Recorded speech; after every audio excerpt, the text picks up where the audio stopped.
My lord's kind permission. Today's my lord lordship have fixed a matter at 4 p.m. in the chamber, my lord. Here, my lord, kindly return the matter to the husband and wife.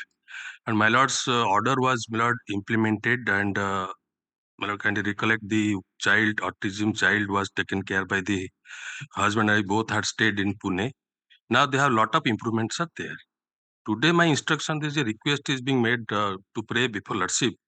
Both husband and wife praying, seeking time to, my lord, The other side is not. yes, yes. Other side he is there. Also, his consent, Mr. Savitaranjan Patnaik sir, he has also consented, and his associate is there. Yes.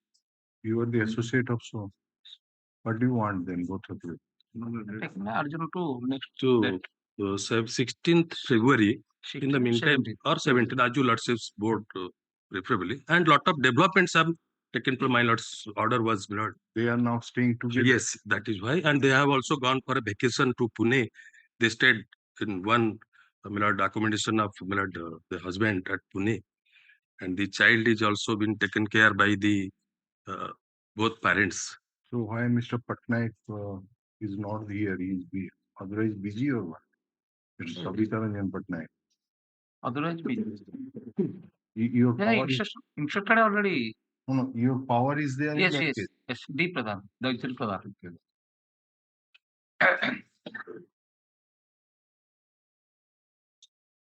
They filed our case.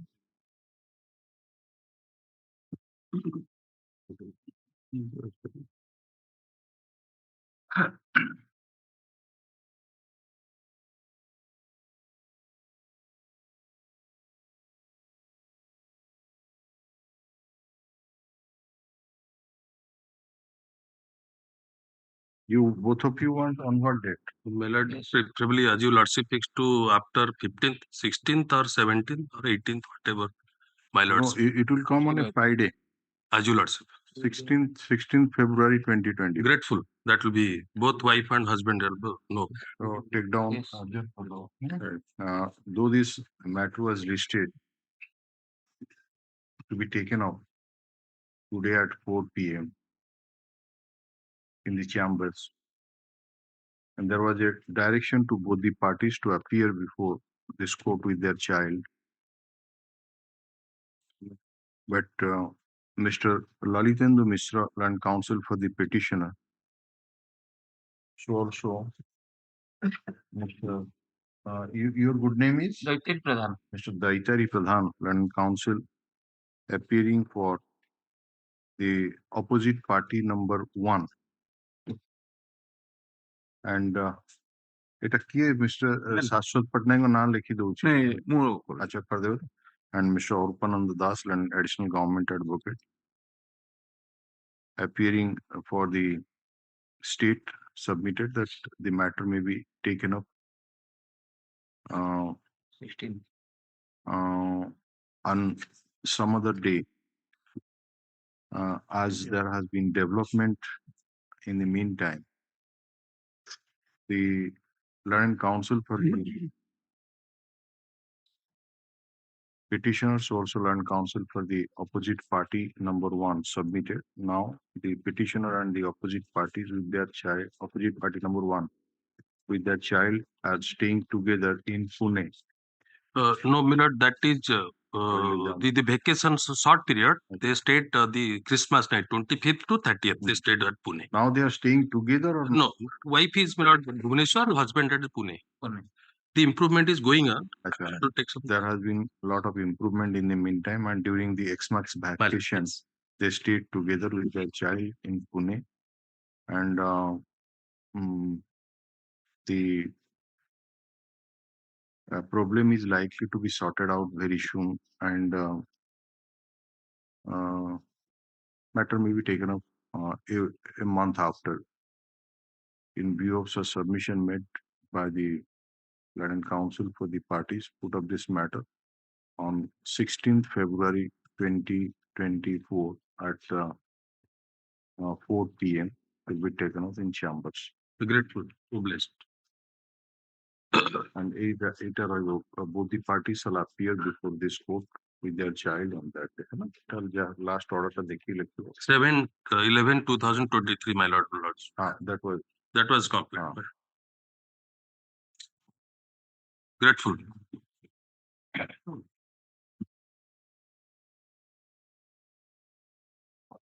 Supplemental list item number 1. Item 1, your lordship, girl is rescued. Last time your lordship has directed that why the girl is given to the short stay home. That is the order dated 8/1/2024. Yes, your lordship.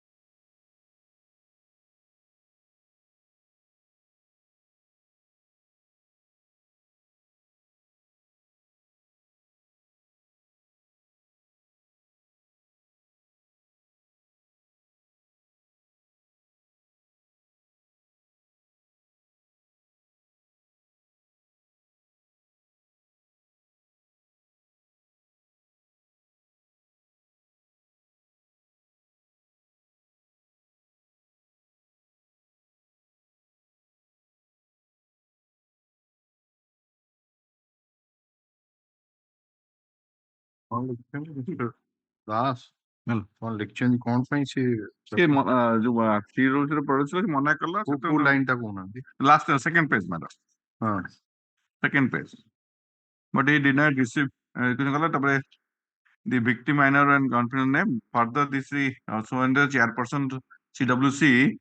Fulbani stated that during their counseling, the victim Gayatri Panda denied going with her parents, and she stated that if she will go with her parents, she will commit suicide herself. Due to the social stigma, her parents also did not want to take her daughter, namely Gayatri Panda, to their home at Lucky Matamara. Okay. As per the order dated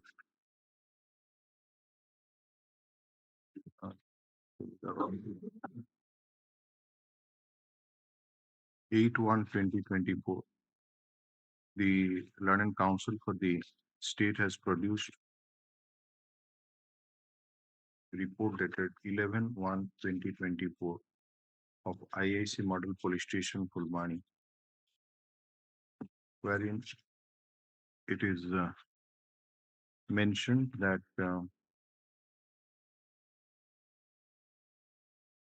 the CWC Fulbani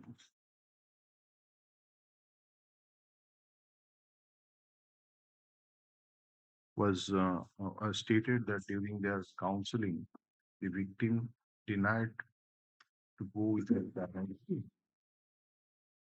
Rather, she stated that if she would go with her parents, she would commit suicide.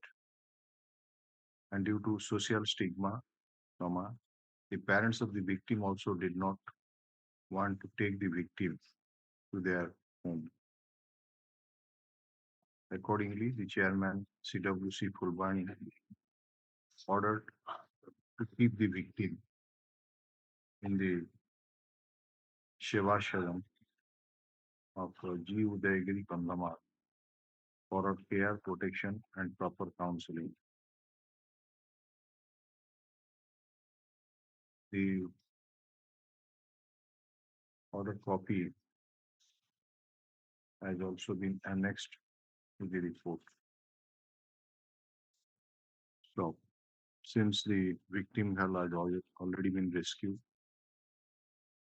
no further order is required to be passed in this WPCRL, which is accordingly disposed of. As a data, this is taken on record for them. Status report is taken on record. You have received a copy of it? No, they will receive a copy of it is furnished to the Land Council. Just 160 frustration.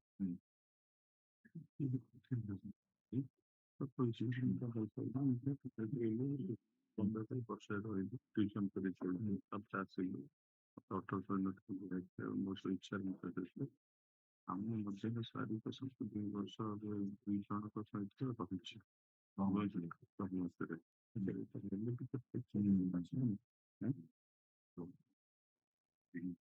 She committed a crime. Now he will pay for that. The income from complaint if she is below the age of sean, so that is the certificate but now for the एक कर चले जाएगा तो सब नहीं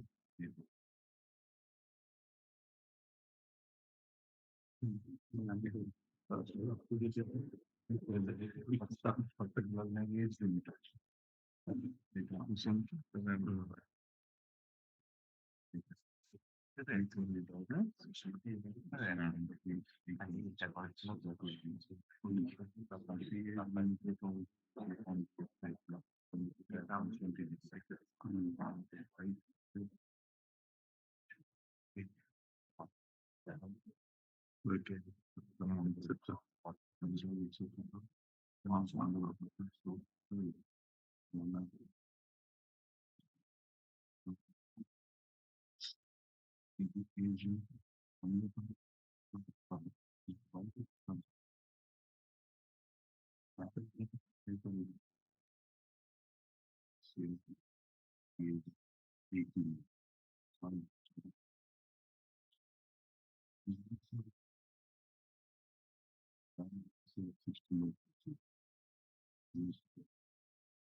Here.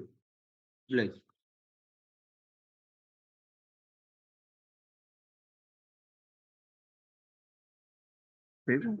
Weekly list item number 29, 28.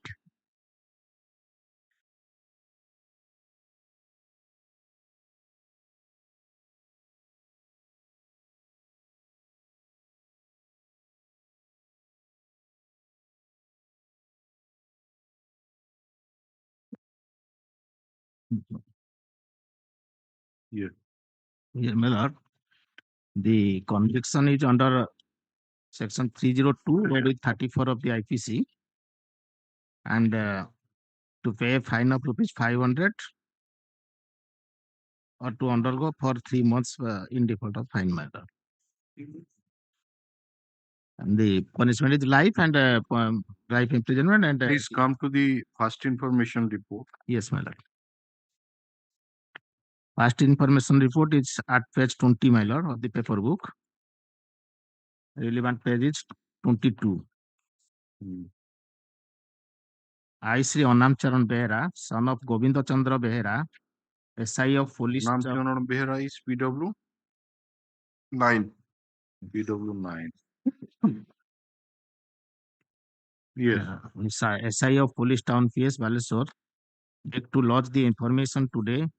Beg to lodge this information today is 24/6/2000, alleging that while I am inquiring town PS station diary entry number 621 dated 24/6/2000 regarding assault to one Damodar Barik alias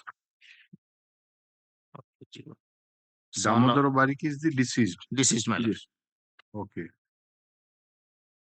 Son of Dinabandhu Barik alias Bej, Kalyani, PS, Khantapada, District Baleswar, aged about 40 years, who was admitted to Headquarter Hospital Baleswar with a history of head injury due to assault. On my arrival, I found the said Damodar Barik, who was admitted in male surgical ward on 23/6/2000 at 11:05 p.m., expired at 6:30 a.m. 6:30 a.m. tonight. During inquiry, it reveals that one Parvati Barik, wife of Harihar Barik of Anjifies Soro, Baleswar, at present Nua Bazar, is the sister-in-law, Sari, of the deceased Damodar Barik, alias Bez. Suspecting illicit relationship between Damodar and Parvati, there was ill feeling among the family. The said Damodar Barik, alias Bez, and Bengamani Barik returned to home, Nua Bazar, after attending a marriage feast at Raja Bagicha. Finding Damodar Barik, alias Bez, in the house, Rabindra Barik picked up quarrel with Bengamani, saying, "Aaj taku kaiki neiki asichu." Her mother replied, "Se asila tor kon gala, bandhu loko asanta nahi ki." Hearing so, Rabindra Barik told Bandhu na banduk. Saying so, Rabindra Barik and Harihar Barik picked up quarrel with Damodar Barik, alias Ves, and assaulted him by means of a iron rod and tangia, causing severe bleeding injuries on the head of deceased. Rabindra Barik was armed with a tangia, whereas Harihar Barik was armed with an iron rod. Damodar Barik registered but unable to release and escape from the clutch of accused persons. Both the accused persons brutally assaulted him. Damodar Barik made him flat on the ground and fled away. The accused Rabindra Barik had also sustained injury on his person. The local neighbors, Rabindra Chandra, Tak Narayan Sahu, Bhattakrishna Raut, and others shifted him to hospital in a rickshaw while undergoing treatment at headquarter hospital. The said Damodar Barik expired at 10:30 hours due to head injuries on 24/6/2000. This incident was occurred in front of the house of Rabindra Barik situated at Nua Bazar, and the incident was took place in between 9:45 p.m. to 10:30 p.m. The occurrence was witnessed by Parvati Barik, Bengamani Barik, Taknan Sahu, and others. As it reveals a cognizance case under Section 302(34) IPC, I reported the fact in writing for taking necessary action as per law.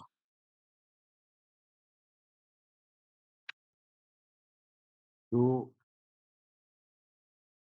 this is a medico-legal case was reported to this at town police station Baleswar, and that was on that basis UD case was registered. UD case was inquired into, and during UD case inquiry, he came to know that it's a case of murder, and then on his own information, he has lost the first information report. Well, Now, the out of 13 witnesses examined, is there any eyewitness to the? two eyewitnesses there. Okay, who are they? PW8, that is Parvati Barik, and PW12. Parvati means with whom that illicit affair was there. Yes, the wife of appellant number 1. Parvati Barik, wife of A1. And sister-in-law of the deceased. And PW12. Just a minute.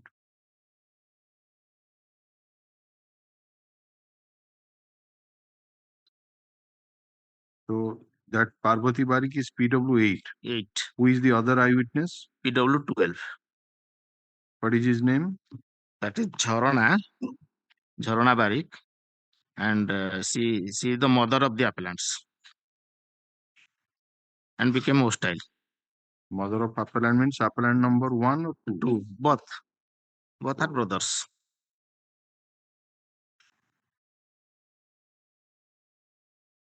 The appellants are 2 brothers. 2 brothers.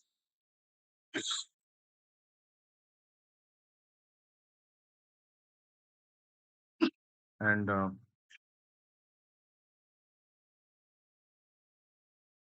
Parvati is the wife of appellant number 1, right? Yes, my And how the deceased is related to the appellants? that the appellant number's wife, that is PW8. PW8 is the sister-in-law of the deceased, Sally. Deceased Sally hochi appellant number 1 ର ସ୍ତ୍ରୀ.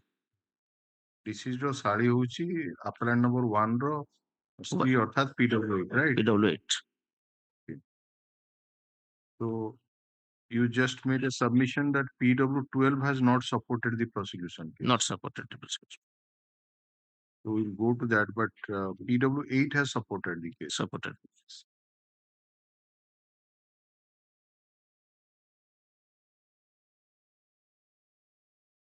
So now you come to PW8's evidence. My Let's see. PW8, my lord.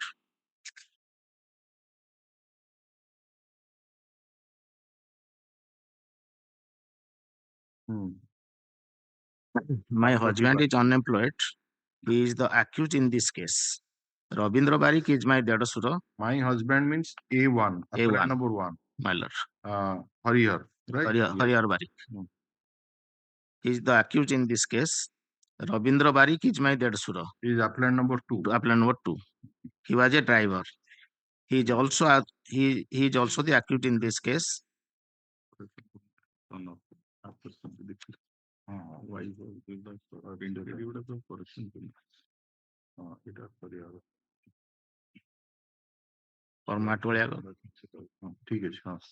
Yes.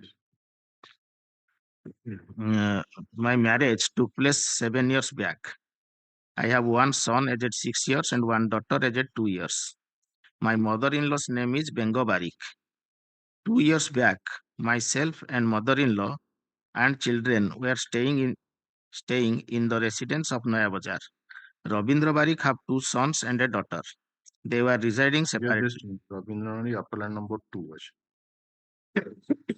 Have 2 sons and a daughter. They were residing separately. Rabindra Barik was staying with us. Bengo was doing labor work. We are 4 sisters. Out of them, 3 are married. Revati is unmarried. My brother is residing at Kolkata. Damodar Barik, my brother-in-law. Damodar Barik is the deceased. Damodar Barik is the deceased. Damodar Barik, my brother-in-law, was residing at Eram under Basudepur PS. Thereafter, he shifted to Golapala, having a saloon shop. Damodar had one son and a daughter. His son is reading BA and the daughter is a matriculate. The accused persons were pulling on by taking money from Bengo. When Bengo was refused to pay money to the accused person, they used to assault her, for which there was a meeting in our house. Damodar and Sudam used to attend the meeting on being called my mother-in-law on 23/6/2000. I was in my house in the night. My mother-in-law Bengo and Damodar Barik had been to the house of Sambabu, situated at Raja Bagicha, and after dinner they came to my house. Sudam is the brother of the Damodar. He is also a witness. He is witness number. Sudam is PW5.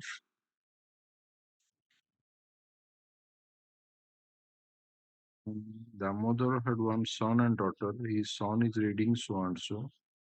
Daughter is matriculation. Accused persons were pulling on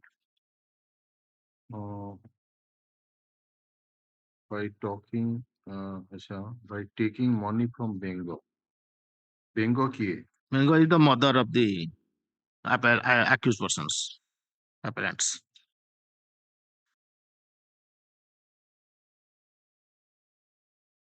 That my mother-in-law's name is Bengo Barik. It is referred in. When Bengo refused to pay money to the ନିଜ ପୁଅକୁ ଟଙ୍କା ଦଉଥିଲା ତାପରେ ମନା କଲା ସେଇଥିପାଇଁ ସେମାନେ ତାଙ୍କୁ ବାଡାନ୍ତି. For which there was a meeting. Okay. In our house ହବାଟା ଭୁଲରେ hours ହେଇଯାଇଛି. Our house mean କରୁଛି hours ହେଇଯାଇଛି. Damodar and Sudam, their two brothers, used to attend the meeting on being called by my mother-in-law. Acha. On 23/6/2000, I was in my house in the night. My mother-in-law Bingo and Damodar Darbar had been to the house of Sambabu, Sambabu, situated at Raja Bagicha. And after dinner, they came to my house. Sudam is he related to Sudam is the brother of the deceased, that is Damodar Barik.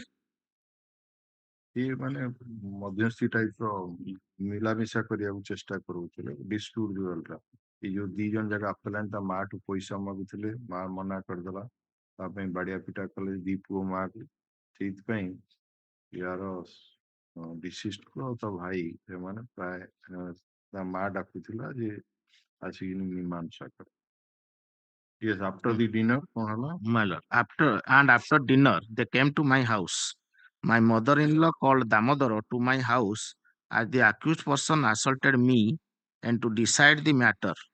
When they found Damodar, the accused person asked him as to why he came to their house. Both the accused person abused my mother-in-law and Damodar in obscene language, and Damodar protested to it. Rabindra came and caught hold of the shirt of the Damodar and put him on the ground. Both the accused person thereafter assaulted Damodar by means of rope and fixed him blows. Thereafter, Rabindra assaulted Damodar by means of a small kuradi on backside of his head with sharp side of the axe. He sustained bleeding injury on his head. Thereafter, the accused persons assaulted the deceased. Both the accused persons also pressed the throat of the deceased. My mother-in-law called the neighbors, Lakshmana Mishra, Bogulu, Rabindra Chanda, and Bhatta Krishna came to our house. At that time, Damodara was lying with profuse bleeding, and the deceased was removed to Baleswar Headquarter Hospital by me and Bengal.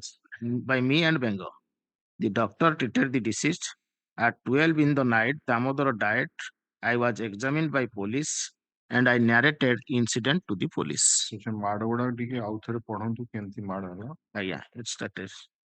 Both the accused person thereafter assaulted Damodar by means of rope and fixed him blows. Fixed him blows को ये भी blows blows की कौन है इसे alright thereafter Rabindra assaulted Damodar by means of a small kuradi on backside of his head with sharp side of the axe. He sustained bleeding injury on his head. Thereafter, the accused persons assaulted the deceased. Both the accused persons also pressed the throat of the deceased. My mother-in-law called thereafter he called other persons and they took him to the headquarters hospital. After cross-examination. I was examined by police once at PS. My father's place is Kalyani. I am the youngest of my sisters. Malati is the wife of the deceased Damodar, who is my elder sister. My marriage took place at the age of 20 years. My father is a poor man. The deceased used to like me. He is the person who got me married with accused Harihar.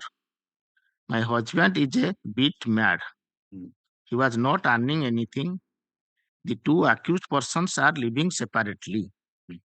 This is very important. Accused Rabindra wants to grab the property of my husband. There was enmity among both the accused persons. There was no good relationship between them. At time, my brother-in-law helps us in maintaining our family. Brother-in-law is the deceased man. At time, my brother-in-law helps us in maintaining our family. It is not a fact. The deceased used to come to my house every day to help us. My husband was not liking the deceased Damodar to come to my house. His husband is not liking the deceased Damodar to come to his house. My husband suspects him that he got illicit connection with me. My husband was asking the deceased not to come to my house. At times, he comes to help us. The deceased had a saloon and he earns out of it. He has no other business. My sister Malti stays in our village. Their sons are residing in the village and reading in the school. It is not a fact that the family members of the deceased were dissatisfied as the deceased was helping us. I visited the house of the deceased as well as my parents. I also visited the house of the deceased situated at Golapol. I cannot say the income and expenditure of the deceased. I cannot say the holding number of my house. My house is made of matti. The house consists of 2 rooms. The length is from east to west.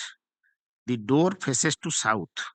The door of the house of Rabindra faces to the north. We do not have windows in our houses. There is no electricity in our house. There is a rail line on the back side of our house at a distance of 5 to 6 feet on western side. Bhagavata Sahu has got his house on the southern side adjoining to my house. On the northern side, Takkanarayana Sahu, Niroj Kumar Pradhan is residing on the eastern side. Sannyasi Lenka has got payphone booth and Ganesh Mana got a beetle shop and Dau Marudi has got a clothes shop. There is a rasta in between my house and Taknarayan Sahu's house, measuring 2 feet. On the side of the railway line, some boulders are lying. So also some broken pieces of glasses were lying by the side of the railway line. The wall of the Tanknarayan is a Pokka wall. There is a market nearby this place. Hotel Bina is also situated nearby. I was inside the house by the time of the incident. It is not a fact that I was sleeping at that time. Myself and my mother-in-law were in the house at the time of the incident. It is not a fact that the deceased arrived first to my house and thereafter my mother-in-law arrived. Both Bengo and deceased came to my house at a time.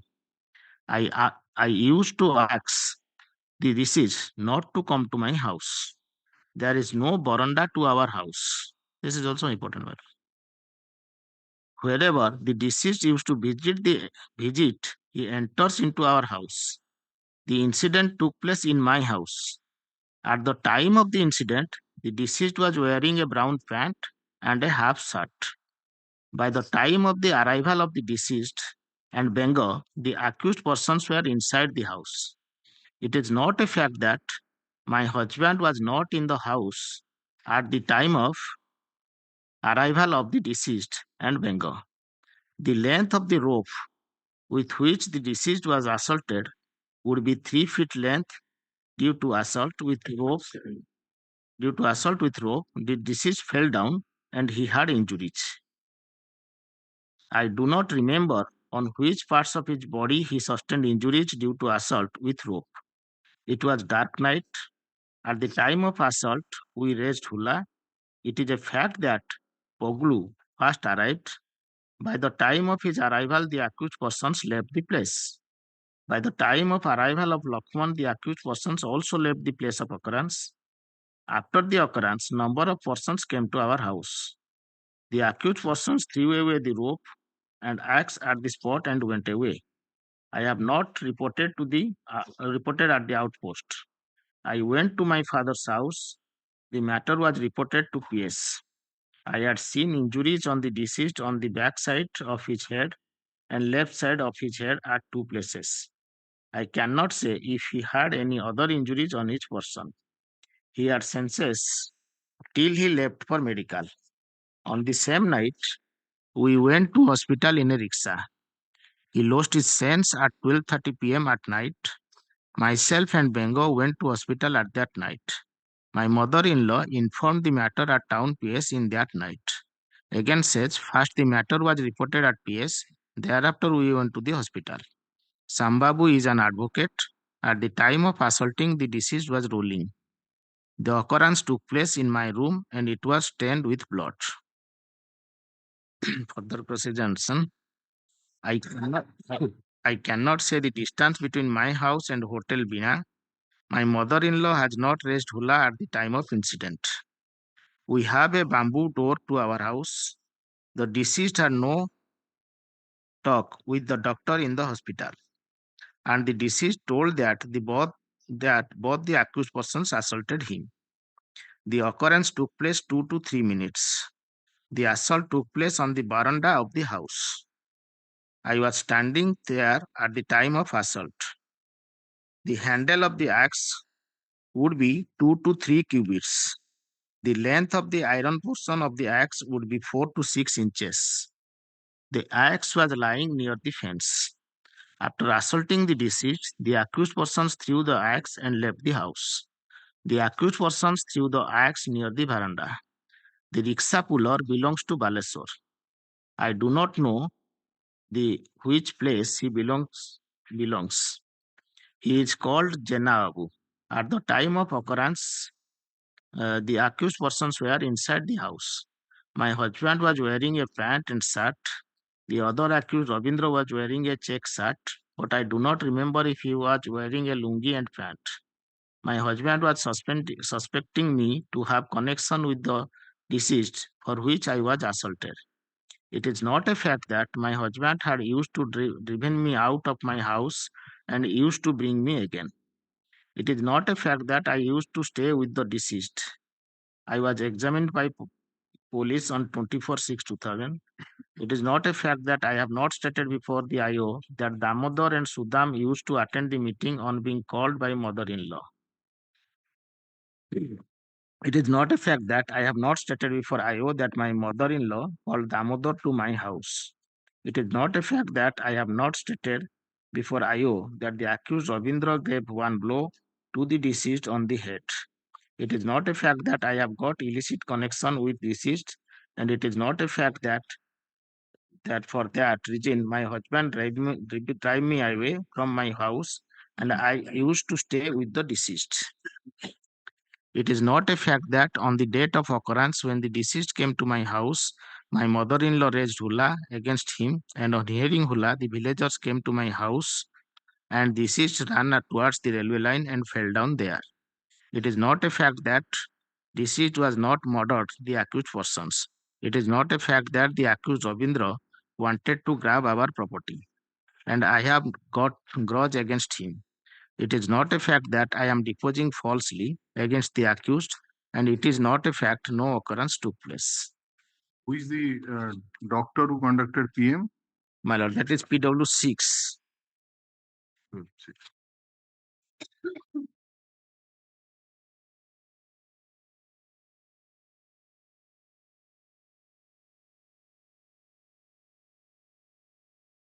PW6, my lord. On 24/6/2000, I conducted postmortem examination of Damodar Barik, son of late Dinabandhu Barik, village Kalyani, PS Khantapada. Is a male aged 40 years with average body build. Rigor motive are present on both upper and lower. People dilated corona was hazy. The following injuries are found: a stitch wound 3 cm into 3 cm in left eyebrow, stitch wound 11 cm on the left parietal extending backward towards occipital area, stitch wound 2 cm behind the left ear. On dissection of the wound, there were underlying cloth. Below the injury number 2, there was a fracture of skull bone of irregular shape of 5 cm into 2 cm.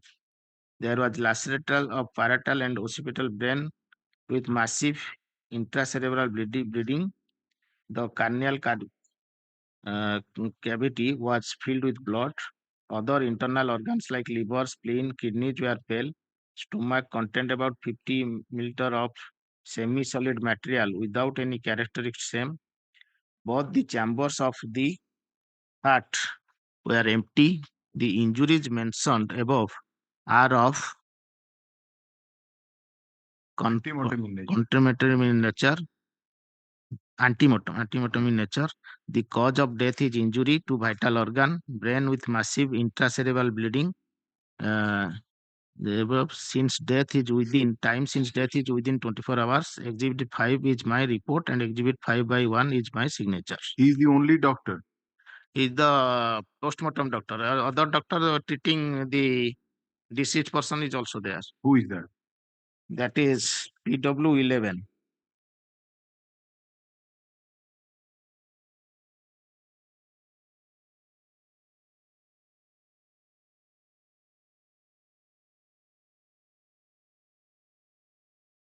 Yes. On 23/6/2000, I was working as assistant surgeon, district headquarters hospital, Baleswar. On that day at 11:45 p.m., I received a head injury case of patient, namely Damdar Barik, son of Dinabandhu Barik of village Kalyani, PS Gopalpur, district Baleswar. I admitted him and administered treatment. As the injury was reported due to assault, I intimated the fact to the police. This is the Xerox copy of intimation marked Exhibit 9.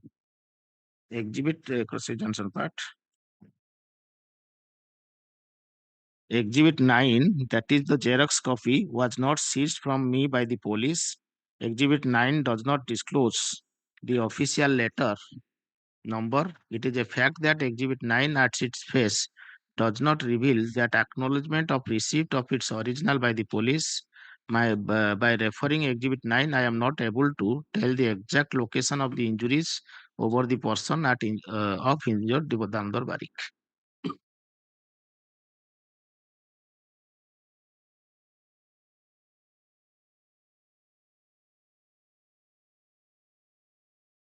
And only another doctor that treated the accused appellant number 2. So what plea both these accused have taken My lord. in the accused statement? Because PW12, as you said, the other eyewitness has not supported. Not supported. Either she said that they are not present at the spot. Who are not present? The accused persons.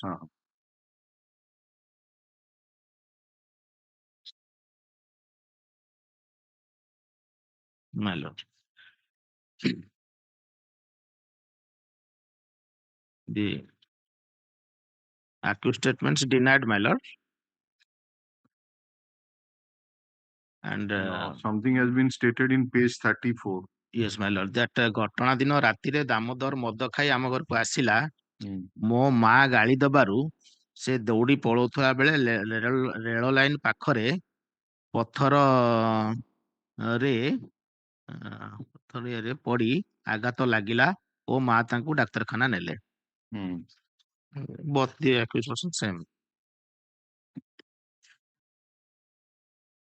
But the doctor's evidence that rules out that these injuries are possible by fall.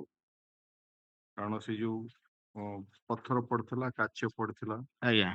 So what the last question you say that just what a vague ପଚରାଇଛି, lacerated injury can be possible by fall on the hard surface. That is the only question that is put in page number 47.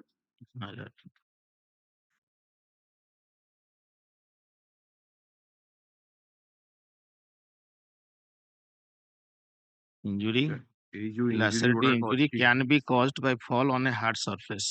ये जो injury गुड़ाक अच्छी, that is a general question because that is available in Modi jurisprudence, Taylor jurisprudence.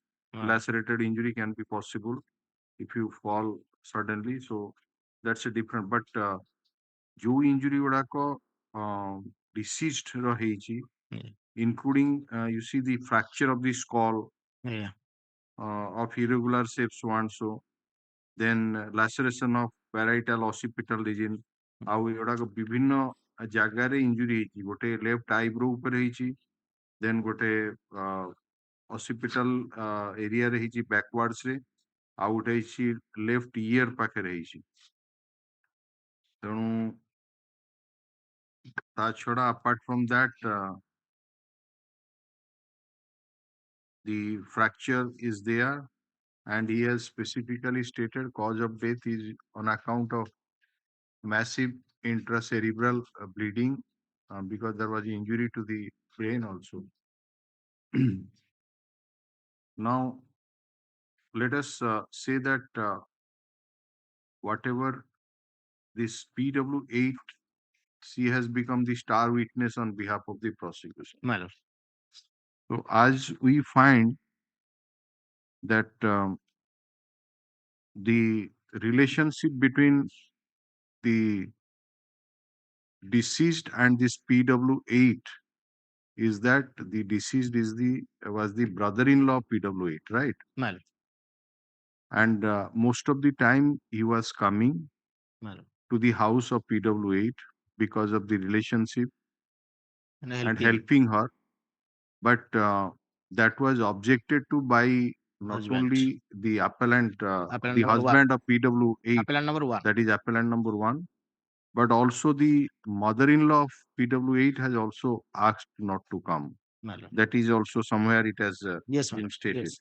One second. Even PWA12 has also stated in his chief examination that I have also asked the deceased not to come. Not to come. Right? My lord. And my son, say page 64 re kouchi, Yeah. I was not appreciating the frequent visit of Damodar To my house. Therefore, I was regularly cautioning my daughter-in-law, that is the wife of Hariharman's appellant number 1, to ask Damodar not to come to our house. My lord. Accused Harihara was also not appreciating the frequent visit to Damodar to এই our house. circumstance ରେ My lord.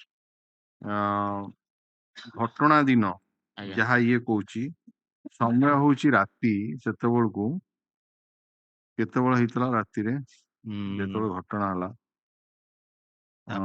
ମାନେ dinner ନେଇ ଯାଇଥିଲେ, ସେତିକି ବେଳେ ଡିସିଜ୍ଡ ଆସିଛି। ସିଏ ବି ଯଦି କହୁଛି ଯେ ମାଇ ମଦର ଇନ୍ ଲ ଅର୍ଥାତ୍ PW12 called Damodar to come to the house, ଯାହା ବି ହଉ ଇଏ ଯେତେବେଳେ ଆସି ପହଞ୍ଚିଛି ସେଟାକୁ ଏମାନେ ମଦର ଇନ୍ ଲ ଏଣ୍ଡ ଦାମୋଦର ସାଙ୍ଗ ହେଇକିରି ଆସିଛନ୍ତି।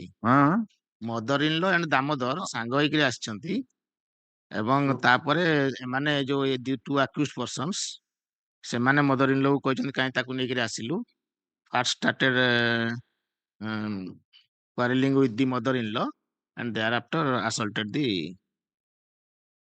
deceased. But the assault of these two persons, my lord, are differently stated. That means so far as that axe blow that is attributed against only appellant number 2. Rabindra ki appellant number 2. Appellant number 2 assaulted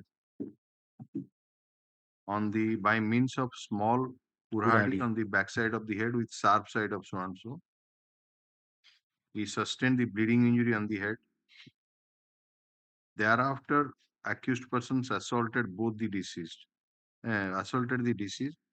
Both the accused pressed the throat of the deceased. A light रे किसी injury नहीं, throat press हवारो नहीं, PW6 रे किसी injury नहीं. But that weapon must have been seized. Or it was seized not afterwards. Huh? That axe and rope was seized. But it doesn't appear that it was sent to the doctors who conducted either PM or examined Mr. Mishra, whether it has been sent. It has been sent for chemical examination, Lordship, and blood has been detected. But it was never sent before the doctor. Doctors. There are two doctors. One who was treating him and the other is the PM doctor. Lordship. So, appellant deceased ଆଙ୍କର ଘରକୁ ଆସିବା, appellant ର 1 ର ଘରକୁ ଆସିବା ଏବଂ ତା ସହିତ ଆଗରୁ ବିବାଦ ଥିବା ଏବଂ ସେ ମନା ବି କରାହେଇଥିଲା ଯେ ତମେ ଆମ ଘରକୁ ଆସିବନି, ବଟ୍ ସେ କହୁଛନ୍ତି ଯେ ମା ତାକୁ ଡକେଇକିନି ଆଣିଲା ବୋଲି, ଯେହେତୁ ମାକୁ ଏମାନେ ମାରୁଥିଲେ ପଇସା ପତ୍ର ପାଇଁ, ଇଏ ତାମାନେ ମଧ୍ୟସ୍ଥି ହିସାବରେ ଆସିଥିଲା। ତ ଏଇ ସିଚୁଏସନରେ ଘଟଣାଟା ହେଇଛି। Show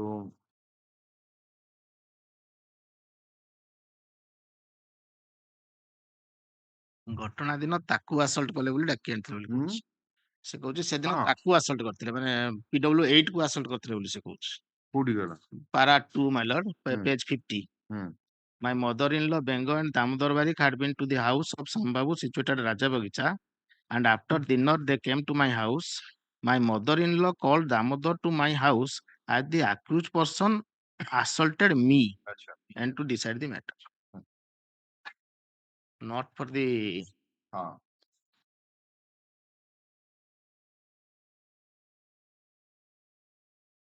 That was objected to by both the accused. my lord.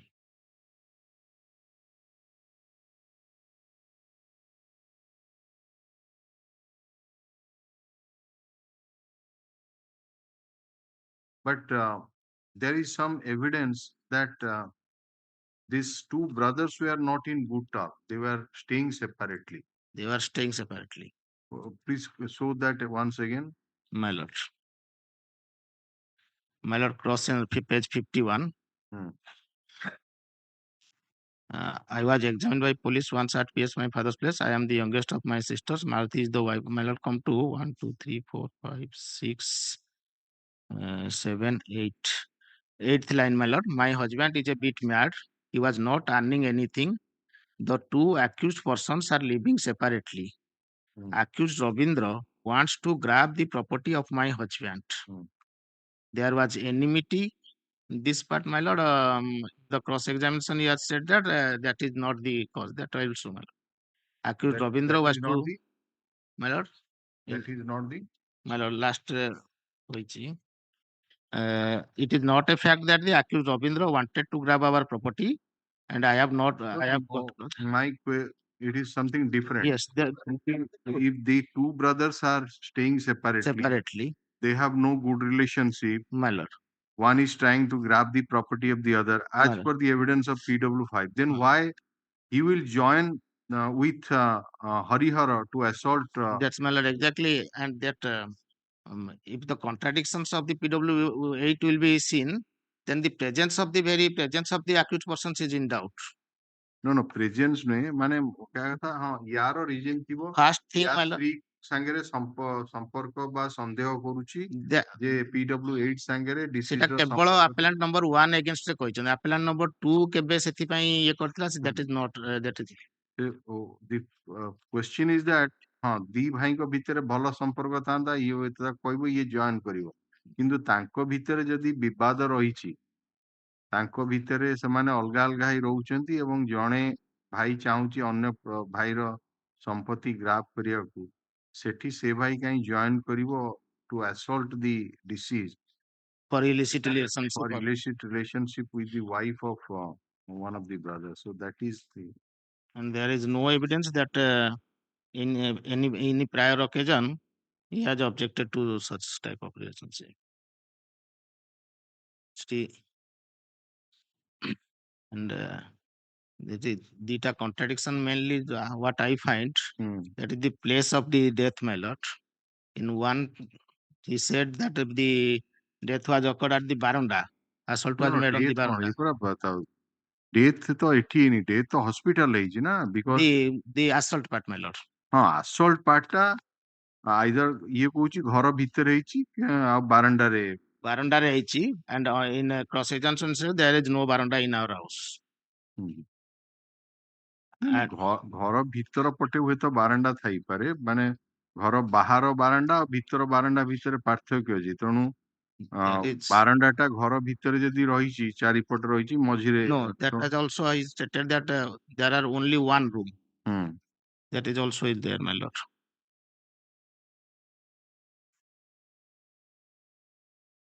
The house consists of 2 rooms. The length is from east to west. The door faces to south. But you see that even though she is the wife of one of the appellant, she has stated against him. That means why she would implicate her own husband falsely in a case of murder. गोटे side हुए तो हेई पारे तार brother in law अच्छी disease होची brother in law but आर side रे देखिया गले तार निज स्वामी जहार की पिला पिली मध्य माने से रहिची से कहूची जे I have married and I have got one son who is age about 6 years and daughter is about 2 years तो निज स्वामी को सी ता विरुद्ध कौन पाई कहिबो जे मो स्वामी मोर भेणी को मारला? At least there are some evidence that she didn't like her husband. Her husband is a mentally ill person, and on the other hand, she was taking help of her brother-in-law, and there are allegations of illicit relationships. So the inclination towards her brother-in-law is more than her husband, as it appears from her evidence.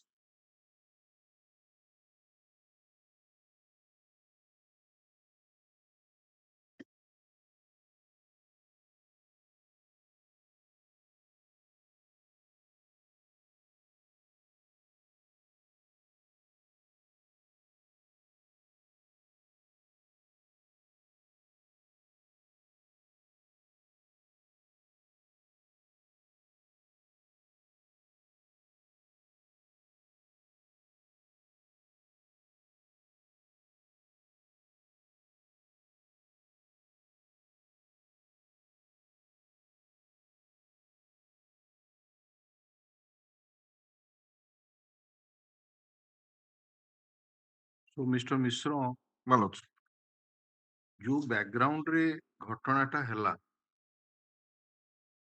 जे ये ठीक हो बा भूल हो सी संदेह करुछि जे मो स्त्री संगे इलिसिट रिलेशनशिप अछि एवं से बारंबार मना करुछि मो घर को आसनी मीट करनी मो स्त्री को एवं आरो तान मां भी मध्य अपोज करुछि एई परिस्थिति रे सी आसीछि राति रे आसी एवं हुए तो एविडेंस आसुची जे कोन बड़िया पिटा करथिला बेली ताकू डाके मीमांसा करिया पई मां नै कि आसला बट मां इज नॉट टेलिंग दैट तेणु ए प्रकार जने लोक राति रे हुए तो हेई पारि थाए रिलेशन हेई पारि थाए तार भिणे हेई पारि थाए जहा को कि बारंबार मना होउची सी जदी आसीबो question is whether it would create provocation in the mind of a person or not. राति रे जहा को मना करा जीवो बारंबार तुम मो घर को आसनी सी जदी हठात राति रे आसी पहुंचीबो ताकू चैलेंज माने को से ये कहउछंदी सेठी कहला जे as to why आसिला परे Damodar the accused person asked as to why he had come to their house हला तेणु both the accused assaulted my swanso and Damodar एटा होची abused कले obscene language रे दामोदर protest कला तापरे घटनाटा हिची Ravindra came and caught hold of the shirt of Swanso and both the accused persons thereafter assaulted. So there was no, you cannot say that it was a premeditated act or they were prepared to assault the deceased because there is one line somewhere that the weapon which was used that was lying somewhere in the fence or say line ta pada galo dekhi.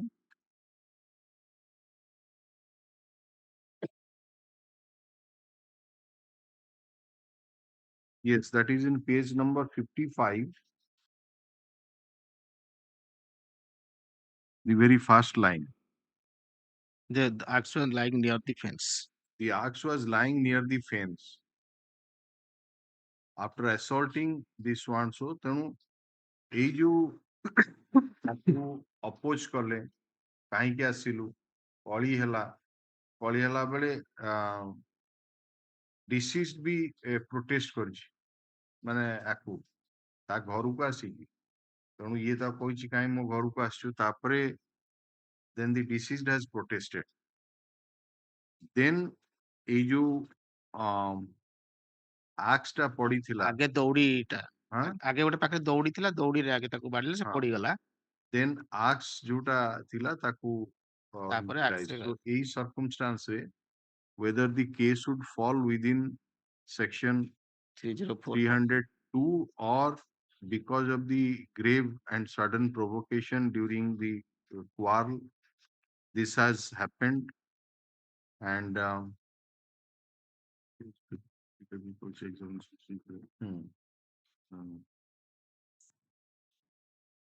ninth line from bottom. The accused person see all the rope and acts at this spot and went away. So it is correct that number of blows have been given, but that decision in the 89 Supreme Court, where it is stated that in a case of that when somebody is provoked, who caused provocation is not material. It is to be seen that whether it occurred during quarrel, and number of blows is also not material. So it would come, they have stated that it would come within 304 part 1. The 89 Supreme Court of the decision of the law.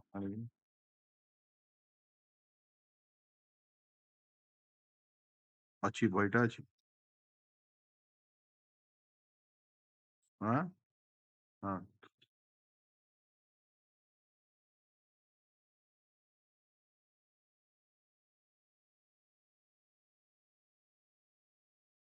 One man has assaulted by means of that sharp side of the axe, that is this After note two. upper Rabindra, Your Lordship. Yes. But so far as this other accused is concerned, My lord. it is stated it fixed blows ku lekha jaiji fixed blows le fixed in blows mane mutha marla ko rope au fixed blows re marja eta wrong recording heichi fixed blow heichi. Yeah.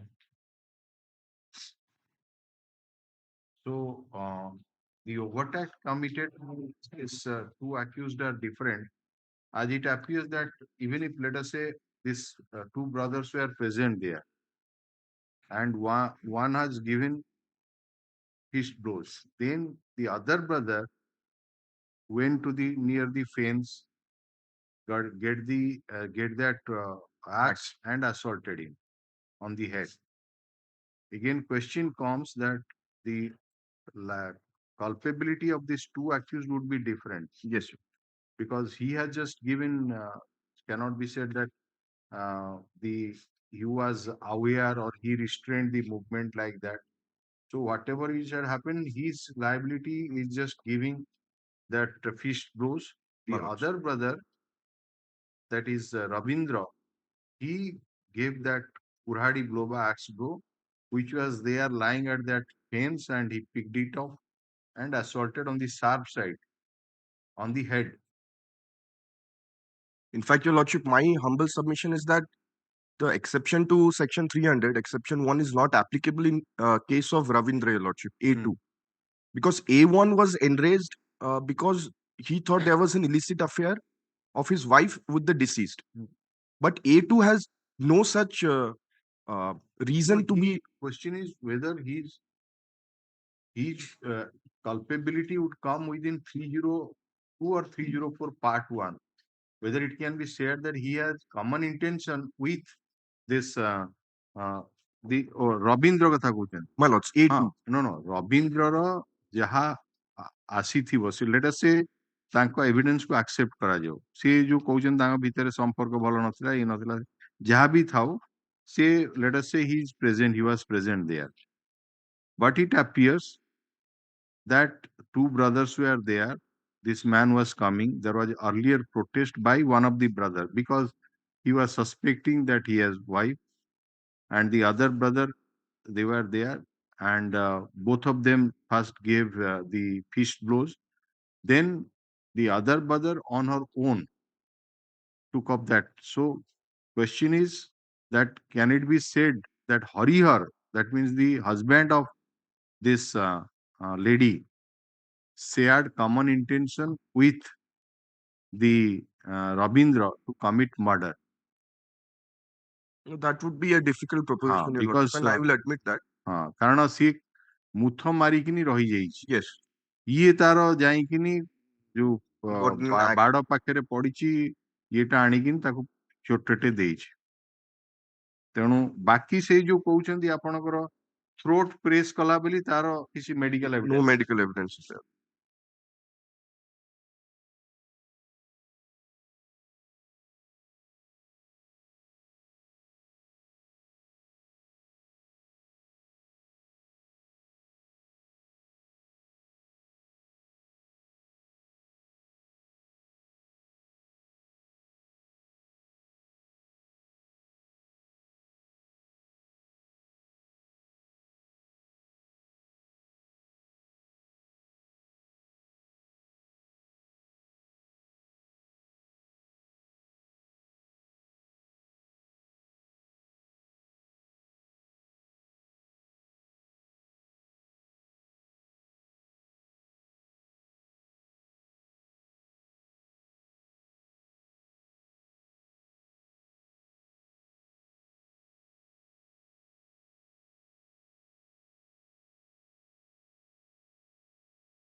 ये PM report टा को जे देखिवा हमें Lordship. PM report रे से कहउचंती जो injury number 2 तळे left stitch टूंड होइची लेफ्ट पैराइटल रीजन रे आउ बैकवर्ड कन पछपटू माड होइची बेली कहउचंती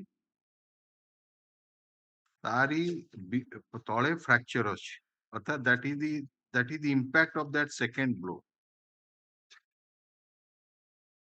बाकी ये जो गोटे स्टिच टूंड अछि सुआंसु आईब्रो सेनु सेई वन ब्लो रे इंजुरी टा पॉसिबल है बाकी गुड़ा हुए तो फॉल रे हेइथिबो कारण जो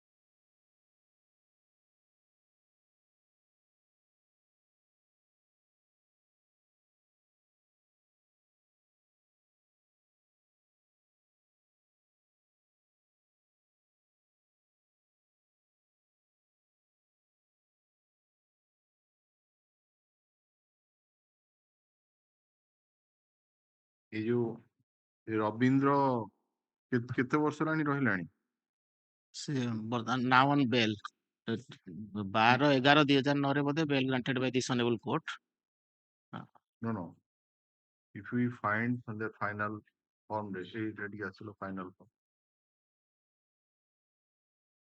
arrested on 26/6/2000 arrested on 26/6/2000 Ravindra आज्ञा both arrested on 26/6/2000 तापरे कोन हला throughout the trial they were inside the custody and perhaps in 4/11/2009 ये ट्रायल बेले की बेल जाइना जाइनाथ की देखियो ठीक है accused person and other accused is not produced yes right they are produced so then bail के तो ये जो high court order 4/11/2009 high court order से 4/11/2009 आज्ञा दी जण जाकू बेल ना हाँ appellant so and so My lord, may I have a look at the police report that appellant number 1's whereabout is not known.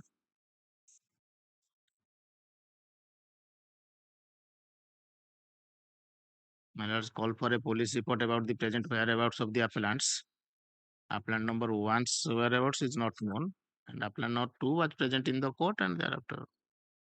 ना ठीक है बेल ही चीज जहाँ अपन 4/11/2009 4/11/2009 तापर केबे release होइचंती that I don't know. that means एमती हेले भी 9 years 4 months above 5 months 5 months 4 months हो and like Surendra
cause of harm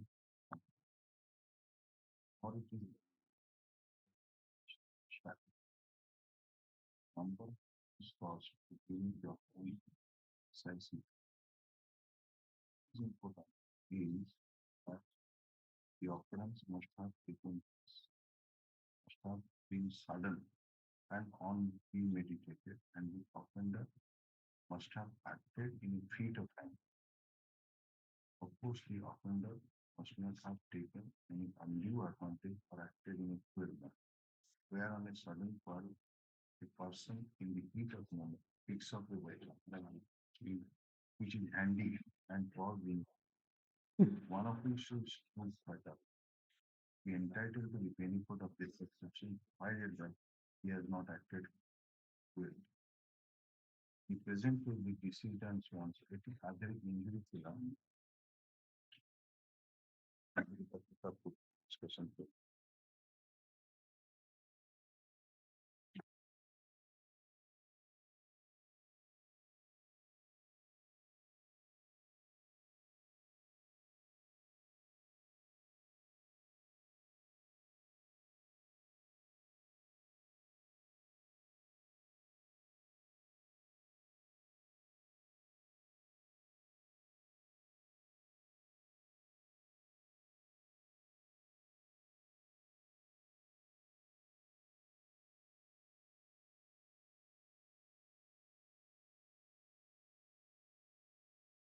That time the occurrence Swanson, a friend was engaged, went in the kitchen, returned with a knife, in which he inflicted one blow on the neck, PW2.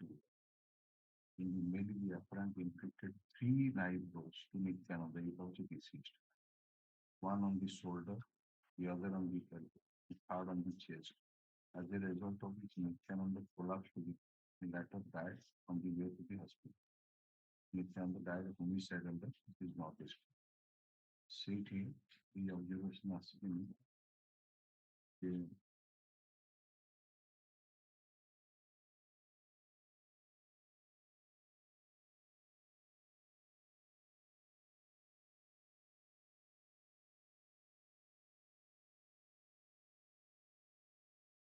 on the fracture clearly emerges that PW and his deceased brother entered the theater and ordered will be admitted. It is in semana asile possible and for two current time particular tempers ran high, and then he ran towards PW, inflicted a simple beyond.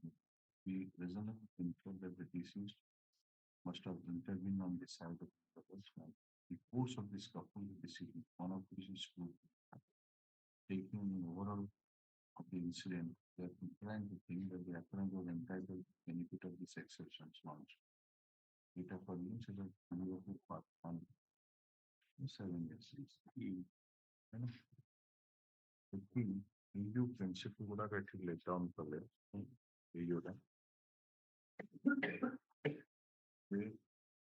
There was no premeditation. It was done in the heat of passion.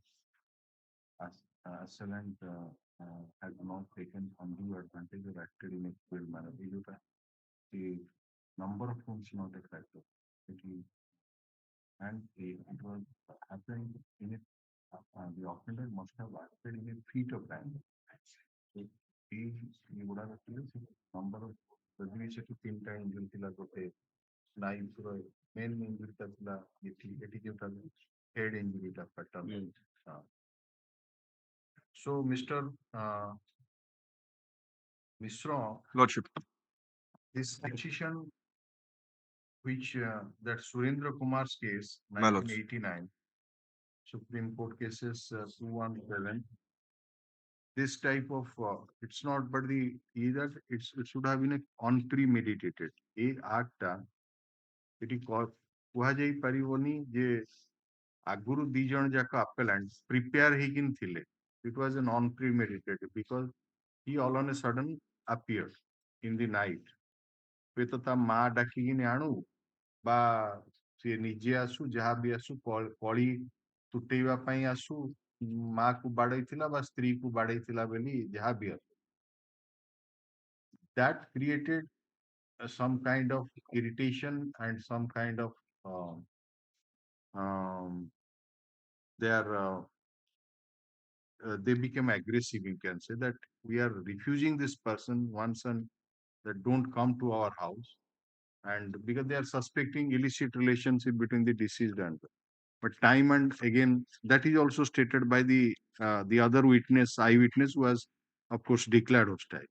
ये movie ताको मना करथिले appellant को तू आसेनी ये तो एई circumstance रे ये जेतले प्रतिवाद करछन तमे कोन पय आछो अच्छा सी ये रादर ताको चैलेंज करछि प्रोटेस्ट करछि एवं क्वार लेछि से एविडेंस मध्ये आछि see that line again PW 8 कहूछि जे जेतेबेले ये ताको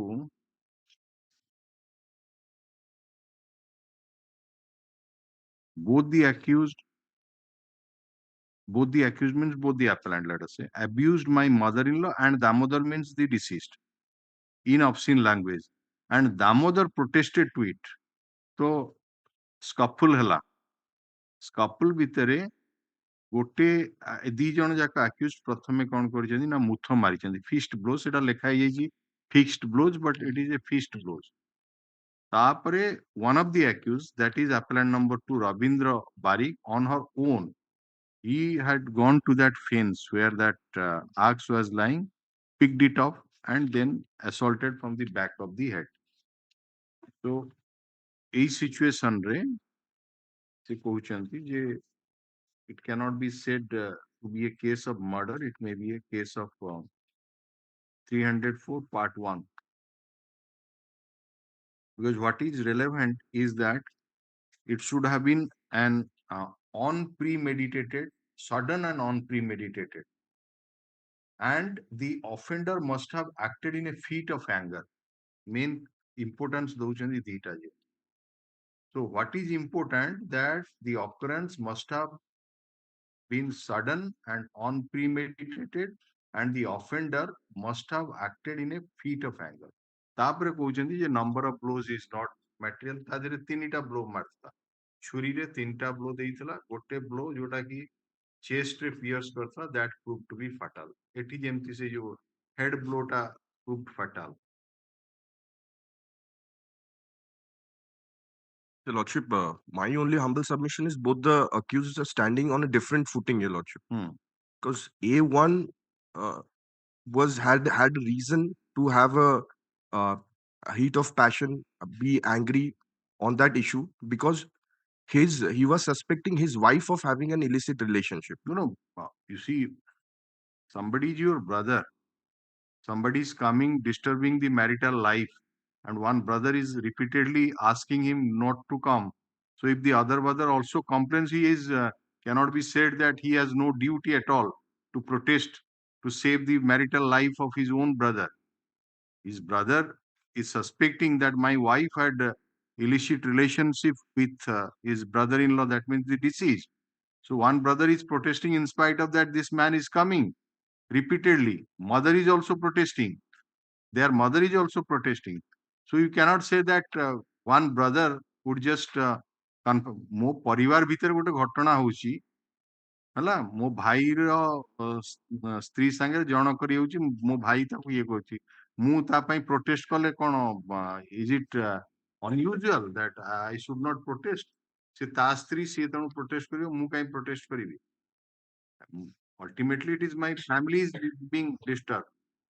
ତେଣୁ ସେ ଲାଇଟ୍ ରେ that is why even if in right of private defense ରେ ସେମାନେ କହୁଛନ୍ତି ଯେ not that ତମକୁ ଯଦି କେବଳ ଆସିବ ଇଏ ତମେ right of private defense exercise କରିବ ହେଲା ଯଦି you see that just provision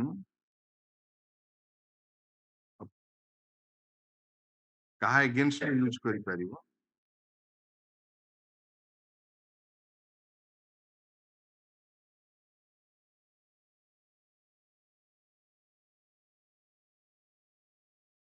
every person has a right subject to restriction to defend his own body and the body of any other person against any offense affecting the human body.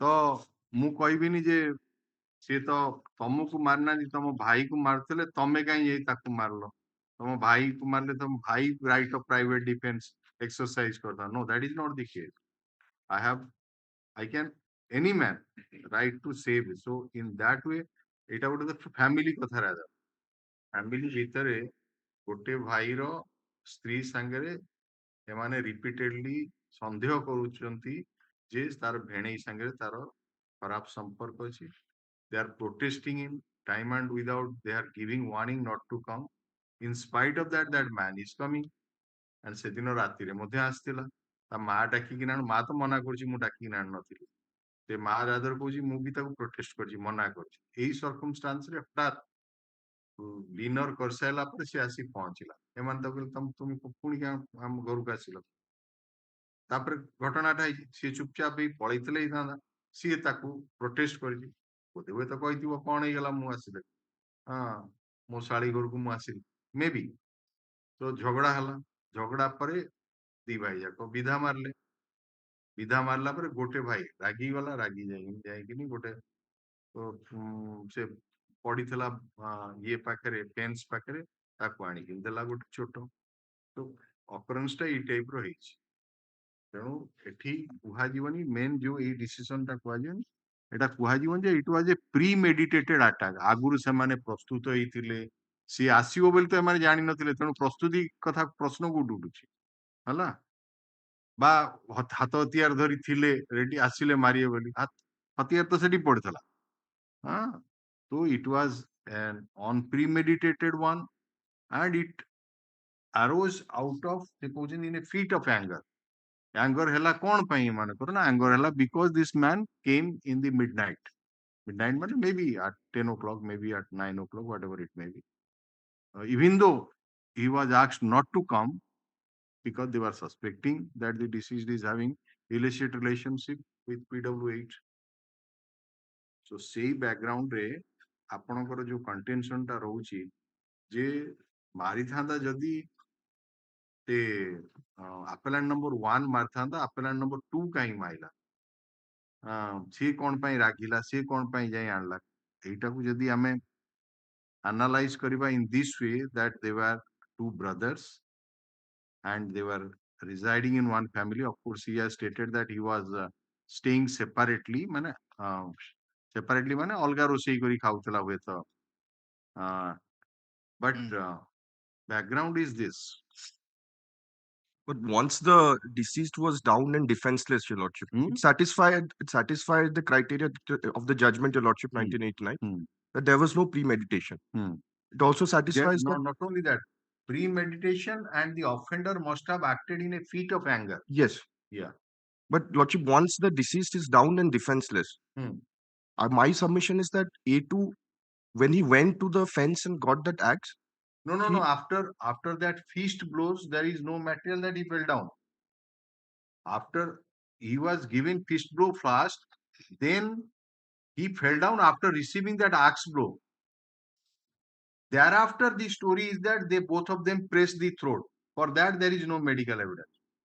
So, ମୁଥ ମାରିଲା ପରେ ତାପରେ ଇଏ ଗୋଟେ ଭାଇ ପଳେଇଛି ଯୋଉ ଆପେଲାଣ୍ଟ number 2 ଯାଇକି ନେଇକିନି ଆସିଛି ତାପରେ ସେ ମାଡଟା ଯୋଉ ହେଇଛି ସେ ପଡିଛି ତଳେ ତାପରେ ଯଦିଓ କହୁଛନ୍ତି ଦି ଭାଇ ଯାକ ଇଏକୁ ପ୍ରେସ୍ କରିଦେଲେ ସେଇଟା there is no medical evidence to that effect. ତେଣୁ ମୁଥ ମାରିବା ବାଲା you cannot take it at par with the other person who has assaulted. Their role is completely different. Lordship. Cannot say that ye mutha marla se common intention share kala with the other person who has assaulted them.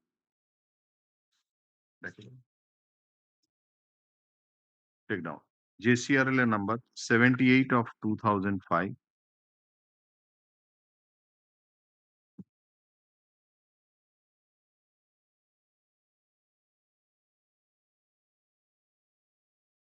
The appellants Harihar Barik and Ravindra Barik are two brothers. they faced trial in the court of London Ad hoc Additional Session Judge, First Track Court, Balashwar, in ST case number 31/33 of 2002/2001 for offense punishable under Section 302, reduced Section 34 of the Indian Penal Code, on the accusation that on 23/6/2000, in between 9:45 p.m. to 10:30 p.m. in village Nuabaja, in furtherance of their common intention, they committed murder of Damodar Bari, hereafter the deceased. The London Trial Court, by impugned judgment and order dated 16/2/2005, found the appellants guilty under the offense charge and sentenced each of them to undergo rigorous imprisonment for life and to pay a fine of Rs 500 each, in default to undergo rigorous imprisonment for 3 months.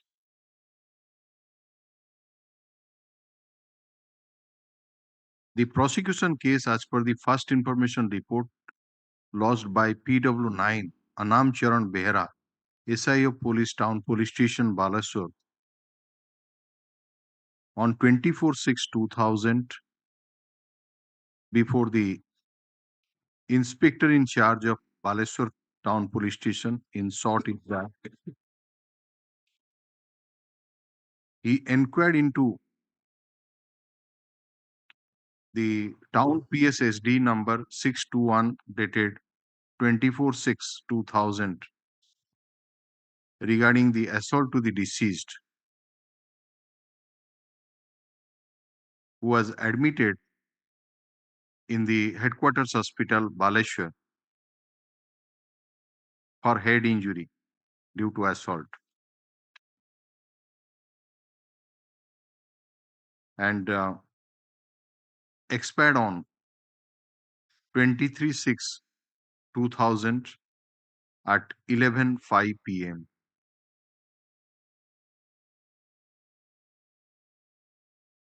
No, admitted on 23/6/2000 at 11:05 p.m. and expired on 03:30 a.m. midnight.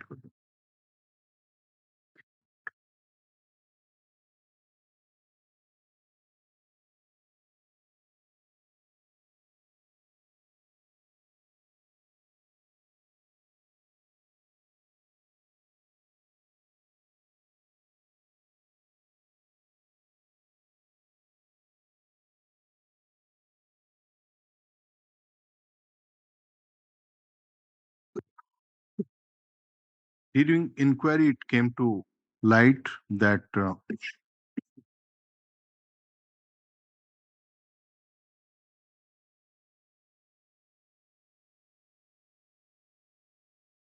there was no, there was illicit relationship. No, suspecting illicit relationship between the deceased and PW8 Parvati Barik, the wife of appellant number 1 Harihara Barik.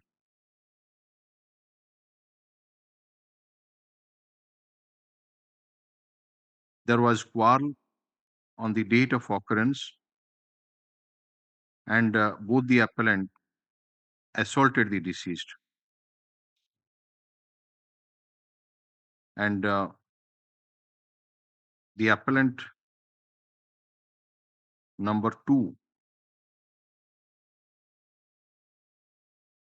assaulted the deceased with a tangia.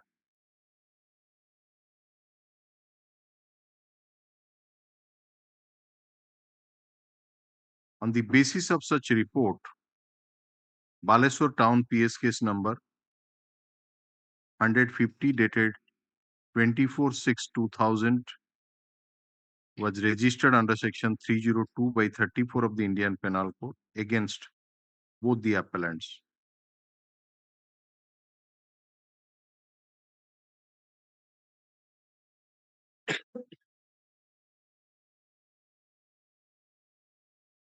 PW 13, Akshay Kumar Das, the inspector in charge of Town Police Station Balasore,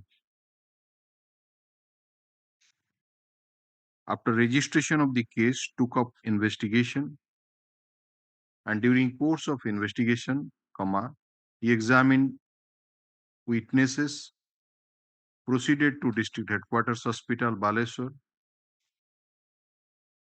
found the dead body of the deceased on the veranda of surgical ward,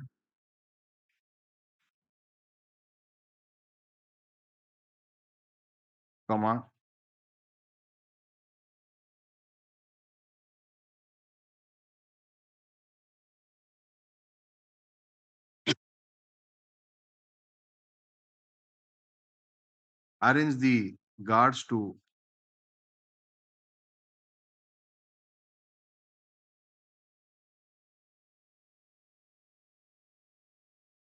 arrange the for guarding the dead body as it was late at night,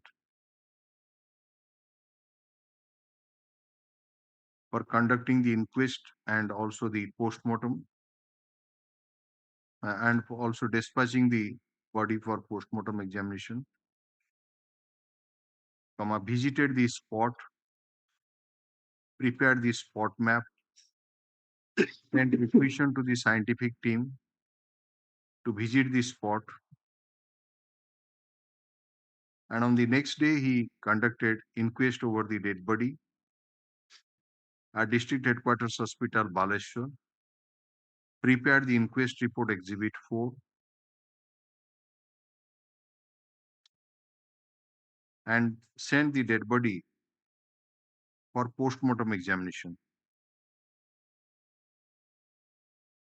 The scientific officers visited the spot, collected bloodstain earth from the spot, so also sample earth,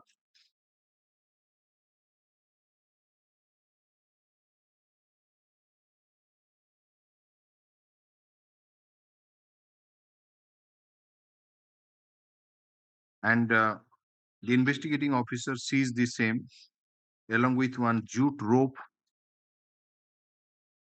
one iron rod as per seizure list, exhibit 1 by 1.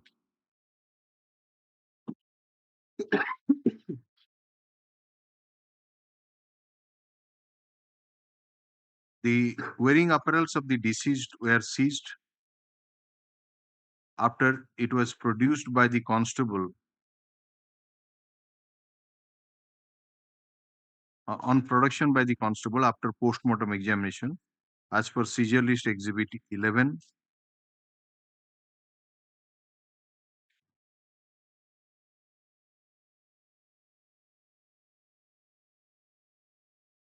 The appellant Rabindra Barik, appellant number 2 Rabindra Barik, was arrested on 26/6/2000, and his wearing apparels were seized as per seizure list exhibit 12.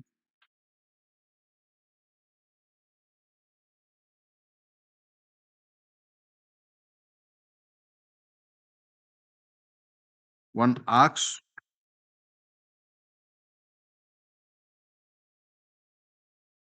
was also seized as per seizure list exhibit 2 by 1.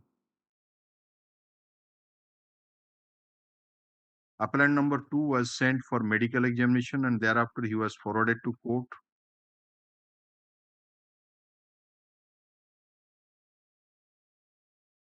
The appellant number 1 was also arrested, and he was also sent to court. He was also forwarded to court. The IO received the post-mortem examination report and made queries to the doctor regarding possibility of injuries on the deceased by the seized weapon, and he received the query report at Exhibit 13.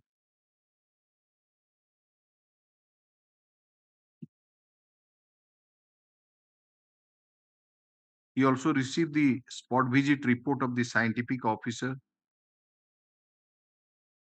marked as Exhibit 14.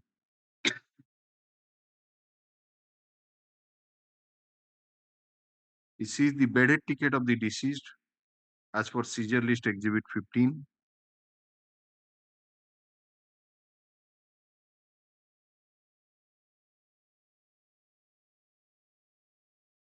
ସେ ଯୋଉ ହରିହର ଯୋଉଟା ବାରିକ ଲେଖିଛ ତାର arrest ହଉଛି 26/6/2000 ଲେଖିଦିଅ and ସେଠି ଲେଖିଦବ his wearing apparels were also seized ସେ ଯୋଉ ହରିହରର the steps were also taken by the IO for sending the exhibits for chemical analysis through learned SDGM Baleswar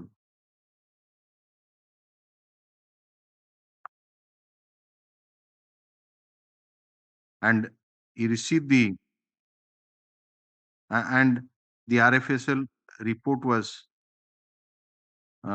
bracket Exhibit 18 was received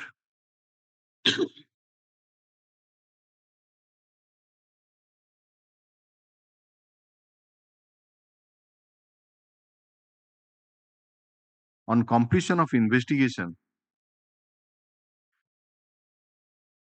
PW 13 submitted charge sheet. ऐसे এটা দেখলো final form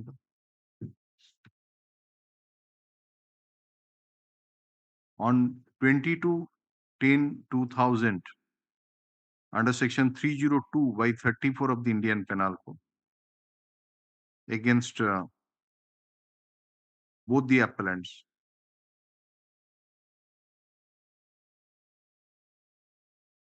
The case was committed to the Court of Sessions where, after complying the due committal procedure, where the London Trial Court framed charge as aforesaid, to which the appellants pleaded not guilty and claimed to be tried. In order to prove its case, the prosecution examined 13 witnesses, 18 documents were marked as exhibits, so on so 12 material objects were proved, The London Trial Court, after assessing the oral as well as the documentary evidence, came to hold that the injuries found on the deceased were antemortem in nature and the cause of death was due to such injury to the vital organ like brain has remained unshattered. The London Trial Court accepted the evidence of PW8, the wife of appellant number 1, Harihar Barik, as an eyewitness to the occurrence.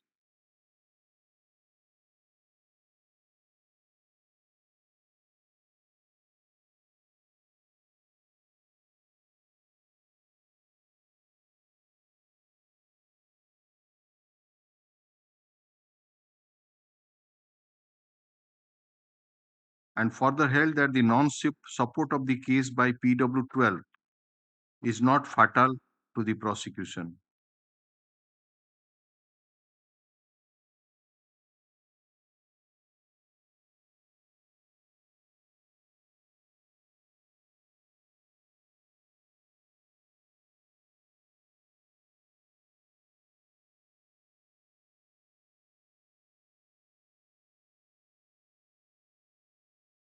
The London Trial Court further held, on the basis of the oral evidence of PW8 and the medical evidence, that the appellants, in furtherance of their common intention caused the death of the deceased by assaulting him with a rope, iron rod, and axe, and held that the prosecution has been able to bring home the charge against the appellant under section 302 by 34 of the Indian Penal Code, and accordingly held them guilty uh, under such offense.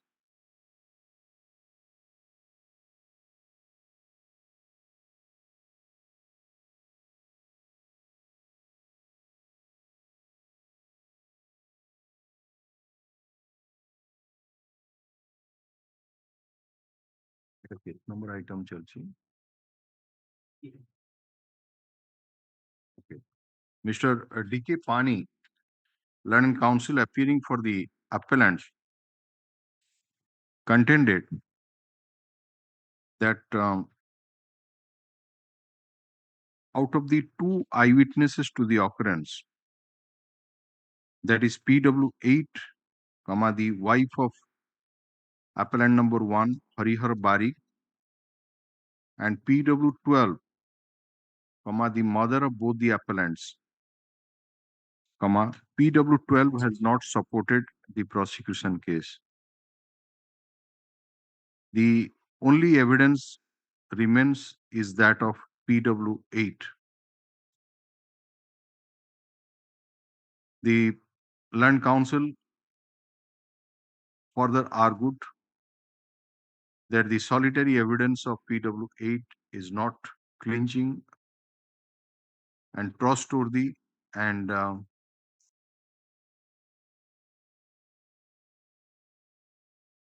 there is every chance of false implication of the appellants, as the appellants were suspecting or illicit relationship with the deceased and also assaulting her.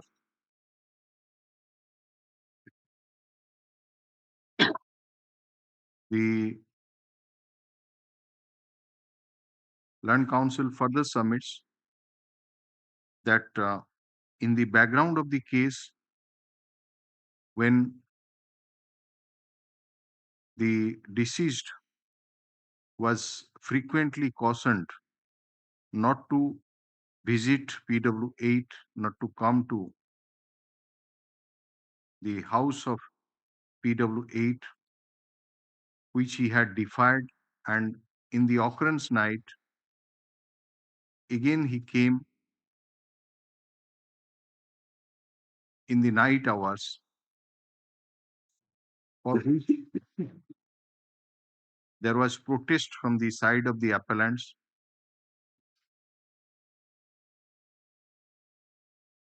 which resulted in a sudden quarrel.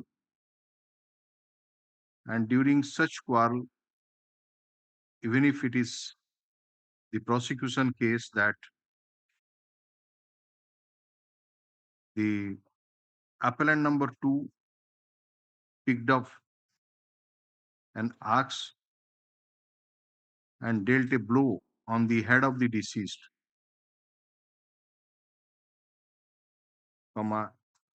it can be said that the offense under section 302, offense under section 302 IPC would be attracted against him.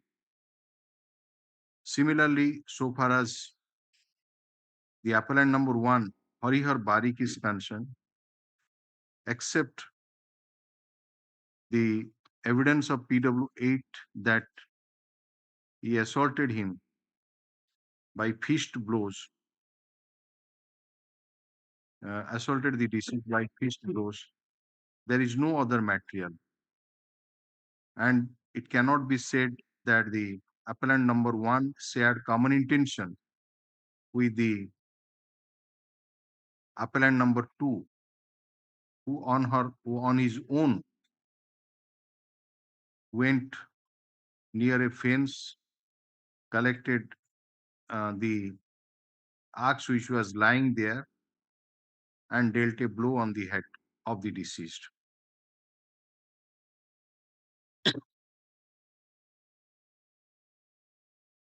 and the liability of the appellant number 1 may at best come within section 323 of the Indian Penal Code. Mr. S.K.MISHRA and an additional standing counsel, on the other hand, supported the prosecution case and argued that PW8 has no axe to grind against the appellants. Rather, when she is coming forward to depose against her husband, that is appellant number 1, and his brother-in-law, that is appellant number 2, in a case under section 302 of the Indian Penal Code, it can be said that he is trying to implicate them falsely. The learned counsel argued that there was suspicion of illicit relationship between PW8, the wife of appellant number 1, with the deceased, and therefore the appellant number 2 had no role to assault, had no reason to assault the deceased over such issue with an axe, that too on a vital part of the body. It is argued that the doctor who conducted post-mortem examination has stated that on account of the impact of the blow on the head, there was fracture of skull bone, and the cause of death was on account of massive intracerebral bleeding. And therefore, he further argued that after the deceased fell down on the ground, the evidence of PW8 indicates that both the appellants also pressed the throat of the deceased, and therefore in the factual scenario it can be said that they shared common intention to commit the murder of the deceased, and the Learned Trial Court was quite justified in convicting the appellants under section 302 by 34 of the Indian Penal Code. Adverting to the contention raised by the Learned Counsel for the respective parties, and coming to the evidence of the doctors to see whether the prosecution has successfully established that it is a case of homicidal death or not, we find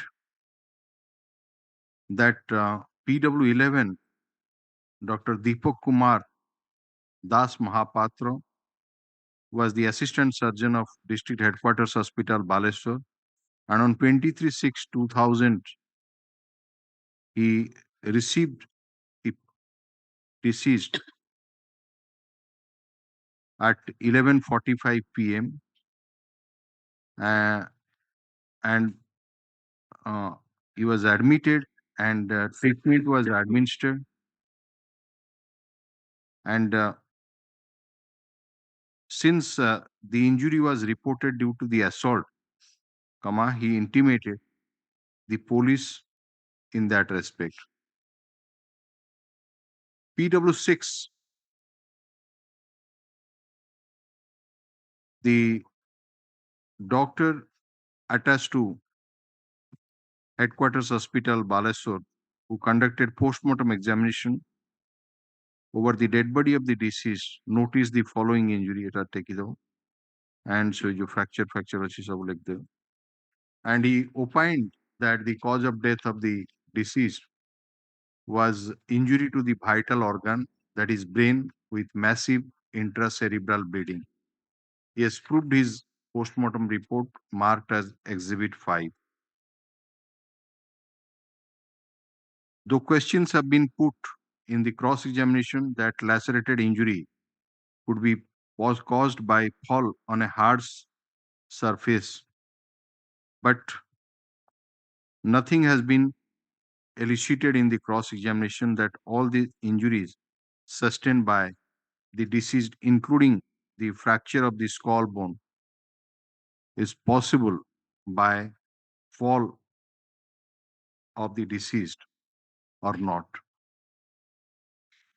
In view of the evidence adduced by the prosecution, particularly the inquest report, the postmortem report, the evidence of the doctors, we are of the view that the prosecution has successfully established that the deceased met with a homicidal death. Out of the two eyewitnesses examined by the prosecution, PW12, who is the mother of the deceased, has stated that the deceased used to visit their house frequently, which she was not appreciating, and she was regularly cautioning her daughter-in-law bracket PW8, the wife of appellant number 1, to ask the deceased not to come to their house. And she has further stated that the appellant number 1 was also not appreciating such frequent visit of the deceased to their house. She stated that on the date of occurrence, both the appellants were absent from the house. And at about 10 p.m., the deceased came to her house in a drunken state. And since she was alone at home, seeing such a drunken condition of the deceased, Kamasi abused him and drove him out of the house. And the deceased ran away towards the railway track and fell down over the railway track. The witness has been declared hostile by the prosecution and cross-examined with the permission of the court. And it would appear that he has given a complete go-by to what she has stated about the occurrence. In the cross-examination by the defense, however, she has stated that the deceased fell over a place where there was pieces of glass, stones, and boulders.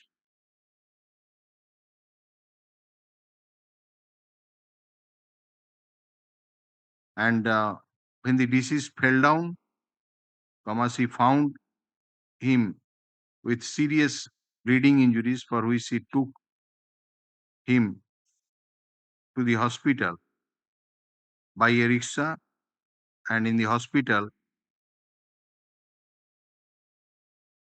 the deceased succumbed to the injuries. Since the evidence of the PW12 given in court is that the appellants were not present and they had no role in the death of the deceased is completely contrary to her previous statement. The London trial court has rightly not placed any reliance on the evidence of PW12. The only witness remains for the prosecution as an eyewitness is none else than PW8. the wife of appellant number 1. She has stated that she had married to appellant number 1 7 years prior to the date of occurrence and was blessed with a son who was aged about 6 years and one daughter aged about 2 years. And further stated that the appellant number 2 was staying with them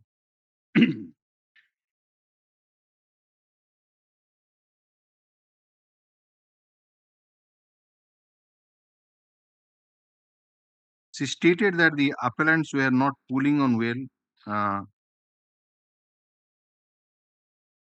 They were taking money from their mother, and when the mother refused to pay money to them, they used to assault her, for which a meeting was convened in their house. And the deceased and his brother Sudam PW5 used to attend the meeting on being called by her mother-in-law PW12. She further stated that on the date of occurrence, as she was assaulted by the appellants, PW12 called the deceased to their house, and when the deceased arrived, both the appellants asked him as to why he had come to their house, and they also abused PW12 and the deceased in obscene language, to which the deceased protested. PW8 further stated that both the appellants assaulted the deceased by means of a rope and fist blows, and then appellant number 2, Ravindra Barik, assaulted the deceased by means of a small axe on the backside of the head with its sharp side, for which he sustained bleeding injury on the head. And then both the appellants assaulted the deceased and pressed the throat of the deceased.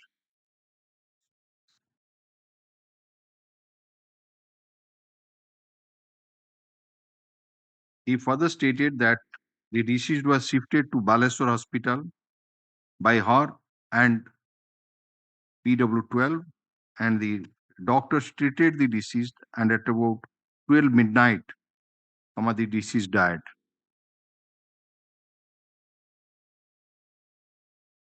In the cross-examination, PW8 has stated that deceased used to like her.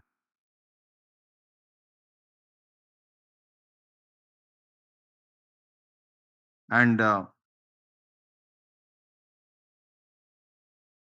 the two appellants were living separately, and the appellant number 2, Ravindra Bari,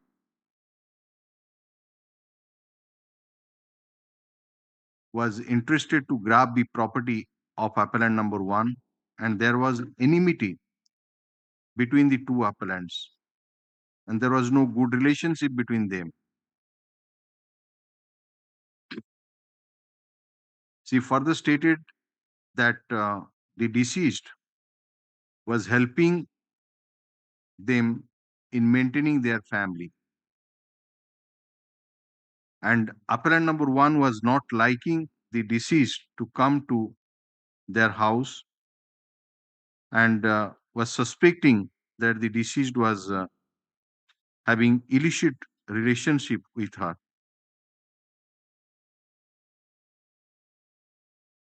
And she was the appellant number 1 was also asking the deceased not to come to the house.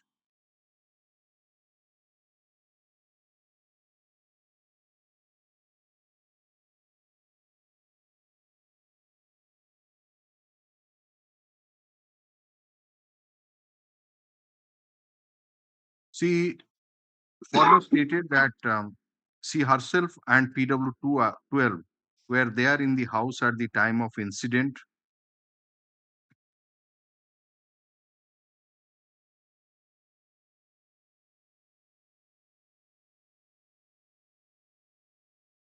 And that she used to ask the deceased not to come to her house.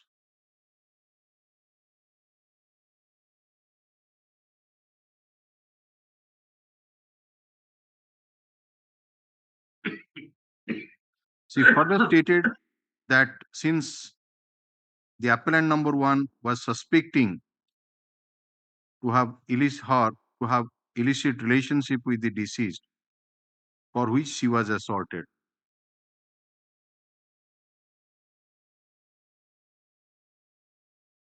And further stated that the assault took place on the veranda of the house and the axe was lying near the fence, and after assaulting the deceased, both the appellants threw the axe and left the house.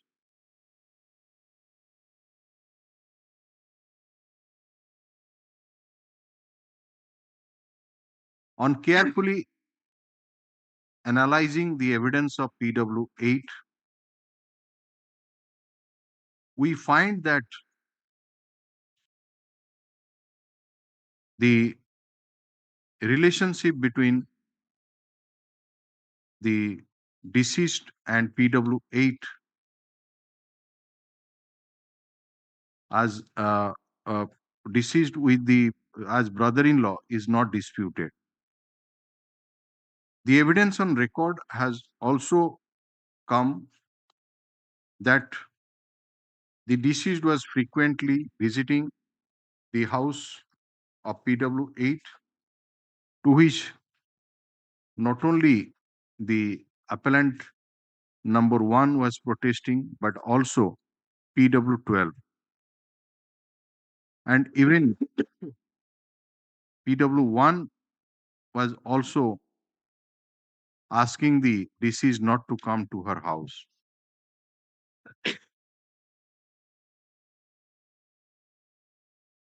In such a background, the deceased came again to the house of the appellant on the date of occurrence in the night hours.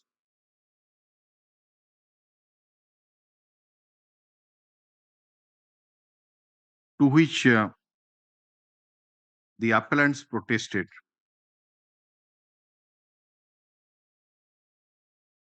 Though it is stated by PW8 that PW12 called the deceased to their house, but PW12 has not stated in that respect. The evidence further indicates that when both the appellants asked the deceased as to why he had come to their house, and they abused the deceased in obscene language, the deceased also protested them, and thereafter the assault has taken place. So far as the role attributed against appellant number one, Harihar Barik, is concerned, it is stated that he, along with the appellant number two, gave fist blows to the deceased first.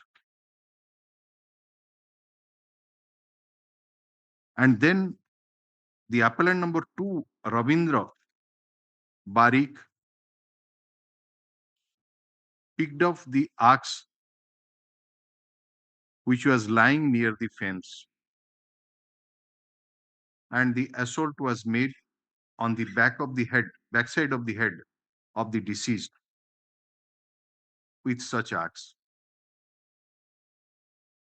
for which the deceased sustained bleeding injury on the head.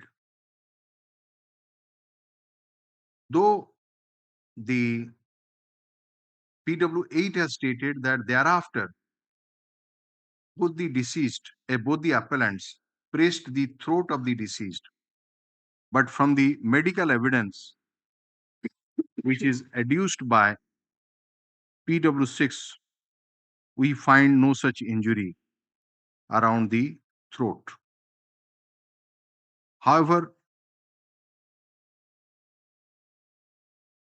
so far as the appellant number 2, Rabindra Barik, is concerned, the evidence has remained on second that he not only first dealt fist blows to the deceased, but also picked up the axe from the near the fence and dealt the blow on the backside head of the deceased. The overt committed by the two appellants is quite different. In the case of Surinder Kumar versus Union Territory, Chandigarh, reported in AR 1989 to Supreme Court cases 217. The Honorable Supreme Court held, while discussing exception 4 to section 300 of the Indian Penal Code, that to invoke such exception, 4 requirements must be satisfied. Namely, 1, it was a sudden fight. 2, there was no premeditation. 3, the act was done in a heat of passion. 4, the assailant had not taken any undue advantage or acted in a cruel manner. It was further held that the cause of quarrel is not relevant, nor it is relevant offered the provocation or started the assault. The number of wounds caused during the occurrence is not a decisive factor, but what is important is that the occurrence must have been sudden and unpremeditated, and the offender must have acted in a fit of anger. Of course, the offender must not have taken any undue advantage or acted in a cruel manner. Where on a sudden quarrel, a person in the heat of moment picked up a weapon which is handy and caused the injuries, one of which proved fatal, he would be entitled to the benefit of this exception, provided that he had not acted cruelly. In the said case, during the quarrel, it is stated that the appellant Surinder Kumar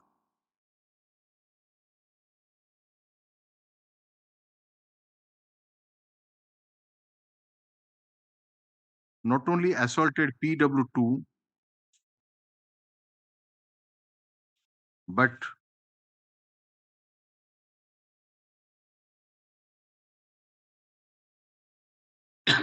picked up a knife from the kitchen and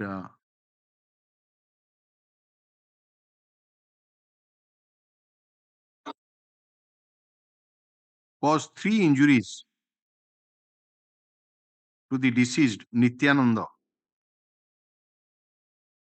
They inflicted 3 knife blows to the deceased, one on the shoulder, the other on the elbow, and the third on the chest, as a result of which the deceased collapsed to the floor and later died on the way to the hospital. The London trial court held that taking an overall view of the incident, the appellant would be entitled to the benefit of the exception and accordingly held him guilty under Section 304, Part 1 of the Indian Penal Code. In the present case, we find that there was no premeditation to assault the deceased, and the quarrel took place because as the deceased during the late night came to the house of the appellants, even though he was previously told on number of occasions by the appellant number 1, PW12, so also by the deceased not to come.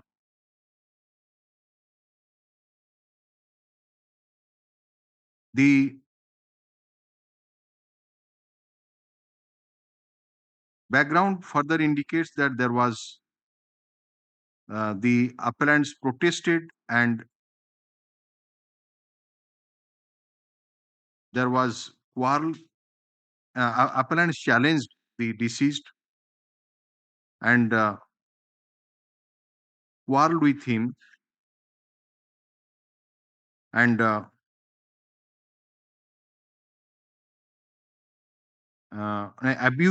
abused him, but to which the deceased protested.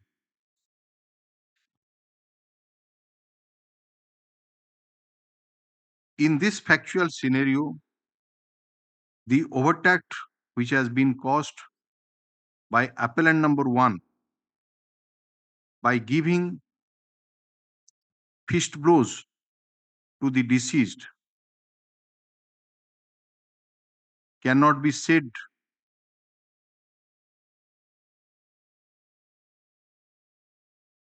to be with an intention to kill him, or it cannot be said that he shared common intention with the appellant number 2, Ravindra Barik.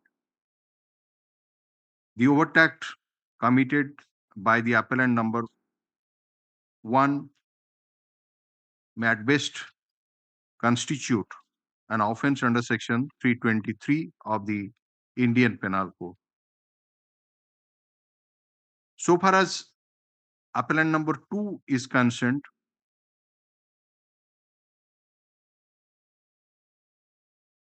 during course of quarrel, after giving fist blows, it appears that he went to collect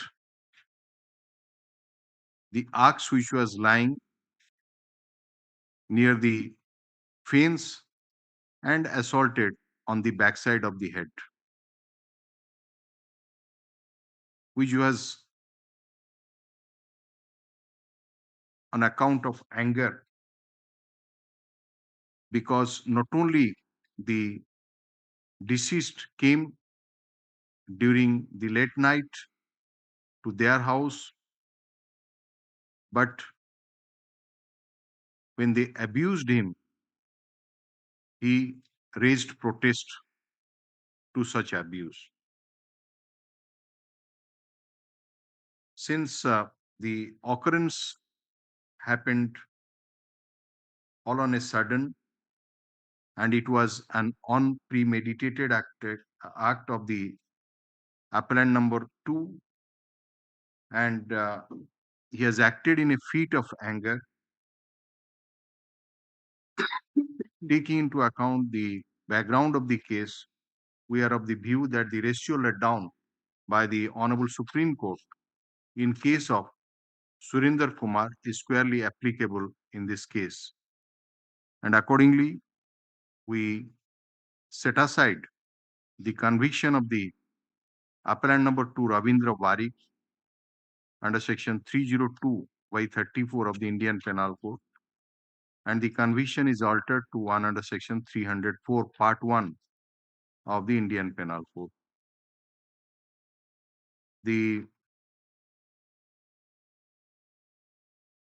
Accordingly, the appellant number 1 is convicted under section 323 of the Harihar Barik Legend, is convicted under section 323 of the Indian Penal Code, and the appellant number 2, Ravindra Barik, is found guilty under section 304 part 1 of the Indian Penal Code. It is stated by Mr. Pani that both the appellants were taken into judicial custody on 26/6/2000, and they were never released on bail during trial. After filing of this jail criminal appeal, they were directed to be released on bail as per the order dated 4/11/2009, and as such, they had remained in custody for more than 9 years and 4 months. In view of such submission, while convicting the appellant number 2 under section 304 part 1 of the Indian Penal Code, the sentence is reduced to period already undergone. So far as appellant number 1, Harihar Barik, is concerned, for his conviction under section 323 of the Indian Penal Code, we sentence him to undergo SI for 1 month. And stop. The jail criminal appeal is accordingly partly allowed. Put a note of appreciation on the Mr. Pani and so also Mr. Mishra.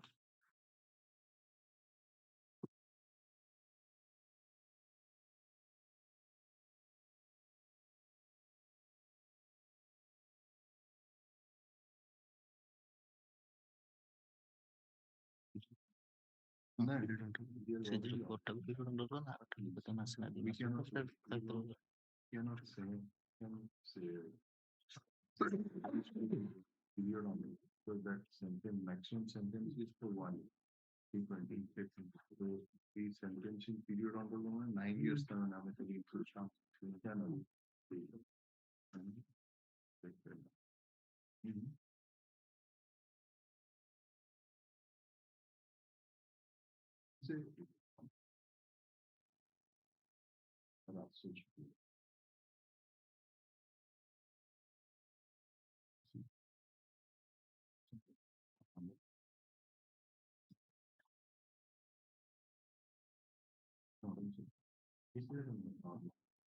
Normal was trying to decide here. I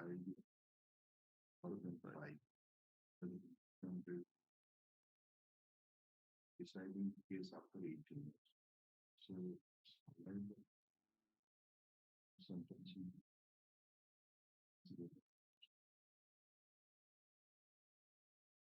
lots of time case is decided.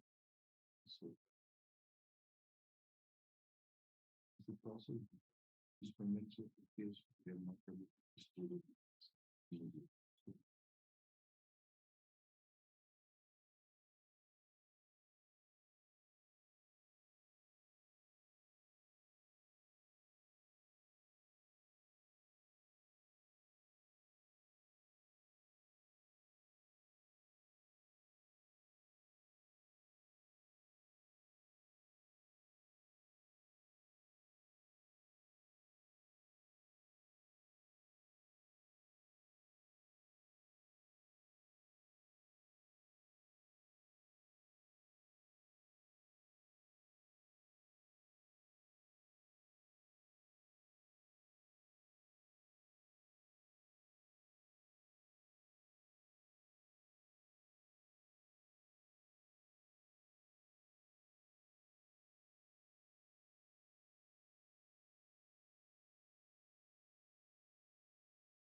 has been filed for interim bail, my lord. Petitioner was convicted under 20B IAC. Pardon to mention, my lord, criminal appeal 1214 of 2023. It was admitted by lordship and LCR was not there. In the meantime, LCR has come. Fine. Bail. Another case, my lord. Custody 7 years. Punishment 10 years. June. Criminal appeal, my lord, 1215. Criminal appeal Yes. Criminal appeal 1215 of 2022. The appellants are in jail since 6th March 2020. June. Your Lordship, my discharge. Criminal appeal for the My lord is directed to release the matter after receiving of a LCR matter. The conviction against LCR command. My lordship, one modification on bail. Modification of the condition of the bail. What modification you want? My lordship directed to pay some amount as a condition. As the petitioner is not in the all property should be seized from them. We don't. Let's give it. Your Lordship, I may permitted to mention Suresh Kumar versus State of Odisha, CRLA number 423 of 2022. The petitioner is in jail since last 8 years. It's for bail application. You want bail for? Your Lordship. Give it. My lord, case admission criminal division matter, my lord. That on 18, my lord, going to framing charge, my lord. Kindly taken up on Wednesday, my lord. Your Lordship, my discharge petition has been rejected, Lordship. Your Lordship, that is fixed to 17-1, Your Lordship. Pardon to mention. June. Pardon to mention. Your Lordship, there has been typographical error, Your Lordship. One modification I had applied earlier also. The subsequent mistake is also continuing, Your Lordship. June. Maybe take Tuesday, Your Lordship. Pardon to mention, Lordship. The appellant is a cancer patient, Your Lordship. Considering that, Your Lordship said to furnish property security in the learned court below. The Lordship appellant had submitted the property details, but it has been rejected on the sole ground that she was not present physically, personally on that date. And it has been, the property details has not been accepted, is rejected, and NBW has also been issued. No, She is a cancer if patient. there is it is to the satisfaction of the concerned court. The High Court cannot compel or direct that anything can be accepted. No, I bowed on it. It has been cancelled on the sole ground that she was not present physically on that date. Who was not present physically? The appellant. The appellant was not present physically on the date when the property security details were submitted in the court below. Only on that ground that she was not present physically, they have not accepted it. They have not gone into it, the property details. All right, we'll see that. Pardon, Lordship. CRLA number 694 2023. Lordship, I have filed an interim application for interim bail on the ground of the mother of the appellant was died on 10/1/2024, Your Lordship. I have attached the death certificate issued by the Sarpanch of the. Give a copy to the State Council so that it can come. Yes, Your Lordship. Okay, file it, sir. My lord, I am from Dhenkanal VC, my lord. दीदी को भी instruction हुआ है. My lord, I am from Dhenkanal VC, man. Yes. My lord, the matter is taken up on 5th, and it was it has been listed posted on 2 days, but not listed, Your Honor, my lord. The election petition argument is going on, and the time is short. That's why only specific matters which are posted today have been. Otherwise, the other matters which are there in the last list on Friday list, that has been left, and it will be listed on 19th. So your matter may come on 19th. So wait, don't make mention. Yes. Yes, Mr. Kanungo, you may start. Supplemental list, item number 21. My lords, yesterday I had cited a judgment, 1999 Supreme Court. See, Mike, what just 302. Just. Yesterday I had cited a judgment, 1999 Supreme Court, page 3029. We had not given a copy. pleading. This is on pleading, my lords.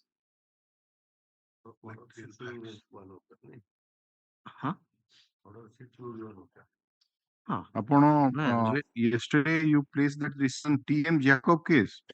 T.M. Jacob, we have given the judgment. While placing CPC. While placing CPC, my lords. Okay. Order 6. Given reference, but the judgment. Just a minute. এটা সায়েদ Dastagir You on pleading you had given yesterday AR 99 Supreme Court 3029. 3029. Okay. The judgment was not given. The You copy, want to my show some paragraphs or what?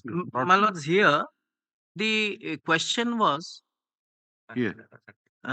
Syed Dastagir versus T.R. Gopal Krishna Shetty. Well, the question was whether non-averment of readiness and willingness to perform the contract as stipulated under Section 16 of the Specific Relief Act would be fatal to the suit. The apex court, the High Court had said it is fatal to the suit, but the apex court reversed this judgment and said from the pleadings, if it can be made out that there was a readiness and willingness to perform his part of the contract, then it is not fatal.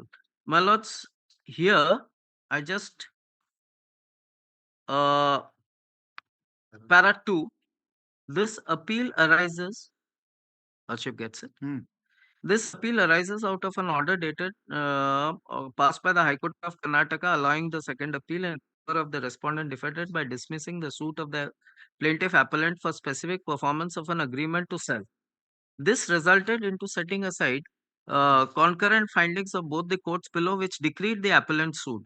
For this, the sole ground was that the appellant did not aver in his plaint that he was ready and willing to perform his part of the contract. Before adverting to this issue, it is necessary to give some bare facts. My lords, we need not go into the facts. For the para 4, my lords. The trial court held that the alleged agreement to sell was executed by the defendant for a sale consideration of 9,500 and the defendant agreed to execute sale deed on receipt of the balance amount of 4,000 and that defendant did receive all the aforesaid amounts except 120, which also plaintiff tendered in court. Hence, the suit for specific performance was decreed. Appellate court also confirmed the said findings. However, the High Court set aside the findings only on the ground that the plaintiff had not averred in his pleading specifically that he was ready and willing to perform his part of the contract, which is mandatory under Section 16C of the aforesaid Act. Then, my lords, your lordships may come to para 8.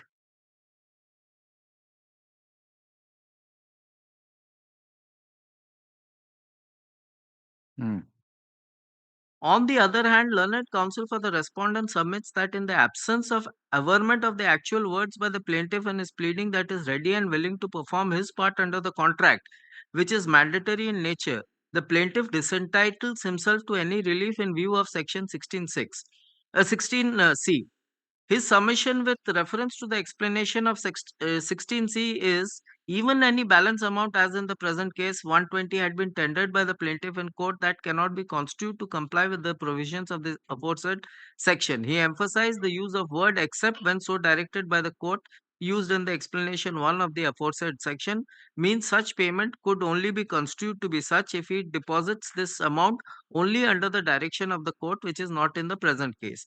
So, whole gamut of issue raised is how to constitute a plea specifically with reference to Section 16C and what are the obligations which the plaintiff has to comply with reference to his plea and whether the plea of the plaintiff could not be constituted to conform to the requirement of this aforesaid section, or does this section require specific words to be pleaded that he has performed or has always been ready and is willing to perform his part of the contract.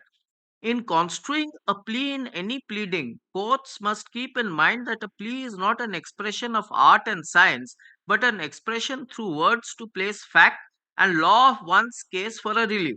Such an expression may be pointed, precise, sometimes vague, but still could be gathered what he wants to convey only by reading the whole pleading. Depends on the person drafting a plea. In India, most of the pleas are drafted by counsels, hence aforesaid difference of pleas which inevitably differ from one to another. Thus, to gather true spirit behind a plea, it should be read as a whole.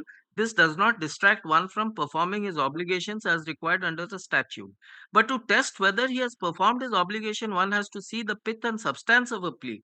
Where a statute requires any fact to be pleaded, then that has to be pleaded maybe in any other form. Same plea may be stated by different persons through different words, and how it could be constructed to be only in particular different in any particular nomenclature or word. Unless statute specifically requires for a plea to be in any particular form, it can be in any form. No specific phraseology or language is required to take such a plea. The language in section 16C, my lords, thereafter your lordships will go through. What we mean to say is, my lords, our averments will convey.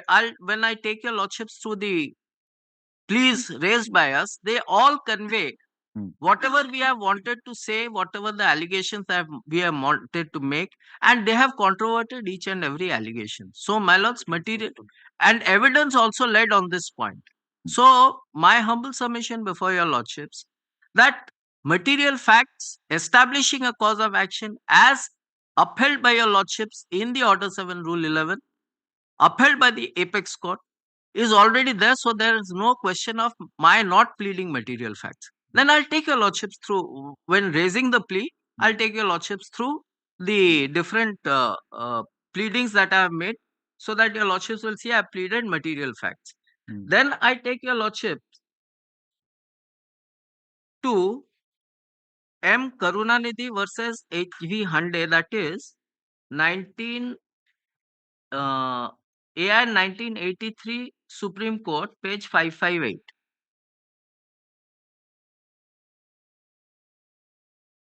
Yes, just Well,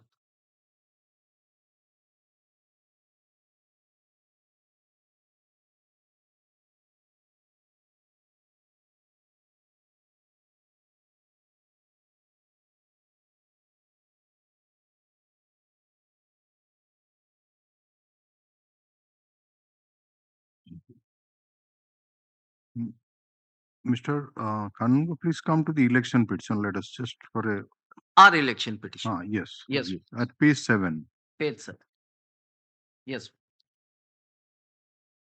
You see in the middle part, you have mentioned that part 3A of the nomination paper filed by the respondent has not been filled up by the respondent. Yes. The columns of part 3A of the nomination paper has been left blank, and columns from 3 to 9 are also not in the prescribed form. To be. Yes. So their stand is that you should have made specific pleading to that effect, that these are the requirements in that form, the part 3A in columns number so and so, but you have filled up like this. That is why it is not in so and so. You have simply stated that it is not in the prescribed form. In that way, this respondent was a little confused that how they, in what sense you say that it was within you. You might be knowing it that this is the way, but whether it was required to express in such words in the take the pleadings in that way or not. My lords, here, my lords, he is supposed to know that your lordships were compared the statutory I'm just form. giving an example on this. Yes, my lords. Your lordships, I'll come to it. Your lordships were compared. The statutory form has to be compared with the form that he has given. He is aware of the statutory form, and he is also aware that this is the statutory form that he has left blank, which is contrary to the directions of the Apex Court. That is our specific case, my lords. I'll take your lordships through all the. Yeah, I'll take your lordships to the pleadings. Before that, my lords, I'll just complete this. I just because it was just pleading was going on, I just want to refer Yes, my lords. one of the paragraphs. My lords, that is what the Apex Court says. What I want to convey, they understood it and they have replied to it. They have replied to it. I'll show you, lordships, the reply. No, they have replied in the sense that that is in proper form. They have that is in proper form. They could have said that this is a vague statement. We cannot reply to such a statement. It has to be ignored. Again, in while in your affidavit which you have filed, you have mentioned it in detail. Yes, my lords. That this was required for this. Yes, my lords. Because that is the evidence that I will be leading. As I have emphasized before your lordship yesterday, there's a difference between material facts and material particulars. Particulars is in the nature of evidence. Material facts, I draw the contours of a drawing, of a painting, let's say a duck. Then this particulars will fill up the color of that picture. Riverta blue habo, duck will be white, sky will be blue, trees will be green. The particulars will fill that up. I have said he has not filed it in the prescribed form because of XYZ reasons. I've given the reasons. So now this is the material fact that I have averred before your lordship, which your lordships have said gives rise to a cause of action. This list is now decided between the parties. They cannot go on re-agitating this again and again.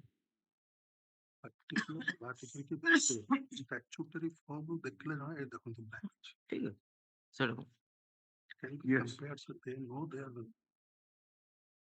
So this decision you just refer to that these following paragraph. Yes, That, okay. your lordship said go through the judgment. It deals with the concept of pleadings, whether it conveys. Sometimes they say it may also be vague, but if it conveys a particular allegation, then it is complete.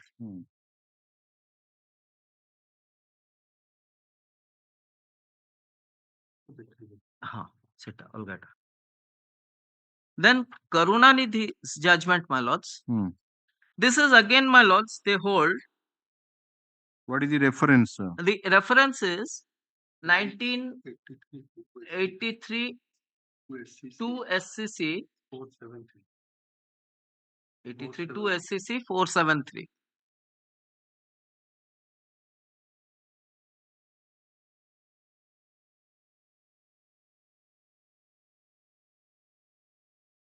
This is on this pleading. No. This is on that 2000 rupees.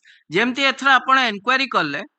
The High Court has, my lords, gone to the taken the statements of report from the registrar. Tinta your lordships may go through the judgment. Tinjana dele je tinta chalan exactly same. Tinta chalan issue heichi, tonka deposit heichi. They say that requirement of depositing 2000 is mandatory. Rest is all direct. Consequently, the last date for filing 800. My lords, last line, paragraph 3, your lordships may see. Paragraph 3, first page or last line, last date for filing. Last date for filing an election petition or to challenge his election petition was July 6, 1980. On July 14th, 80, Hyundai filed an election petition under 81 read with 100 of the RP Act for the challenging the election of the appellant on various grounds. The election petition was accompanied by a pre-receipted challan prepared by the Accounts Department of the High Court on the basis of a lodgement schedule installed by the Assistant Registrar to High Court, showing that a sum of rupees 2000 had been credited on July 11th, 80 or to the account of the Registrar High Court Madras in the Reserve Bank of India Madras as security for costs along with the lodgement schedule signed by the Assistant Registrar 2. Then, my lords, your lordships may come to paragraph 5. On October 30th, 1980, the appellant filed his written statement. He pleaded inter alia that the election petition was liable to be dismissed in limine under subsection 1 of 86 due to non-compliance with the requirements of subsection 1 of 117 of the Act read with Rule 8 of the Madras High Court election for the reasons that there was no deposit of 2000 in cash in the High Court as security for costs and also for non-compliance with the requirements of subsection 3 of 81 of the as a copy of the election petition served on the appellant. That is, the High Court by its order dated overruled both the preliminary objections in regard to the objection based on subsection 1 of section 117 read with Rule 8 of the Madras High Court. The High Court held that a sum of rupees 2000 as security amount had been deposited by the respondent in the Reserve Bank of India to the credit of the Registrar High Court at the instance of the High Court and in accordance with the procedure followed for deposit of amounts in court. In reaching that conclusion, the High Court relied upon the lodgement schedule presented by K. Subramaniam, counsel for the respondent, which had been prepared in the registry by the Assistant Registrar 2 and the challan in triplicate prepared by the Accounts Department of the High Court and signed by the official referee, specifying the amount and the date within which it had been deposited. It had held that the requirements of subsection 1 of section 117, read with Rule 8 of the Election Petitions Rules for the making of the deposit of 2,000 as security for costs in the High Court were mandatory, but the manner of making such deposit was directory, and the amount of 2,000 had in fact been deposited to the credit of the Registrar High Court within the time allowed. Therefore, there was substantial compliance with the requirements of subsection 1 of section 117 of the Act. My lords, thereafter this part has been upheld by the apex court, and they say that this is mandatory, this is all directory, and like your lordships have done, my lords, they have relied upon the report of the assistant registrar, whosoever, the cashier and other things. And then I'll take your lordships to the statute itself. The challan is not a part of the 81.3, your lordships may kindly see, of the RP Act.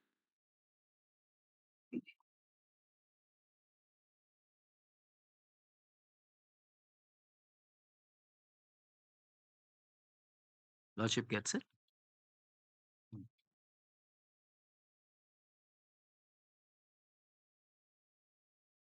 Yes. 81 is presentation of election petitions. 81.3 is every election petition shall be accompanied by as many copies thereof as there are respondents mentioned in the petition, and every such copy shall be attested by the petitioner under his own signature to be a true copy of the petition. It doesn't speak of the challan. 117 only speaks about deposit of amount.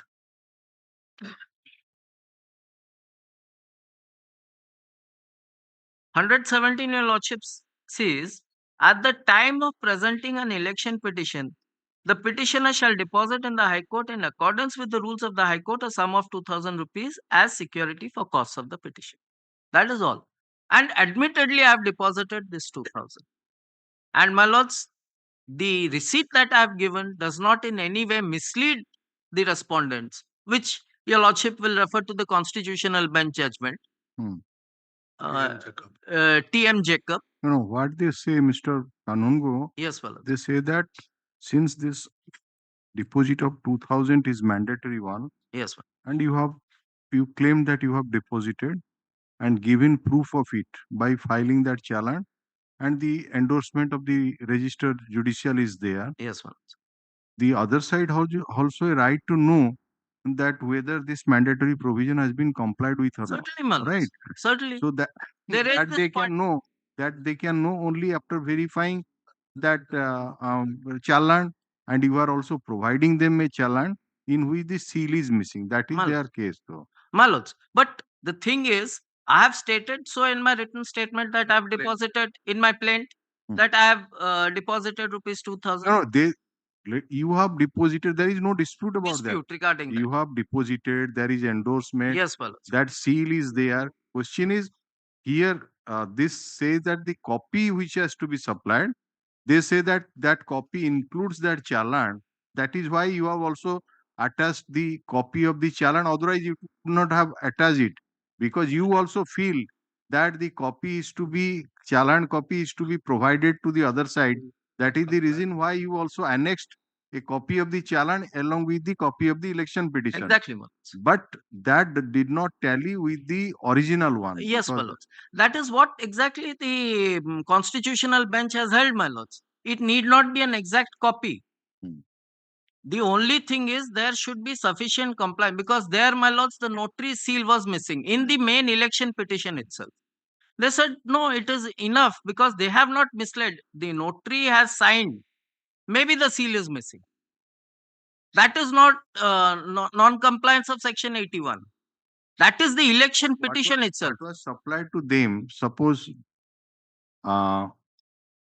this mentioning of that number and that date and some signature of that person, if that would not have been there only... Then, my lords, it would have been my lord, the challan number, and your lordships may compare the handwriting. That is why I'm asking that. Yes. Suppose the challan number, date, the signature of that... then also, my lords, unless it forms to be an integral part of the election petition, The election petition, I am only to give a true copy of the election petition. I go a step forward. This is as an additional method, my lords, to support my plaint. I am just giving this to show that we have deposited 2,000. This is actually for your lordship's consideration, that your lordships will see whether he has deposited this amount or not. Okay. And if I have falsely stated, then obviously my plaint has to go. That has been inquired into. Finding has been Finding, given. exactly. Yes. And they were no way prejudiced, my lords, nor have I misled them. If your lordship compares all the three challans, handwriting is absolutely the same. So the challan number 18 bhi lekha hai exactly the same. Date also has been given as the same.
Yes. And another point which your lordships must have noted is this is barred by also constructive res judicata. Time after time they are raising new pleas, my lords. They had raised this plea, I had not deposited the amount. Thereafter they changed the plea. This is also barred by constructive res judicata. The CPC is applicable to the election proceeding under 87.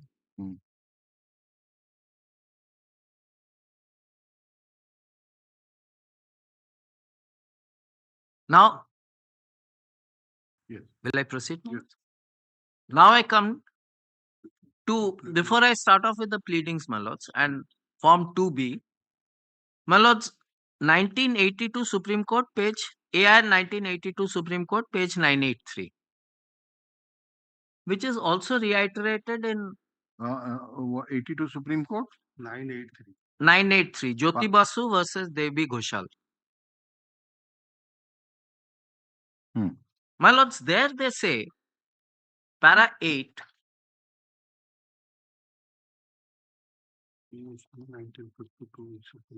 Punnuswamy, which has also been relied upon by Karunanidhi. Your lordships may kindly see paragraph 8. The nature of the right to elect, the right to be elected, and the right to dispute an election, and the scheme of the constitutional and statutory provisions in relation to these rights have been explained by the court in NP Ponnuswamy versus Returning Officer. We proceed to state what we have gleaned from what has been said, so much as necessary for this case. The right to elect, fundamental though it is to democracy, is anomalously enough neither a fundamental right nor a common law right. It is pure and simple a statutory right. So is the right to be elected. So is the right to dispute an election. Outside of statute, there is no right to elect, no right to be elected, and no right to dispute an election. So this is a statutory right, balance. The statutory right has to be strictly complied with when he is contesting an election. Now I take your lordships, my lords, thereafter, an election petition is not an action at common law nor in equity. It is a statutory proceeding to which neither the common law nor the principles of equity apply, but only those rules which the statute makes and applies. It is a special jurisdiction, and a special jurisdiction has always to be exercised in accordance with the statutory creating it. Concepts familiar to common law and equity must remain strangers to election law unless statutorily embodied. Punuswami's case holds good, my lords.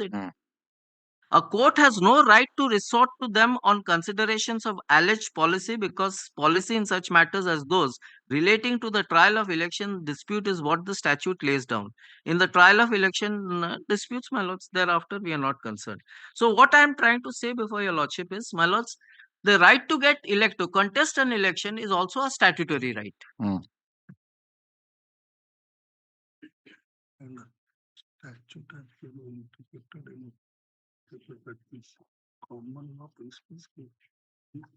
And this statute has to be interpreted in accordance with the wordings of the statute.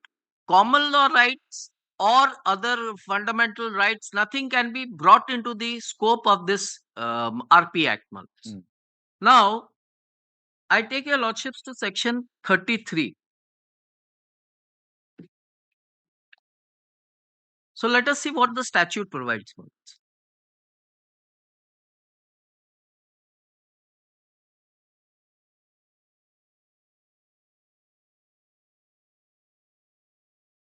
Lordship gets 33.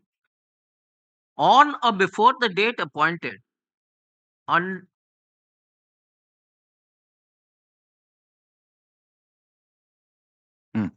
Yes.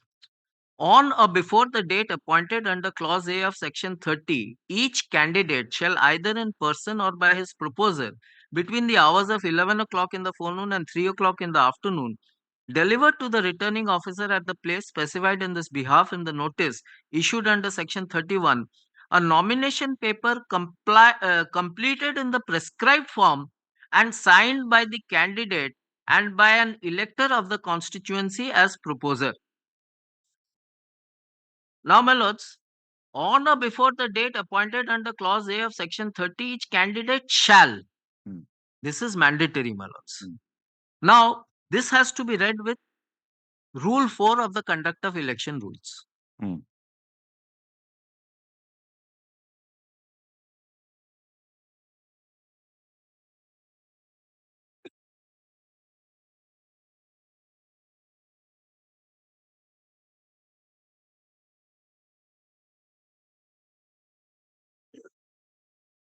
Nomination paper.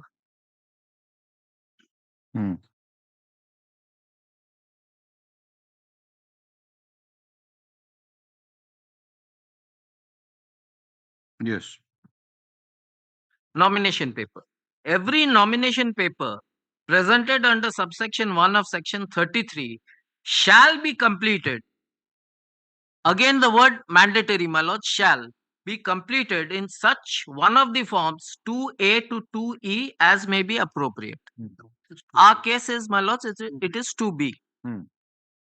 Provided that a failure to complete or defect in completing the declaration as to symbols in a nomination paper in form 2A or 2B shall not be deemed to be a defect of substantial character within the meaning of subsection 4 of section 36. So they have specified what is a defect of substantial character in the rule itself. What is a defect? Failure to complete or defect in completing the declaration as to symbols in a nomination paper in form 2A or 2B, which is our form, shall not be deemed to be a defect of a substantial character within the meaning of subsection 4 of section 36. Not that any defect which is there are not substantial defects. This defect is not one of is not a substantial defect. Two things have been stated here. Yes, fellows. Failure to complete the nomination paper, we will segregate it. Yes, fellows. Provided that a failure to complete the nomination paper or defect in completing. Or defect in completing. Yes, fellows. Then the third is declaration as to the symbols in a nomination paper at 2B asila shall not be so and so. So ei jota eta asibani ki ja defect in completing bhitar asibani ki nahi agya eta khali symbols na eta symbol na symbol ta hoji gote separate or pura roichi अच्छा This देखो, this failure is to one. complete or defect in completing the declaration as to the symbol. Okay. Maybe that you are right that this only says that in so far as the symbols is concerned, Yes, sir. in that respect, if there is any failure to symbol মানে কোন এটি কোন আছে আজ্ঞା এই যে push in specific মানে হাত চিহ্ন হ্যাঁ। শঙ্খ চিহ্ন so that a failure to complete or defect in completing the declaration as to provided that a failure to complete or defect in completing, if it is comma. Mr. Kanungo, Yes, my if it is segregated into three separate parts, yes, my lords. then this should be but if it relates to that 1 and 2, that means failure to complete and defect in completing, Yes, it my lord. relates to that symbols only, Yes, my lord. then obviously something different what you say that they have not completed the form in toto and left something blank, etc., that may have some relevance. But if they are segregated like that, My lords, it cannot, because there is no comma or anything to segregate the clause. failure to complete Or complete in or completing, a defect in completing. comma the declaration of তারপরে comma. so you mean to say that this proviso it relates to only symbols? Symbols. Okay. And my lords, ultimately what is the main mandate of the statute? That you have to fill your form in 2B. Now, if it is in form 2B, I'm also going to their argument. Let us say there is a failure to complete a part of form 2B, which the Supreme Court also says you cannot do it. But anyway, I'll come to those judgments later. But if there is a failure to complete let us say the basic provisions in I've left particulars blank or something, that is a failure to complete form 2B. But the sine qua non for attracting this section is, my lords, there has to be a form 2B. It cannot be some other form. Now, my lords, if your lordship goes to my pleadings, sorry, 36.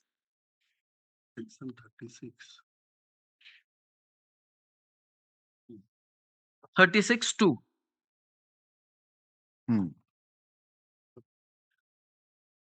Again, 36(1), right? This relates to scrutiny of nomination.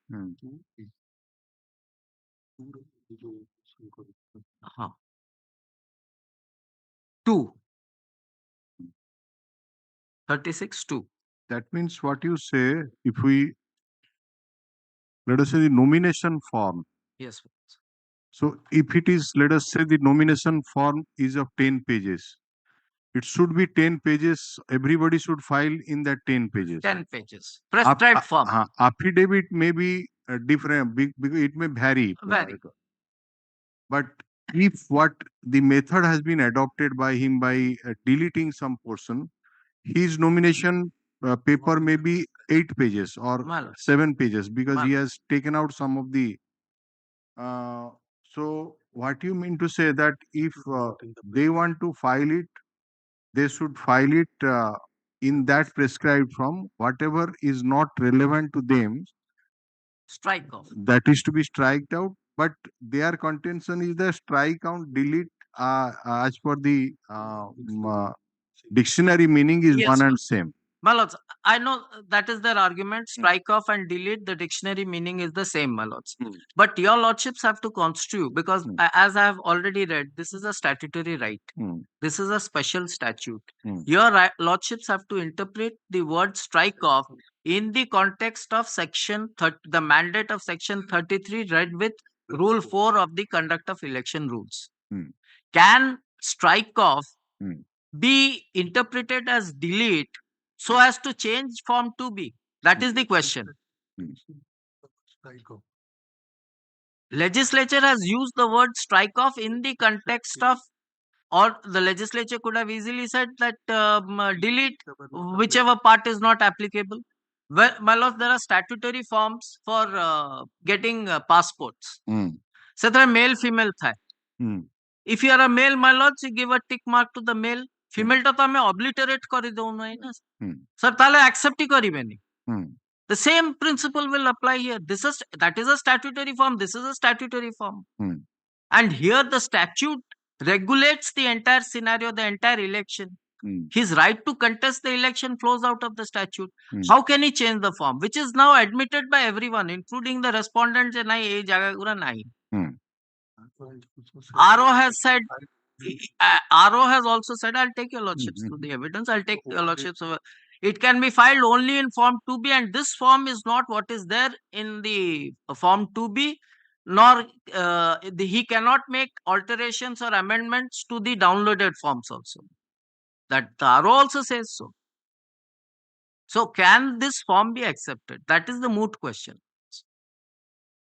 No, you mean to say that the strike of in the context of the election petition, yes, brother, cannot be the plain meaning of the strike of as per the dictionary may be delete, but in the context of this election, the nomination paper, yes, brother, and the requirement, the said meaning cannot be here. We cannot accept the same meaning, or that cannot exactly, my lords. Because ultimately, my lords, as I have already said, my lords, just to repeat myself, the right flows out of the statute.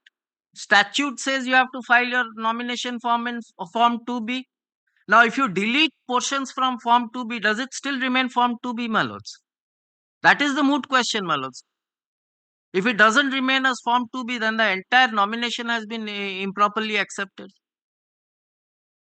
It remains according to a part of form 2B, but it is a part of form 2B, but it is not complete form 2B. Complete form. By deleting those portions. And those portions are not applicable to him. My lords, I also concede to that. They are not applicable, but he cannot take it away, obliterate it. Jemti mu कहली आज्ञा statutory form अछि male female. Passport ଆମେ apply କରୁଛୁ. Male we tick. Female is there. Do we take out female? आज्ञा female से तो आमे आणुଛୁ ताले तो ସେମାନେ accept करिवेन. Another thing has also been done that से जो column गुड़ा करे yes लिखी देले yes से जोटा fill up करियो से last part 3 है ना कौन से आया part 3 हाँ 3 से तांकर आंसर होची no तेणु से totally ताकू बाहर कर देल. Does it still remain? Your lordships has to see this is the mandate of the statute. You have to file your nomination under form 2B. Their case is that if the answer would have been yes, then we are bound to keep that and answer it. No, strike it off. Strike off कर दे जानते. Not applicable लिखी दे जानते. Blank छाड़ दे जानते. They should have written not applicable. Blank भी अच्छे है. Only one has been filled up, which were sold. Other 3 nomination papers are blank. If your lordship लिखी जान. ना गोटाए रे लिखी जान. One रे लिखी जान बाकी 3टा blank अच्छे. That's why we said column 3 to 9 are blank. जोटा हमें uploaded है थला सेटा देखी कि तो हमें question आ गया. Exhibit 39, 40, 41 are blank. Only 42 रे से mention करचंती NN. सेटा को अपन short रे note. हाँ मुझे note रे दे लिखी. Note रे दे. Okay. Yes, carry forward. So your lordships have to 36 2 टैटिक के 36 आ गया. 2B scrutiny of nomination.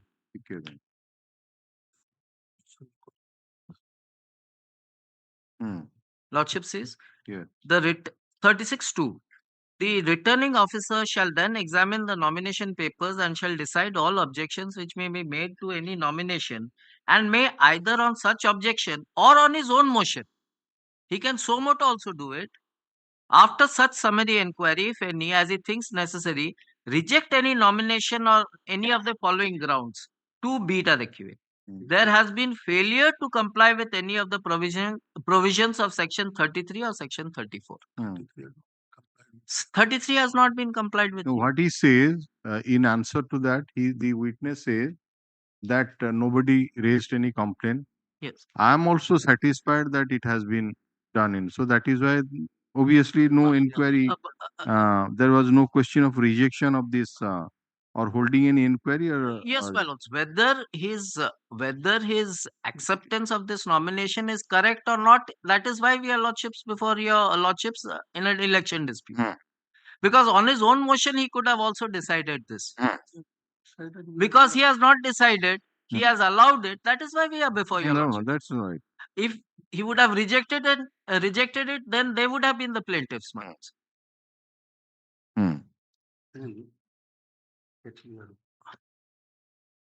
Then your lordships may see the handbook 70, page 75. RO's handbook. These are statutory rules under Article 324.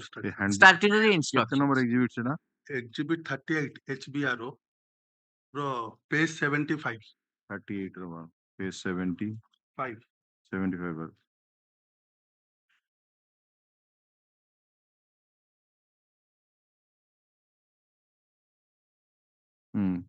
Clause 5.11.1. Yes. As each nomination paper is filed, returning officer or the specified assistant returning officer, as the case may be, is required by law to examine it then and there from the technical standpoint as required under 33(4) of the Act. But returning officer is not required to hold any formal scrutiny of any nomination papers at this stage. This preliminary examination is restricted to entries relating to the name and electoral roll, details relating to the candidate and the proposers as given in the nomination papers, and those as entered in the electoral roll. Only electoral roll and the candidate. The following aspects may be examined at this stage if the election is a candidate is an elector in my lords, your lordships may skip over, is an elector in returning officer's constituency.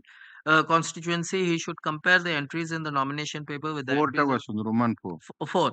Check whether the affidavit in revised form 26 is duly filled up and attached with the nomination paper. If not, returning officer or the specified assistant should bring it to the notice. Checklist ଦେଇଛନ୍ତି ସେ check whether all the ସେଟା ଆସିବ ଆଜ୍ଞା ଆମର ଇଏରେ affidavit portion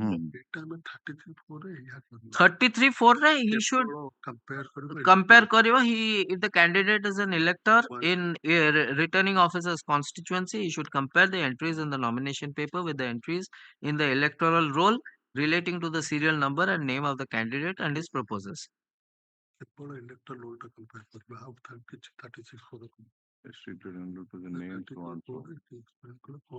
Name of the different constituency ହେଲେ again such electoral rolls different constituency ରେ ତାଙ୍କ ପାଖରେ ଦବ 33(4) ରେ ଏଇଆ ସେ consider କରିବ. He is only to consider insofar as electoral roll is concerned under 33(4). affidavit ଟାକୁ ଯେମିତି ଅଛି ରୋମାନ 4 ରେ affidavit ଟା ଯୋଉ revised form 26 ସେଇଟା fill up ଠିକ ସେ ହେଇଛି କି ନାହିଁ ନା incomplete affidavit file ହେଇଛି ଆଉ ସେଥିପାଇଁ ଯୋଉ opportunity ଦବ ସେଇ type ର nomination paper ଟା ପ୍ରତ୍ୟେକ ଇଏ ପାଇଁ ରହିଛି କି ନାହିଁ ସେମିତି କିଛି ନାହିଁ ଖାଲି ଦିଟା ଜିନିଷ କହିଛି ଯେ preliminary examination ଟା only that is restricted to the entries relating to the name and electoral roll details of the candidate and the proposers in the proposers.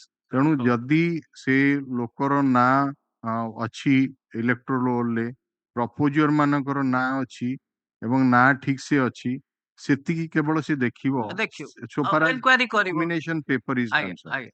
ବାକି obviously ଯୋଉ affidavit ଟାକୁ ଦେଖିବ ସେଇଟାକୁ in detail ସେ ଦେଖିକି he can ask them for file different checklist ଗୋଟେ prepare କରିବ ଦବ ଦେଇକି ତ ଏଠି ଏଇ ଯୋଉ question now it comes that ଏଇ ଯୋଉ delete କଲେ ବା strike off କଲେ ଯାହା ବି କଲେ ସେ ଜିନିଷ ଗୁଡାକ verify କରିବାର scope ଗୋଟେ returning officer ର nomination paper ଅଛି କି only at the time of scrutiny ଯଦି ସେ କରିଥାନ୍ତା because ନାଇଁ ନାଇଁ ତା କରିବାର ସ୍କୋପ ଅଛି କି ମୁଁ ଖାଲି ଆନ୍ସର ଦିଅନ୍ତୁ ନାଇଁ ସ୍କୋପ ସେମିତି if your lordship follows କାରଣ ଏଠି ଯାଉଛି ଯେ ପ୍ରିଲିମିନାରୀ ଏକ୍ସାମିନେସନ କରିବ ନୋମିନେସନ ପେପର papers ଆଫିଡେଭିଟ ଟାକୁ ଟିକେ ଡିଟେଲ ୱେ ରେ ଦେଖିବ ଯଦି detail ପୁଣି way ଇଏରେ କରିବ ତାକୁ ଚେକ୍ ଲିଷ୍ଟ ଦବ nomination there is paper nothing that nomination ଯେମିତି ଆକୁ ଚେକ୍ ଲିଷ୍ଟ ଦେଇକି ହଁ ଆଉ ଗୋଟେ ସେଟ୍ nomination paper ଫାଇଲ କରିବାକୁ ନାଇଁ ସେମିତିଆ ସେମିତି କିଛି ନାହିଁ ଏଠି there is nothing so the difference is that so far as affidavit is concerned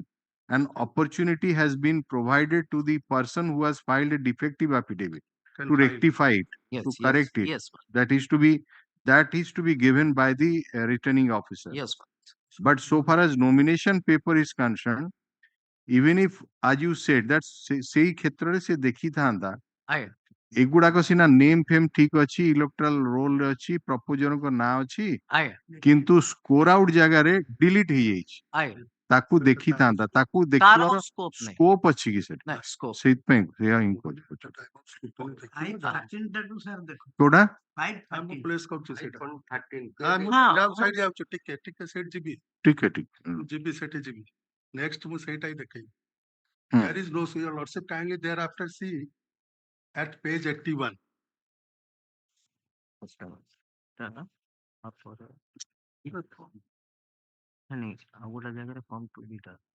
discrepancies and errors in electoral rolls no 36(4) ର ଯୋଉ ଭାଇ ଯୋଉ ରହିଲା misnomer ଏଇଟା ଦେଖ clear ଆଜ୍ଞା 36(4) ରେ ଯୋଉ misnomer ରହିଲା this has been clarified in 5.13 point 1 Point 1. No misnomer or inaccurate description or clerical, technical or printing error in regarding to the name of the candidate or his proposals or any other ground in regard to any place mentioned in the electoral roll or the nomination paper and no clerical, technical or printing error in regard to the electoral roll numbers of any such person in the electoral roll or the nomination paper shall affect the full operation of the electoral roll or the nomination paper with respect to such person or place in any case where the description in regard to the name of the person or place is such as is commonly understood. Returning officer shall permit any such misnomer or inaccurate description or clerical, technical or printing error to be corrected and where necessary direct that any such misnomer, inaccurate description, clerical, technical or printing error in the electoral roll or in the nomination papers shall be overlooked. Returning officer has no power in law to allow any other error to be corrected. only electoral roll and are যদি applicable you can allow to correct Similarly, if there's that means if there is a defect in the electoral roll of the candidate or of his proposer, then these errors can be rectified. No other error can be rectified. They have clarified it. Returning officer has no power in law to allow any other error to be corrected. See section 33(4) of RP Act. That is what they have amplified. Again, your lordships will go through this section carefully. This rule. No misnomer or inaccurate description or clerical, technical or printing error in regarding to the name of the candidate or his proposer. For Gopal Agarwal, he writes Gopala Agarwal, Gopala. That is, my lords, that can be corrected. Or his proposers. Or any other person or in regard to any place mentioned in the electoral roll or the মানে যদি জায়গাটা ভুল হয়ে যাইছে or the nomination paper and no clerical, technical or printing error in regard electoral roll numbers of any such person. Suppose, my lords, Mr. Gopal Agarwal is a proposer and he writes his electoral roll number as 100, but it is 99. That can be ignored. Roll numbers of any such person in the electoral roll or the nomination paper shall affect the full operation of the electoral roll or the nomination paper with respect to such person or place in any case where the description in regard to the name of the person or place is such as is commonly understood. Returning officer shall permit such misnomer or inaccurate description or clerical, technical or printing error to be corrected and where necessary direct that any such misnomer, inaccurate descriptions, clerical, technical or printing error in the electoral roll or in the nomination papers shall be overlooked. This relates to my lord's identification of the candidate and the proposers. कोटी नाटा भूल ही गला, कोटी place of residence भूल ही गला. Then returning officer has no power in law to allow any other error to be corrected. See section 33(4) of the RP Act. That is what they have clarified the scope and ambit of section 33(4). Similarly, if there is a complaint regarding 35.13, ନାଇଁ ସେଠି ମୁଁ ଗୋଟେ example ଦଉଛି ସେଠି suppose ଏଇ ଜିନିଷଟାକୁ ସେ returning officer mark କରିଥାନ୍ତା ଏବଂ ତାର ହୃଦବୋଧ ହେଇଥାନ୍ତା ଯେ ନାଇଁ ଏଇଟାକୁ ଡିଲିଟ କରିବାର ନଥିଲା, ଏଇଟାକୁ ସ୍କୋର ଆଉଟ କରିବାର ଥିଲା। ସେ ନୋମିନେସନ ପେପର ଫାଇଲ କଲା ପରେ would he have asked him to file another nomination paper? Nomination There was any power available with him. My lords, no, because my lords, he is any candidate who is contesting the election, he is supposed to know the law. तो से 2B रे ही file करिवो जदि गोटा भूल form रे file कला धरंतु आगे 2B जगह रे से 2E रे फाइल करथा था तो nomination scrutiny रे काट देथा कि he would not have accepted आरो that depends on the आरो 2B रे फाइल कर जंदी 2B रे जो आपण जो आर्गुमेंट ता करचंदी सपोज सी कहूची एटा ये न मु ताको इग्नोर करिची आगे आपणकर कथा जदि एक्सेप्ट हेई था let us take for an example that the he came to know that एई पारा गुडा को रहिवार थिला गुडा को प्रेस्क्राइब्ड फॉर्म रे अछि एगुडा को रहिवार थिला एको डिलीट कोन कर देछि एगुडा को स्कोर आउट करिवार थिला से एया ई करथांदा ताहाले ताकू रिजेक्ट कर दी थांता ना तांगु गुडा अपॉर्चुनिटी देई थांदा पुनी आउ थरे गुडे नॉमिनेशन पेपर कारण डेट अछि आगु ये 2 तारीख फाइल करछि 4 तारीख जाए नॉमिनेशन पेपर फाइल करिया लेट अस से he can file subsequently within the date. From the date there are 7 days time from such and such date to such and such date nomination is to be filed. He can file, but returning officer will not ask him you file another nomination. The candidate so moto can file. There is no power on the returning officer like form 26 affidavit to ask him to file revised nomination form.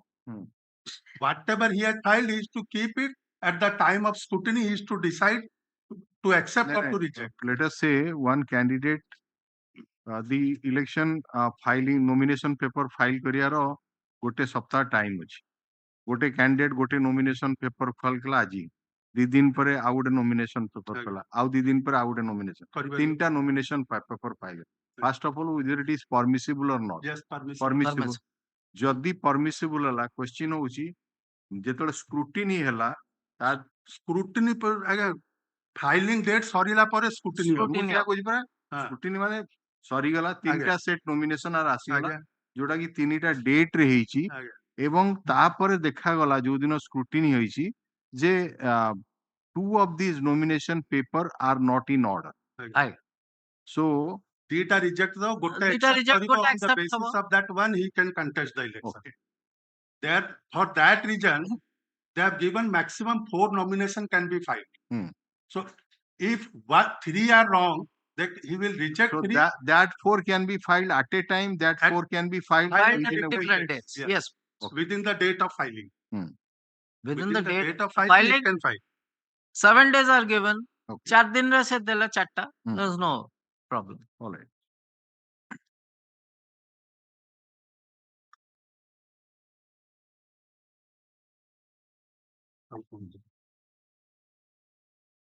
I have 5.13.2. Similarly, if there is a complaint regarding mismatch of photo in the photo electoral roll, returning officer shall overlook the same and after satisfying himself herself about the identity of the person through some other document produced by him. Though the photo ta aga photo, it is not matching with my present photograph. Then he can ignore the same. 35.13.3. Points which returning officer is thus required to dispose of under section 33(4) of the said act should invariably be disposed of at this stage. It will be undesirable for returning officer at the time of scrutiny. जदि से कहउछन mister कानून गो yes यदि एटा ତାଙ୍କର ଯଦି case ହବ ଯେ it's a printing error, let us say that delete ହେଇଯାଇଛି, it's a printing error, ଆମେ ସେଟାକୁ ପ୍ରିଣ୍ଟିଂ ଏରର ବା ଟେକ୍ନିକାଲ ଏଇ ଟାଇପ ର ଆଣିବା, ତାହେଲେ ଏଗେନ୍ ସେ ଯୋଉ ପାରାଗ୍ରାଫ ଗୁଡାକ ଡିଲିଟ କରିଦେଇଛନ୍ତି, ଯୋଉ ପର୍ଟିକୁଲାର ଇଚ୍ ଇଜ ନଟ୍ ଆପ୍ଲିକେବୁଲ, ସେଗୁଡାକ କରିପାରିବେ କି? ନାଇଁ ଆଜ୍ଞା, because they have specified what is to be ignored. That name of the candidates, proposer, or any other person or place. Yes, Place and electoral roll. Electoral roll. Electoral roll number and photograph. Sir, ଆଉ ଗୋଟେ କଥା, ତାଙ୍କର specific case ହେଲା ଯେ last 3ଟା witness କହିଲେ, 2 ଜଣ ଓକିଲ, ଯେ ଆମ ଟାଇମ ନଥିଲା, ଆମେ ତାକୁ delete କରିଦେଇଛୁ. They also say that we have deleted. It is not that it is a printing error. It is their case. I'll take your lordships to that evidence also. They themselves say that we have deleted these portions. Because we found that this is not necessary. ଆମ time ନଥିଲା, ସେ ଏତେ type କଲେ, ଆମେ ଆଉ file କରି ପାରିନଥାନ୍ତୁ ସେଦିନ, ସେଇ ପାଇଁ ଆମେ ତାକୁ ଡିଲିଟ କରିଦେଲୁ. That is their case. But Built there up. was sufficient time to file. But there was sufficient time to file. That's a separate story. But this is their case. I'll take your lordships to that evidence. Their own witnesses state this. Their advocates say that because there was no sufficient time to file the nomination paper, we thought it appropriate not to type out the entire nomination paper. We typed out only those parts which are relevant to us and deleted the rest of the parts. So it is not their case that it is a printing error or a typographical error or anything. They themselves have deleted it knowingly. And then the respondent has overlooked the nomination paper and thereafter it has been filed. So what they think that it is irrelevant. Yes, well. The same might not have been thought by the RO. RO ଅବଶ୍ୟ ସେମିତି କିଛି ନେଇନି, ତେଣୁ ଏଠି ହେଇପାରେ ଯେ ତମେ ଭାବୁଛ ଏଇଟା ହଉଛି ମୋ ପାଇଁ ଏଇଟା ହଉଛି irrelevant, ମୋର ପାଇଁ ଏଇଟା ଦରକାର ନାହିଁ ଫିଲଅପ କରିବାରୁ, ସେଇଆ ଭାବିକିନି ମୁଁ କାଟିଦେଲି. ପସିବିଲିଟି ଅଛି ଯେ the returning officer might take a different opinion.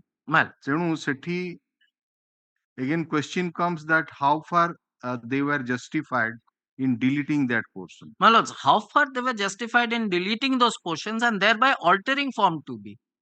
Can the mandate is Form 2B re dabo. Can you alter that form? That is the moot question before your lordship. By deleting, that means you say that by deleting some of the paragraphs, yes, that also change the form. Exactly, my lords. Obliged, my lords. That is exactly what I am trying to say.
Yes.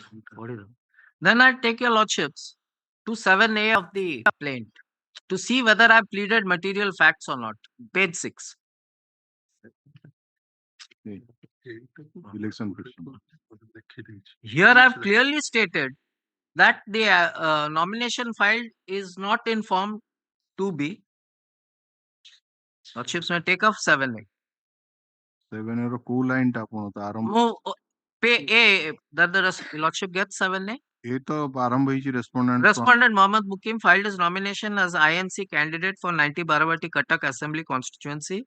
The respondent, along with his nomination, filed an affidavit purportedly in Form 26.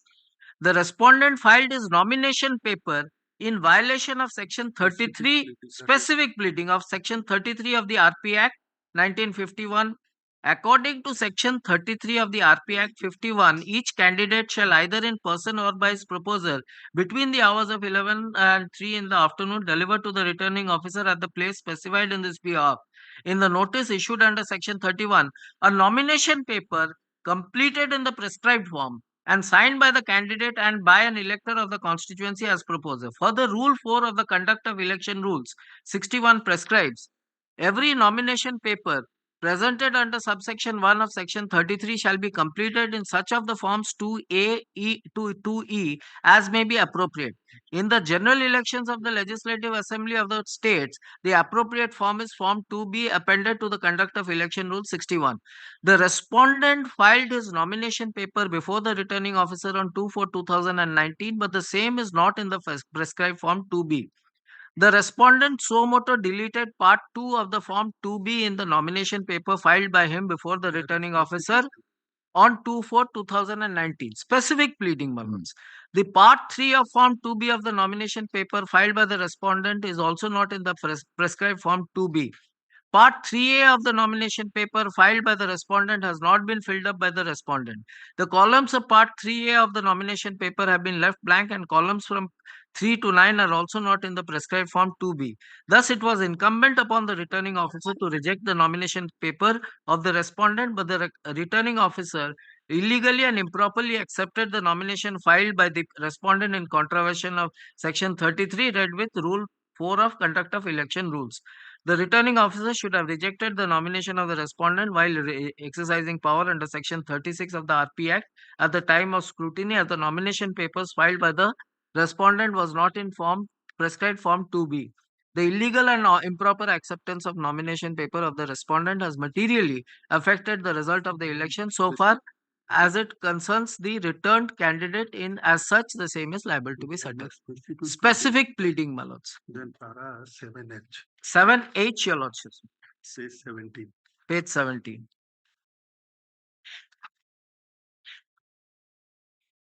H. That the election petition non-disclosure. Sorry. 86 line from bottom. Your lordships may come to page 17. Page 17 no, 6 line from bottom. Page 17 no, 6th line from the bottom. 1, 2, 3. If a candidate If a candidate fails to file the prescribed nomination form in Form 2B and files affidavit by suppressing the required information in Form 26, his nomination paper is to be rejected. In the present case, the respondent has not filed his nomination paper in the prescribed Form 2B and has not fully disclosed about the criminal. Then your lordships may 5 lines below that. The returning officer should have rejected his nomination papers as the same was not filed in the prescribed Form 2B, and whatever has been filed is also with blank particulars, but the returning officer illegally and improperly accepted the nomination papers of the respondent, though the same were not in the prescribed Form 2B. Therefore, non-filing of nomination paper in the prescribed form and whatever has been filed with blank particulars materially affects the result of the election. As such, the election of the respondent, declaring him MLA, is to be declared void.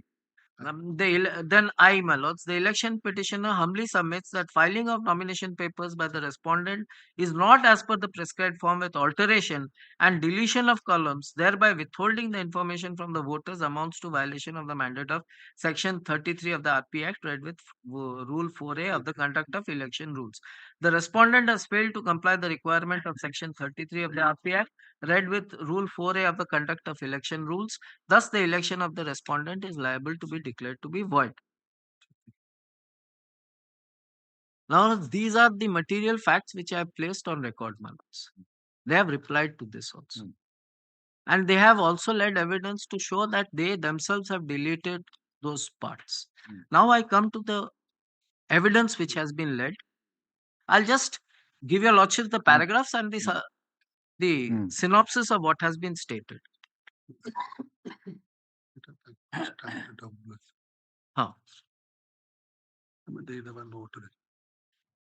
ତାଙ୍କ stand WS ରେ ହେଲା WS ଟା ବାହାର କରି return statement ଆମେ 2 number ହଁ କୋଉ paragraph ତାଙ୍କ ରିଟନ୍ ଷ୍ଟେଟମେଣ୍ଟ ରେ ପାରା 23A page 15 at page 17 last sub para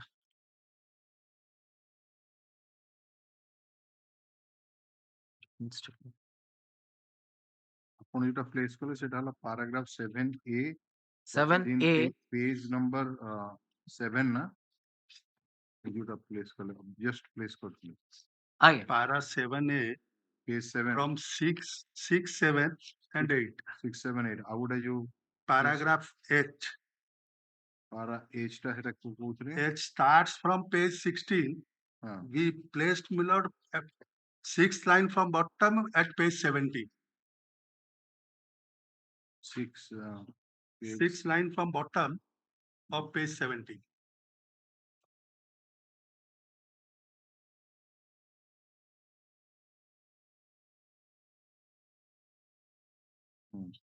Then page 18 and paragraph I.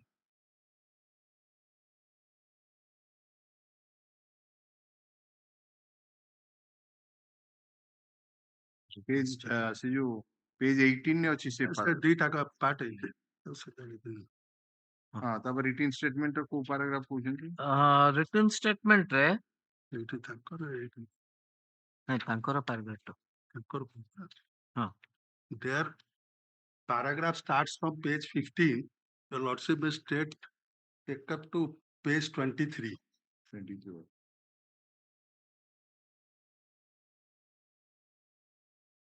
Sorry, page 23, page 17, last subpara. Sorry, page 17.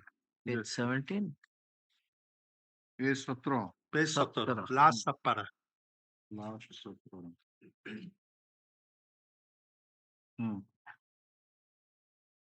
While making a way.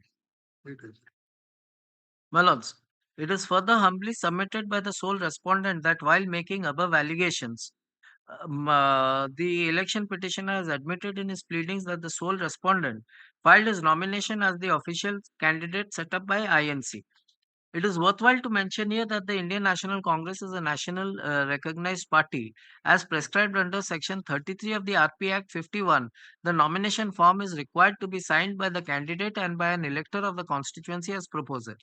First proviso to subsection 1 of Section 33 of the RP Act 1951 postulates that a candidate not set up by a recognized political party shall not be deemed to be duly nominated for election from a constituency unless the nomination paper is subscribed by 10 proposers being electors of the constituency. A bare perusal of the Form 2B as prescribed under Rule 4 of the Conduct of Election Rule 61, which is appended to 61, it will be abundantly clear that Part 1 of the said Form 2B is required to be used by candidates set up by recognized political parties, whereas its Part 2 is required to be used by candidates not set up by recognized political party. At the beginning of Form 2B, before Part 1, there is a clear instruction in capital letters that strike off Part or Part 2 which is not applicable. Under the format of there is provision for proposing the nomination. Then your lordships may come to the next paragraph. There is provision. In the instant case, the sole respondent who is admittedly a nominated candidate set up by national recognized political party, Indian National Congress, is required under law to fill up Part 1, which has been complied in its letter and spirit in utter compliance with the provisions of law. On the other hand, the sole respondent is required under law to strike off the Part 2 of Form 2B, which has been done by deleting the Part 2 as prescribed under the law. It is humbly submitted that the sole respondent that the word strike off and delete has one and the same meaning in Part 2 of Form 2B, which would not have been deleted from the form. The same was to be struck off by the sole respondent, hence the defect pointed out is not at all a defect. This is how no, it's not a typographical error or a printing they, my lords, they are aware that it is not a typographical error or a printing error, and they admit that they have deleted, which is also confirmed by their witnesses. We deleted it because there was paucity of time in typing out the forms. So they are aware of the challenge that we have made and they have given a detailed reply to that. Their entire cases, strike off and delete, are carry one and the same meaning. And if strike off has been used, I can delete a portion of 2B. So the moot question now that arises before your lordship is whether Form 2B can be altered, amended or changed.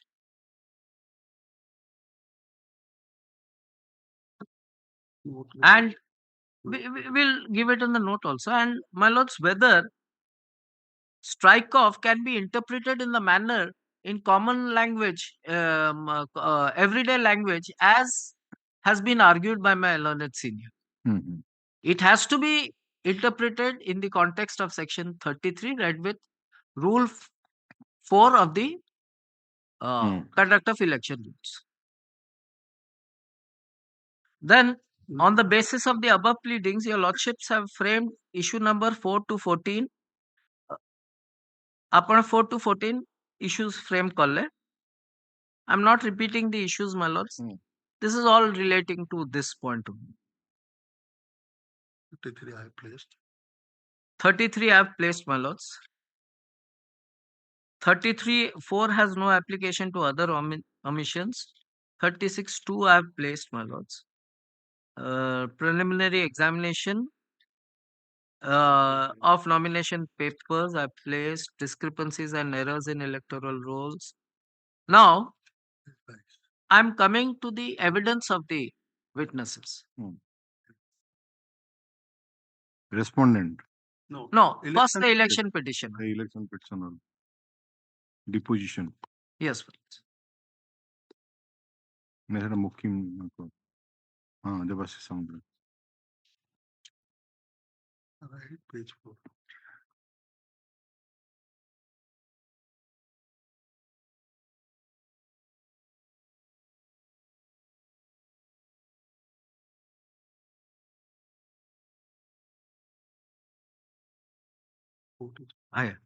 Para 8, page 4.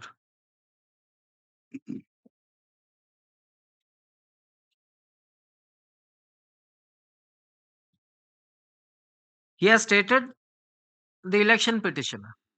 He has stated that the result of the election so far as it relates to 90 Baravati Cuttack Assembly constituency in declaring the respondent Muhammad Mukim to have been elected as MLA to the Orissa State Legislative Assembly has been materially affected on account of illegal and improper acceptance of nomination papers by the returning officer of 90 Baravati Cuttack Assembly, as the respondent had not filed his nomination papers in the prescribed form 2B and has filed false affidavit in form 26, and as such the declaration by the returning officer that the respondent has been duly elected from 90 Baravati Cuttack Assembly constituency is void, illegal, not legally sustainable, and the same is liable to be set aside. Then your lordships may go to para 9, page 5. Lordship takes up para 9. Again, the election has stated, respondent Muhammad Mukim filed his nomination as INC candidate for 90 Baravati Cuttack before the returning officer on 2/4/2019, but the same was not in the prescribed form 2B. The respondent suo motu deleted part 2 of the form 2B in the nomination papers filed by him before the returning officer on 2/4/2019. The part 3 of form 2B of the nomination paper filed by the respondent is also not in the prescribed form 2B. Part 3A of the nomination paper filed by the respondent has not been filled up by the respondent. The columns of Part 3A of the nomination paper has been left blank, and columns from 3 to 9 are also not in the prescribed form 2B. Thus, it was necessary for the returning officer to reject the nomination paper of the respondent, but the returning officer illegally and improperly accepted the nomination papers of the respondent. The returning officer should have rejected the nomination of the respondent at the time of scrutiny, as the nomination papers filed by the respondent was not in prescribed form 2B.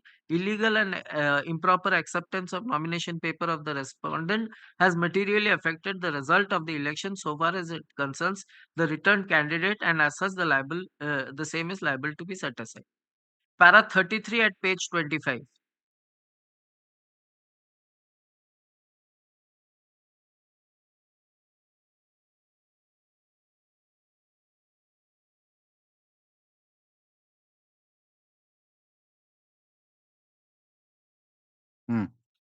Para 33, page 25.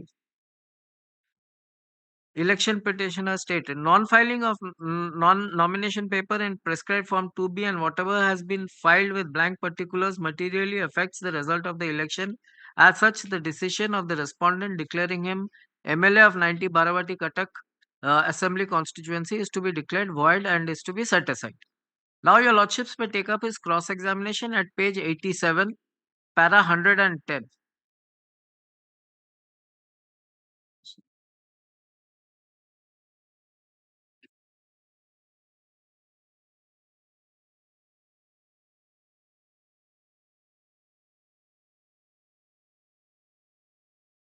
Page 87. Page 87, para 110.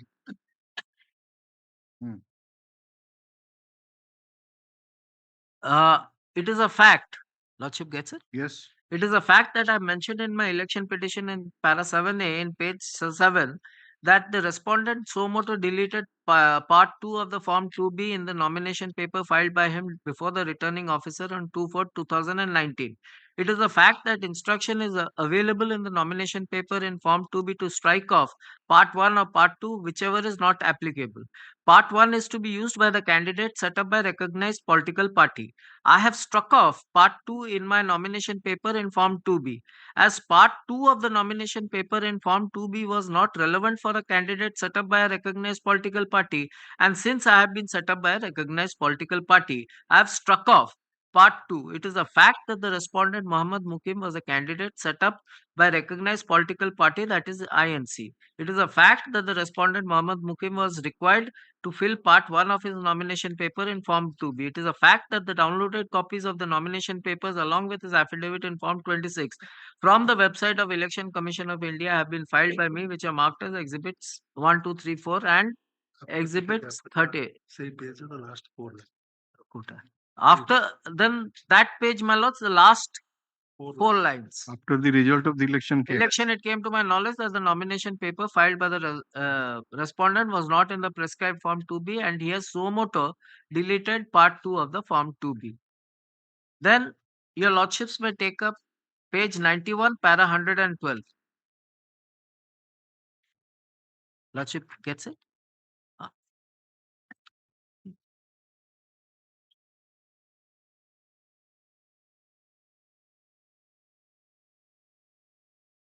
Yes. Then page para 112. Para 112, page 91. A candidate cannot delete part 2 of form 2B in the nomination papers filed by him if he is set up by a national recognized political party. Only he has to strike off part 2 even if it is not relevant for him. In my nomination paper as shown to me, I have struck off part 2 of form 2B, whereas the respondent has deleted part 2 in his nomination paper in form 2B. Then same page 91, para 113. It is a fact that while mentioning in paragraph 7A of my election petition at page 7 that part 3 of form 2B of the nomination paper filed the respondent is also not in prescribed form 2B. Then page 92, fifth line from the top.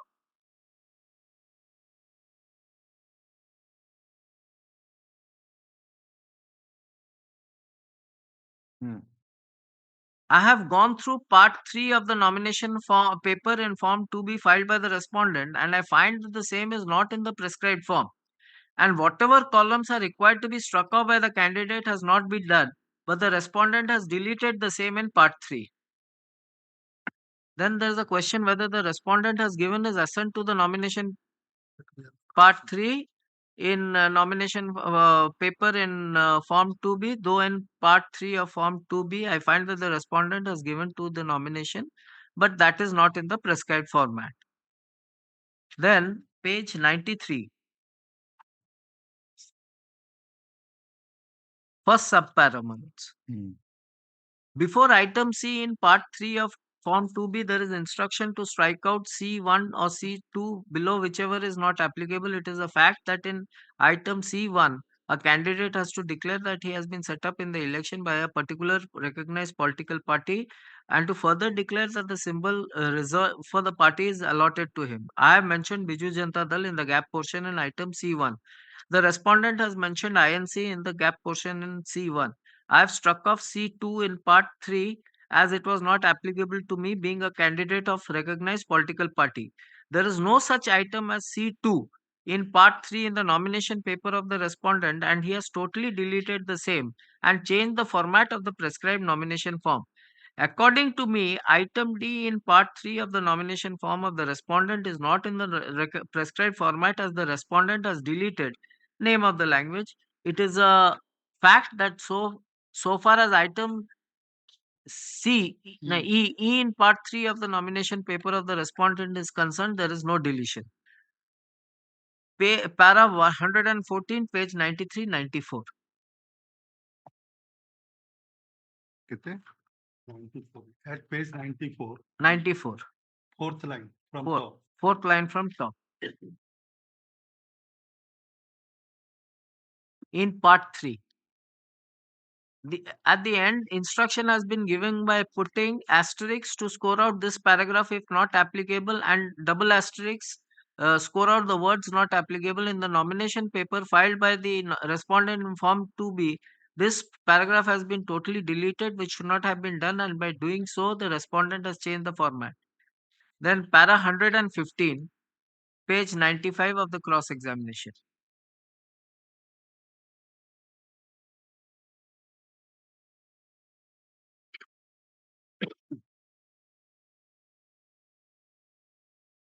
Yes. Para 115, page 95 of cross-examination. In the election petition in para 7A, in page 7, 12th line from the top, I mentioned that the part 3A of the nomination paper filed by the respondent has not been filled up by the respondent. According to me, he has not filled up form 3A at all in his nomination paper in form 2B. Part 3A of the nomination paper filed by the respondent is not in proper format as prescribed by the Election Commission of India. Page 97. The page 97, 8th line from the top. Page 97. Page 97, 8th line from the top.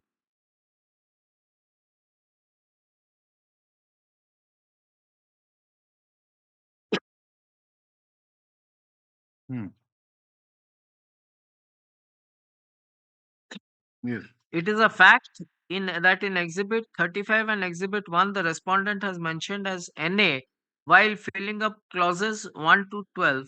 In my nomination papers in Exhibits E2, G3 and H3, I have not scored out yes, no in clause 8 of item 1 of part 3A. I have left blank clause 2 of item 1 of part 3A. We'll give all this.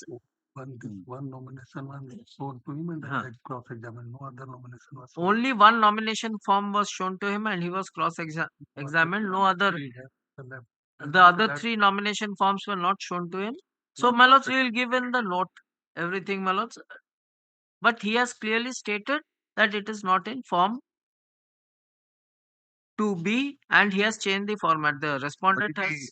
Evidence adduced in this respect of the respondent and his witness. That we are placing. So it is concluded now, so far as election petitioner is concerned. Aye. Page 117, para 117 at page 106. Yeah. 47. Page 33.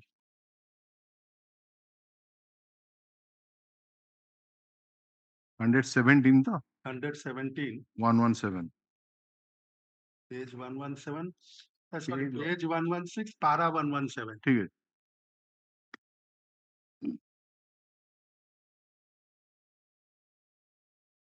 Yes. It is not a fact that the pleading that I have taken in my election petition at paragraph 7A and page 7, that part 3 of the nomination paper filed by the has not been filled up by the respondent is not correct. It is not a fact that the pleadings that I have taken in my election petition in para 7A at page 7, that the columns of part 3 of the nomination paper have been left blank and columns from 3 to 9 are also not in the prescribed form to be is not correct. Then page 118. Para 118. Yes. Page 106. It is not a fact, Malos. There are denials.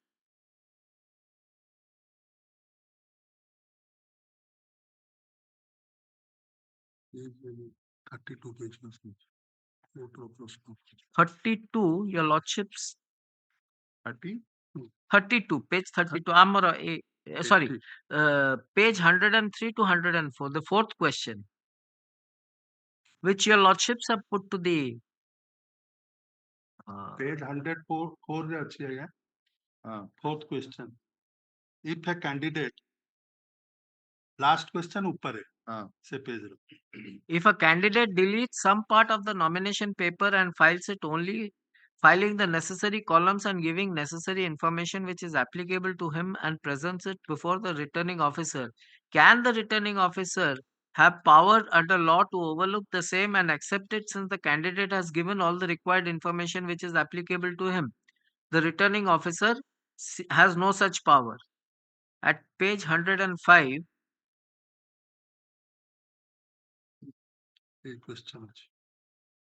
question is, see the nomination papers filed by the respondent filed as marked as exhibits 1, 2, 3 and 4 and exhibits 32, 33, 34 and 35 and say whether these nomination papers have been received by the respondent from the returning officer or the same has been downloaded from the website of the Election Commission of India.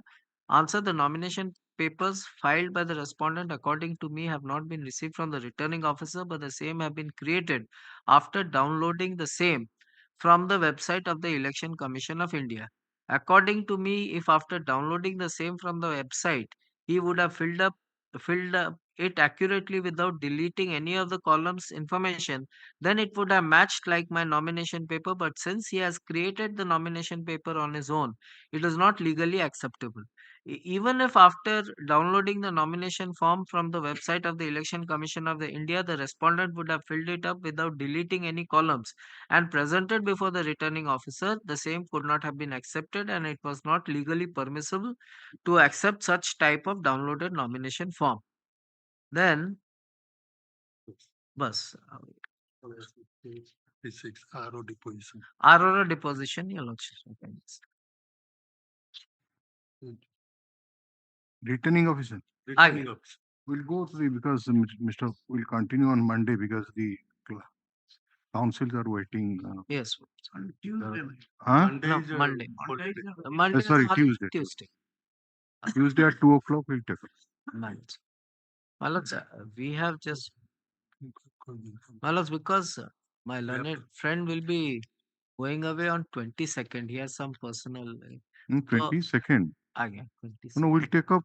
We are continuing from 16th onward. Yes. We are getting 5 days time there. 16, 17, 18, 19. Afternoon, he has to go. Which day? On 22nd. from 22nd, I am not available. That I first day. No, you finish it by 16 to 19 I am there. 16, 17, 18, 19 4 दिन आपण पाहिलेनी. Try to finish it and जदी किसी आउ तो भाल जहाँ रहिबो तब लिखी दे देबो. ठीक अछि. The whole problem is that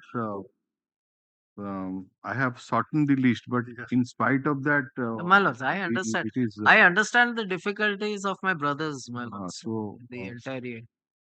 The only thing is, Malaj, this. No, that is. Otherwise, it will become futile. No. That is why I am giving the. Yes.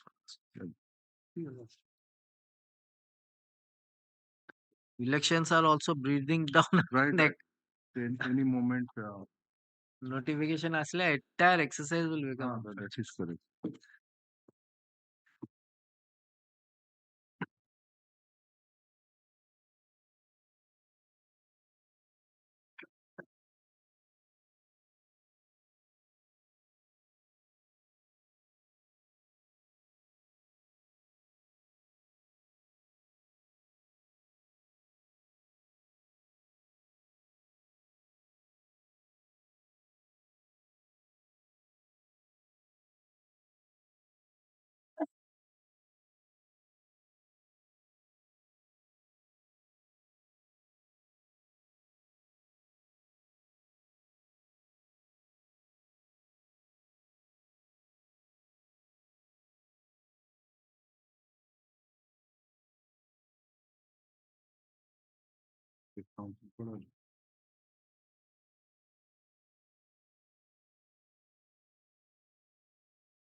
Item number 1,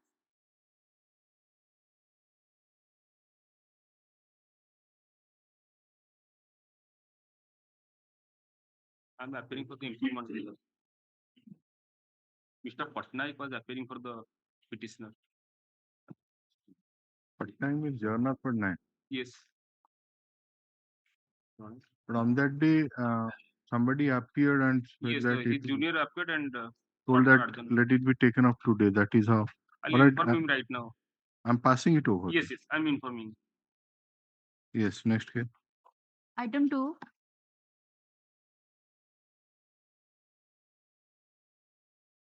Lordship, item 2 and 3, your Lordship had given me a direction to get instruction on whether the process under section 82 and 83 has been served or not. Because I've received instruction, pray for 7 more days time because the PS building has shifted. So the files are scattered as per the instruction, Lordship. I've given a copy to the court master, my lords. Both item 2 and 3.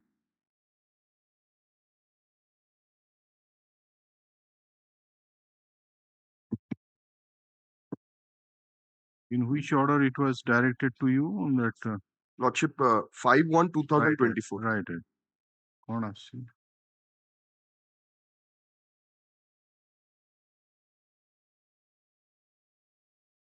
7691.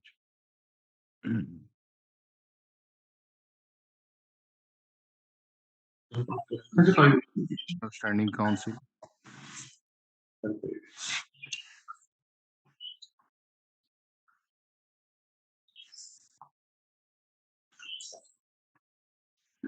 Submitted letter of the officer in charge of Khaprakul police station dated 12/1/2024, in which a prayer has been made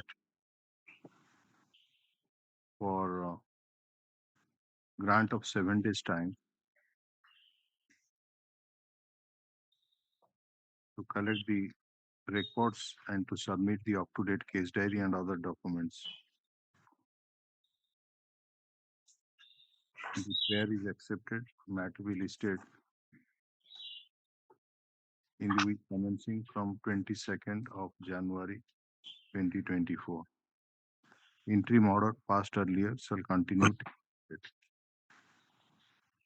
Same prayer in that itare olga lekhai chhe. Ha, see the second one is also same. এই দুইটা আগে রক্ষি দেবে respective file নম্বর উপরে লেখা আছে so we commencing. My lord, I am appearing in item number 1. Yes, yes, 22nd January. I just missed the link, my lord. And yeah, just a minute, Mr. Patnaik. Commencing from 22nd January. Interim order extended. Yes, Mr. Patnaik, what do you say? My lord, I am in item number 1. I just missed the link, my lord. You want it Now I am some other day? other day, all right, man. Tell me the date as per your convenient, I can tell. Any date? Yes, man.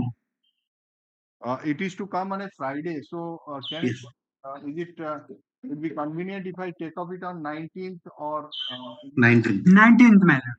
Better.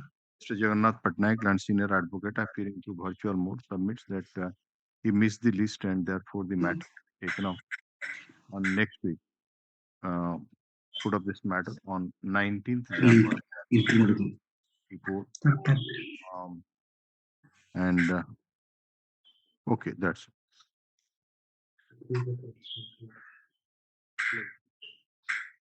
Yes. Item 4.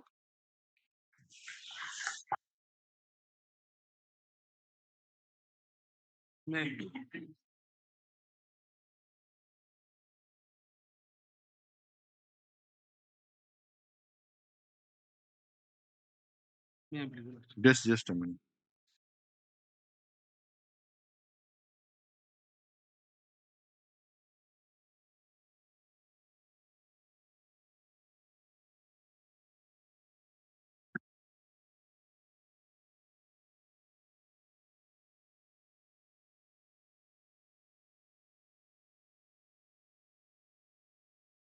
Yes, his submission on the last date that he was not charge sheeted under 376. Yes, your lordship. You were charge sheeted under 342, 354B, 294. My lordship.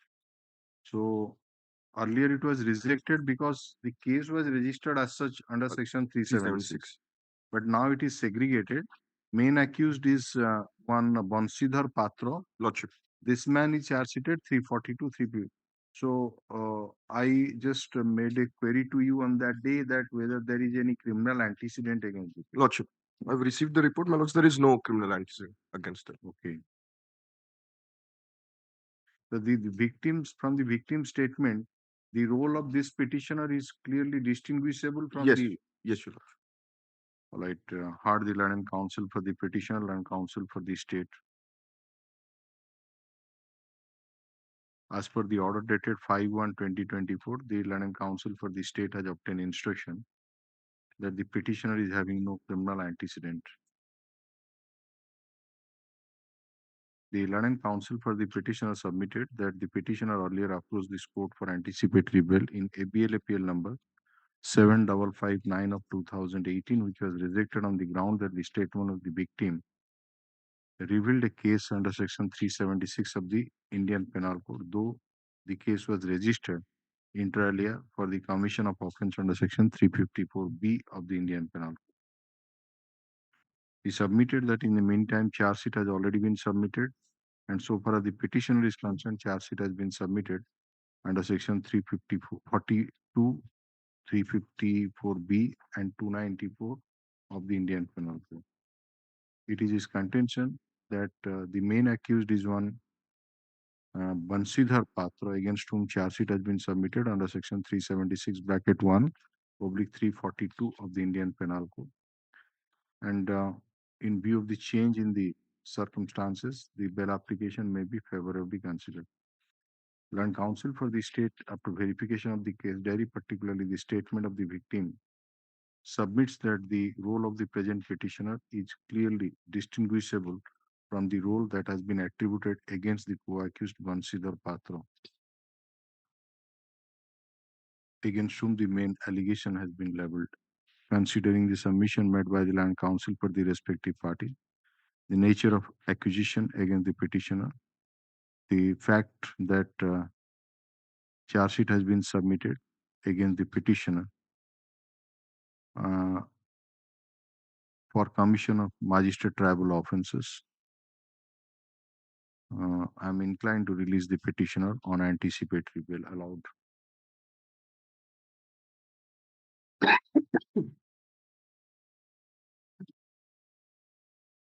Item 5. Please, my lord. My lord, on last occasion, my lord, directed act for the CD, my lord. Last occasion, my lord, I directed that CD may be called for.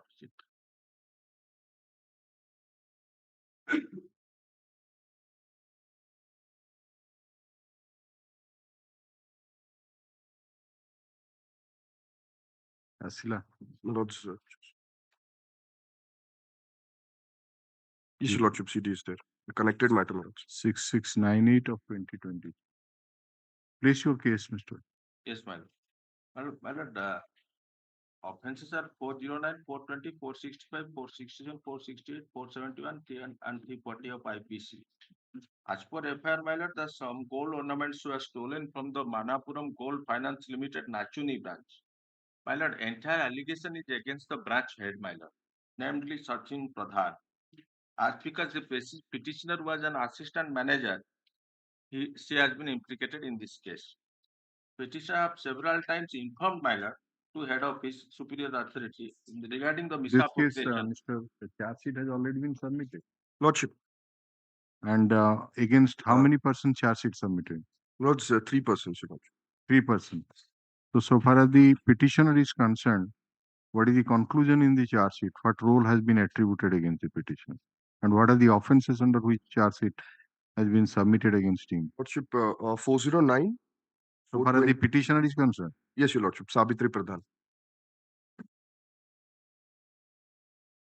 Yes. Lordship, section 409, 420, 465, 457, 459, 474, and 34, Your Lordship. Who was the petitioner? Lord, she was the assistant branch head, Your Lordship. Assistant branch manager. Lordship. And the complainant has also been examined, Your Lordship. Huh? The complainant has also been examined, and the deposition copy has been annexed by my learned friend. And also, my lord, complainant has nothing has been stated against this present petitioner, my lord. Complainant has mainly alleged against the branch head. Just a minute. Complainant examined means the trial has commenced. Yes, my lord. Lordship.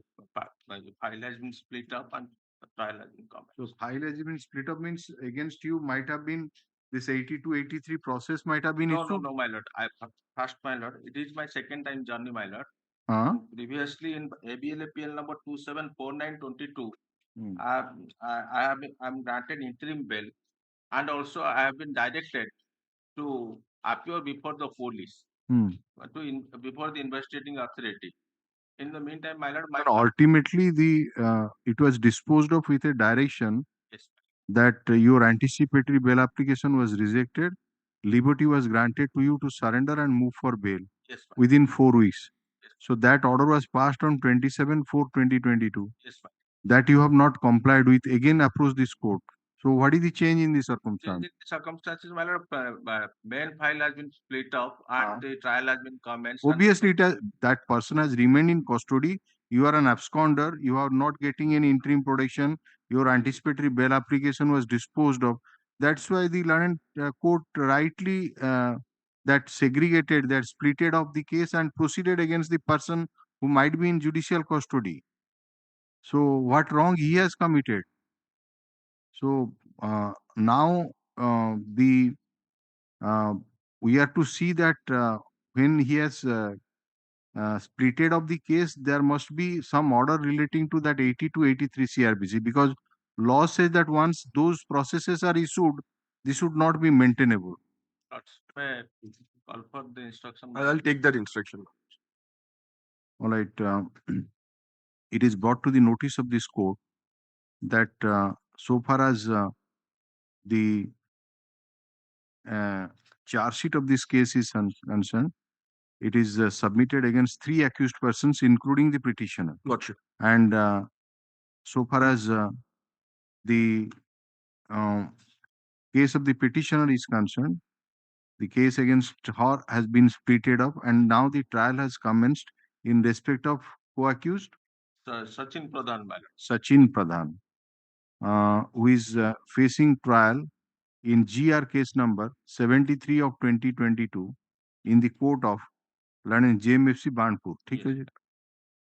When a query is made to the London Council for the state as to whether processes under section 82 and 83 CRPC have been issued against the petitioner or not, it takes some time to obtain instruction in that respect. এটা কোন আর সপ্তাহ রাখিবা? My lord, I'll get that. Put up this matter on 19th January 2024. Necessary instructions shall be obtained in the meantime. Okay. Yes.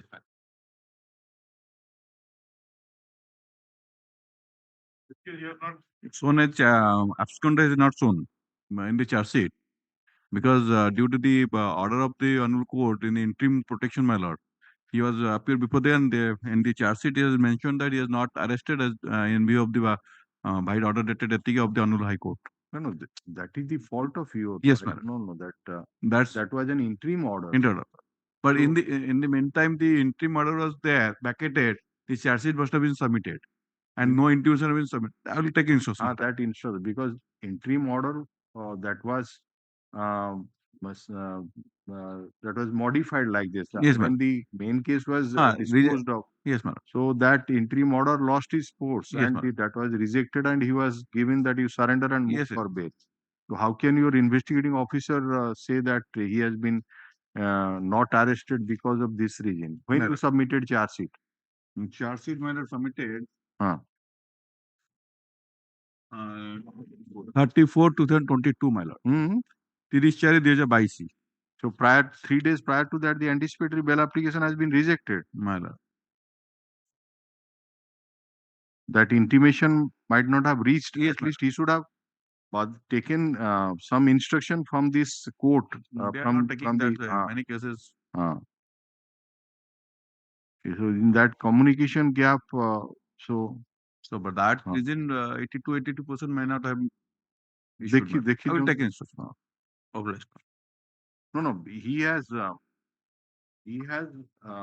subsequently, if he has come to knowledge about this, he could have filed that petition, appropriate petition. That it is not necessary to advise you all these things. Yes. Item 6. Yes, Mr. Roy. କହିଥିଲି ଯୋଉମାନେ ଖାଲି ADV ଲେଖୁଛନ୍ତି କି ଗୋଟେ କଣ ଛୋଟିଆ ନାଁ ଲେଖୁଛନ୍ତି ତାଙ୍କୁ ସେଟା ଇନଷ୍ଟ୍ରକ୍ସନ ଦିଅ ଯେ ତମେ ଏଇଆ କର ପୁରା ନାଁଟା ଲେଖିବାକୁ କୁହ ହେଲା ହଁ ଆଉ ଖାଲି ନାଁ ଲେଖୁଛନ୍ତି ଯଦି ଆଡଭୋକେଟ ଲେଖିବାକୁ କୁହ ୟେସ୍ ପାସ୍ ଓଭର କରିଦିଅ ନାଁ Item 7. May I please, Your Lordship? On the last occasion, Your Lordship directed the State Council to take the instruction affidavit along with the CD mailer, and Your Lordship has directed to file an affidavit whether the petitioner is ready and willing to deposit some amount or not.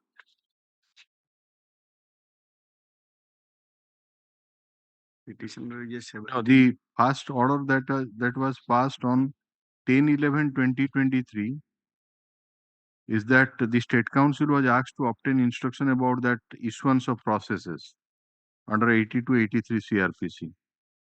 And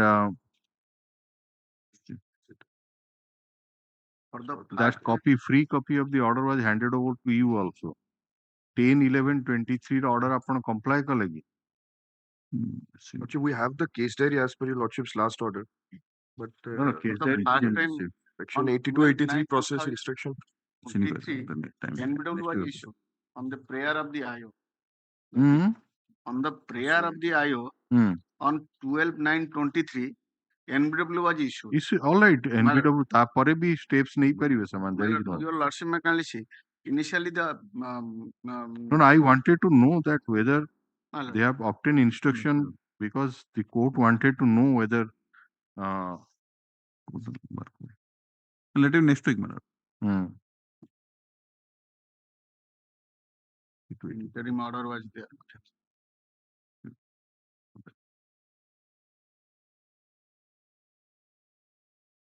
Land Council for the state submitted that even though as per the order dated 5/1/2024, he has obtained the case diary, but as for the order dated 10/11/2023, he is yet to receive instruction regarding issuance of processes under section 82 and 83 CRPC, and the matter may be taken up next week.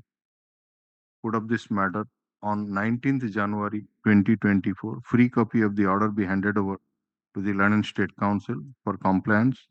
Interim order dated 5/1/2024 is extended till next date. I have filed an affidavit, madam. What affidavit?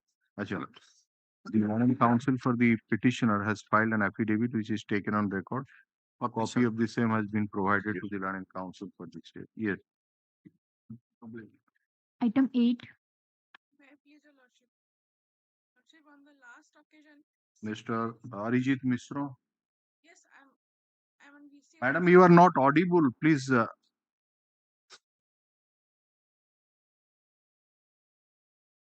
on the last occasion, CD and Right CA for was called for. On the last occasion, CD and CA was called for, Your Lordship.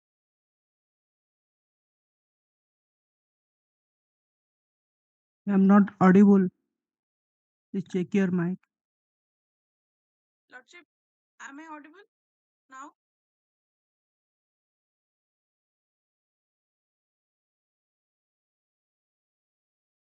Am I audible, Lordship, now? ଟିକେ ସୁବିଲା କଣ Mike ର problem ଅଛି? Lordship, on the last occasion, CD and case diary was called for. Okay. Criminal antecedent was called for. Just a minute. Let me see that.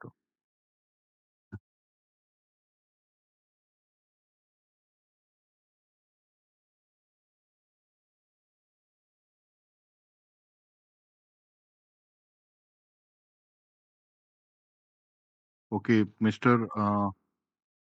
Yes, Mishra, Lordship, we have the case diary. he submitted that though earlier his anticipatory bail application was rejected, Lordship. but some of the co-accused persons subsequently have been granted anticipatory bail by this court. And he claims now parity in view of the change in the circumstances. Yes, Your Lordship. What is your reply? Have you verified the implication of those co-accused persons like Sarban Shah, Aman Mahato, and this present petitioner, whether they stand on the similar footing or not? Yes, Your Lordship. I'll do that comparison, Your Lordship. Next I week. don't have the order with me, my lords. No, order, it is uploaded. Lordship, ସବୁ କେସ୍ର କ'ଣ order ଆପଣ ସେଇଦିନ upload ହଉଛି, ନଚେତ ତା ପରଦିନ upload ହେଇଯାଉଛି। ଆଉ ଆପଣ ଦେଖିବେ ନା, ଯଦି noted down କରିନାହାନ୍ତି ତ ମୁଁ ତ ଡାକୁଛି order open court ରେ, ଯଦି ଦେଖିନାହାନ୍ତି ଦେଖିଦେବେ order copy, ତ ଆପଣ କହିବେ order ମୁଁ ଜାଣିନଥିଲି କ'ଣ। The direction was that you are to produce the case diary, criminal antecedent, Lordship. and also verify whether about the claim of parity. So case diary ପାଇଛନ୍ତି? Yes, case diary and criminal antecedent both. ସେ ଜିନିଷ ନେଇ ଆସିଛନ୍ତି, ବାକି ଖାଲି claim of parity ଟା ଇଏ କରିବେ ଆଉ କ'ଣ? My lords. ହେଲା? Lordship, one thing I may pray. Till then, I may be interimly protected, Your Lordship.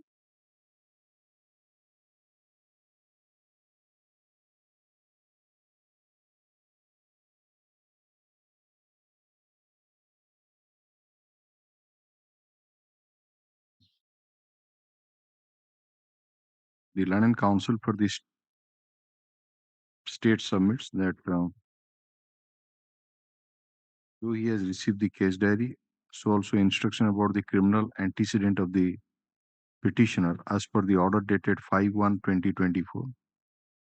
But he may be given some time to verify whether the petitioner, whose earlier anticipatory bail application was rejected in ABL-APL number 2444 of 2021, is similarly situated like the co-accused persons who have been subsequently released on anticipatory bail in ABL-APL number 2829 of 2021. Put up this matter Lordship, I may be on 19th January 2024. What is your name, madam? Aishwarya Das. Yes, A. Das. Das, present through virtual mode. The petitioner shall not be arrested in connection with so and so till next date. Yes. Much obliged, Your Lordship.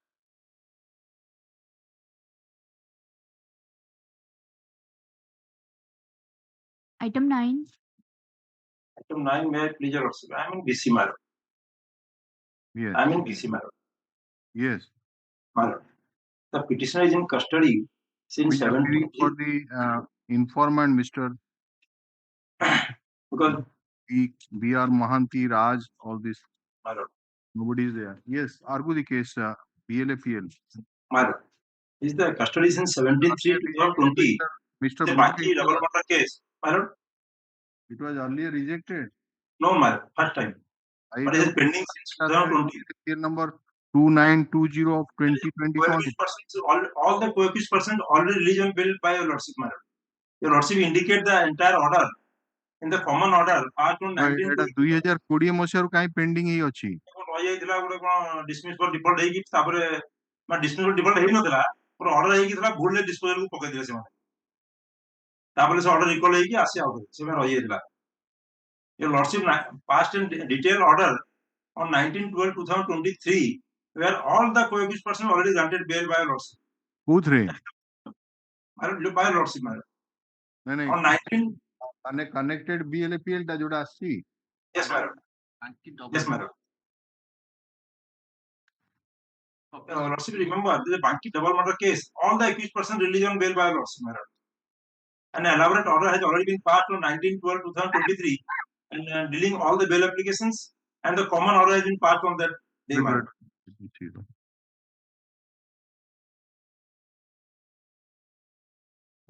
এই order copy আপনার পাখে ଅଛି? Yes. କଣ ଇଏ Learned counsel for the petition submitted. So and so gala custody gala. Then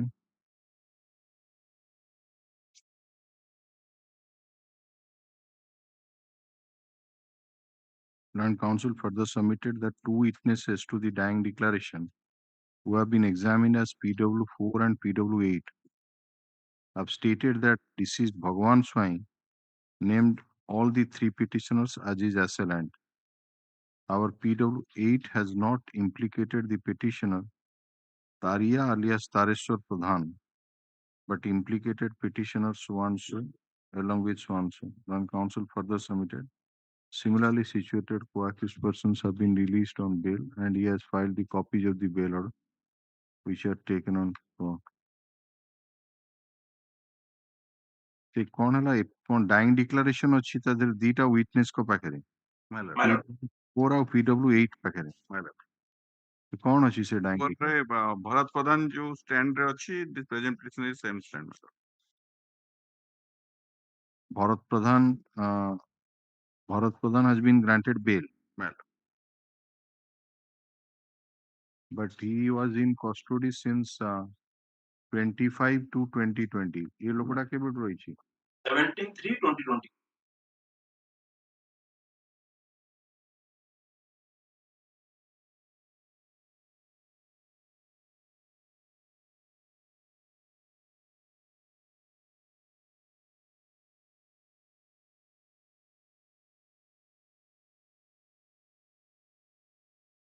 You are for the informant.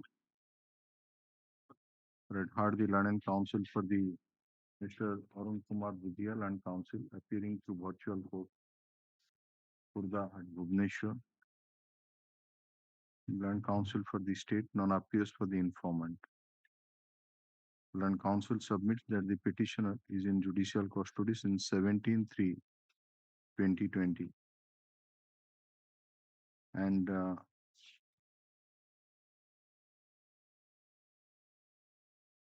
as per the dying declaration adere deceased na kon deceased male ये जो dying declaration करथला ये गोटे disease ना दीटा गोटे PW4 Mailer हां नहीं PW4 पर को डिसीज डाइंग डिक्लेरेशन इंजुर भगवान स्वाई से परे मरी गला भगवान स्वाई आउडे आउ PW8 एका एका PW8 मेलर भगवान स्वाई Mailer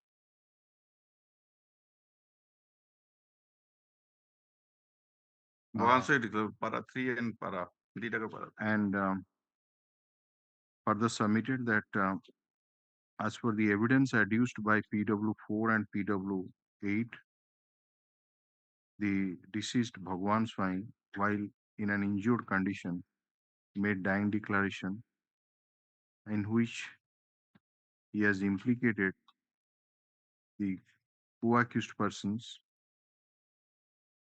like Bharat Chandra Pradhan, who has been granted bail by this court in BLAPL number 13009 of 2023 as per order dated 19/12/2023. So also the present petitioner. And in view of the period of detention of the petitioner in judicial custody, nature of accusation, and now the trial is under progress. So far, you are also facing trial. In that case, progress of the trial, the bail application may be favorably considered. Learned counsel for the state has produced the case diary, and after going through the statements of the witnesses, so also the bail order copies fairly submitted, that the petitioner is similarly situated like co-accused Bharat Chandra Pradhan, who has been enlarged on bail.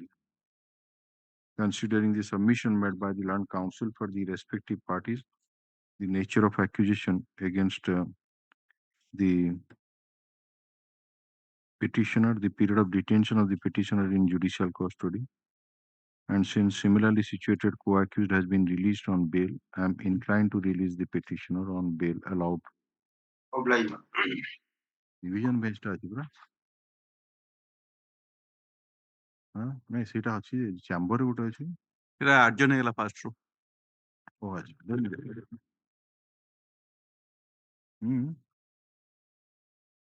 ଆଚ୍ଛା ହଁ କଣ ହେଇଛି 19-20 କଣ ହେଇଛି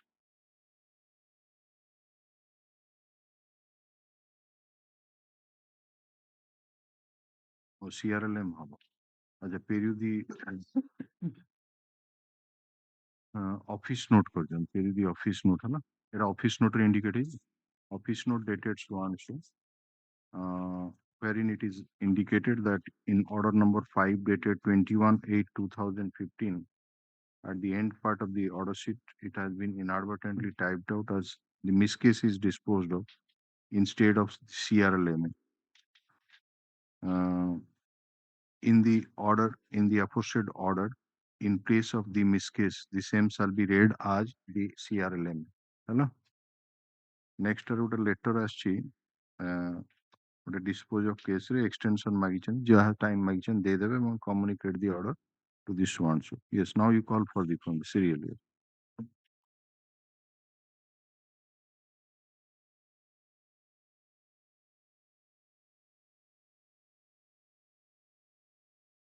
Item 10. Mr. Manas Chand. On behalf of Mr. Chandmalar, I prefer an adjournment. Case diary ଅଛି madam ଏତେ ଗୋଟେ report ମଗାଇଥିଲା ଅଛି କଣ ଆସିଥିଲା ଦେଖି ଲାଷ୍ଟ ଅର୍ଡରଟା କଣ ହେଇଛି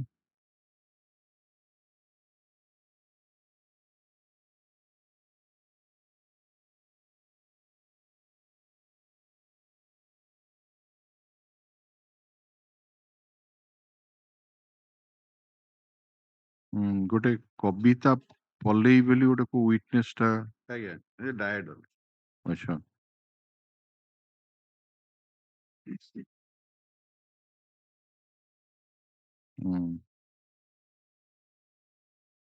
Period the report of the London Trial Court dated 11/1/2024. Stop. Mention is made on behalf of Mr. Manas Chand to adjourn the matter. Put of this matter. Do you for a proposal? Yes.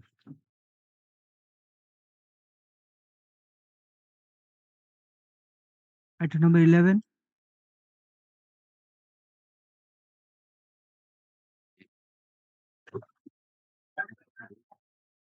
So the 11 will take some time. May not be possible to take a. 2 minutes. So next Friday ଆସିବ ଆଜ୍ଞା ସେ ଲେଖନି ସିଧା ଆର ସପ୍ତାହରେ ପୁରେଇ ଦବ yes ଏଟା ସବୁ Can I mention one other matter in the list? Yes. Items 13 to 16, my lords.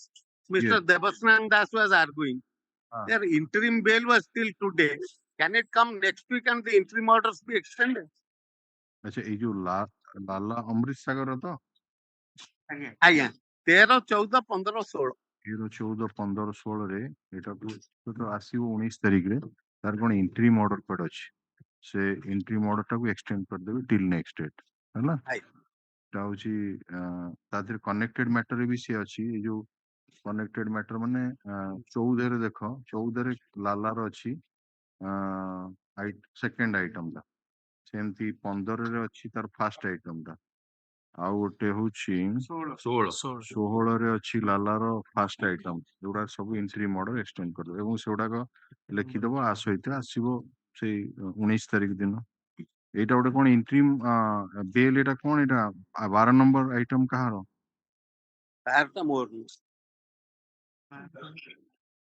No one is present. Mr. Vivekanand, it is OPID case.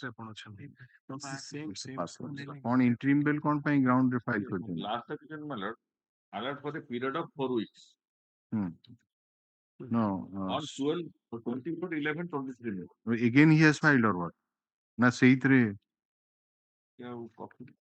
Copy ଦେଇନାହାନ୍ତି madam last occasion BL April 34/30/23 Item 14. In this case, my lord was given direction to submission regarding material available. No. Why have you filed an interim bail application? On what ground? And subsequent. This is item number 12. I am asking. Sorry, my lord. Nobody is there. Nobody is there. This is a lot. All right. जोटा मैं ଅଛନ୍ତି ମୁଁ କହୁଛି ଆଉ କଣ ରହିଲା ଯୋଉଟା କି କୋଉଟା ହଁ ଇଏ ତ ଗଲା 13 14 ବାକି ରହିଲା 17 number 17ଟା My lord, I am in the VC. 14 ରେ Mr. Mahapatra, which item you have meant? 17, my lord. 17. এটা 302 কেসটা তো টাইম নম্বর 19 তারিখ দিন on that day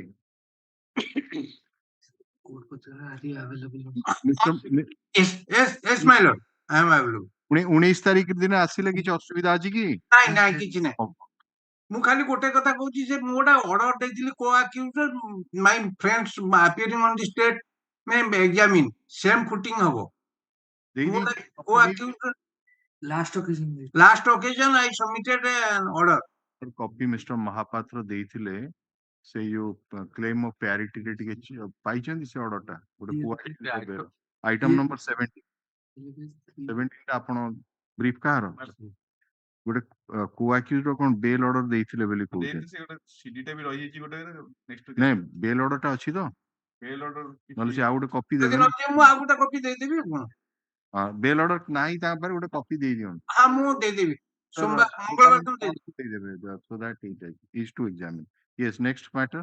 18 my last occasion lordship directed to verify the parity respect of other देख ଦେଇଛନ୍ତି same अच्छी same putting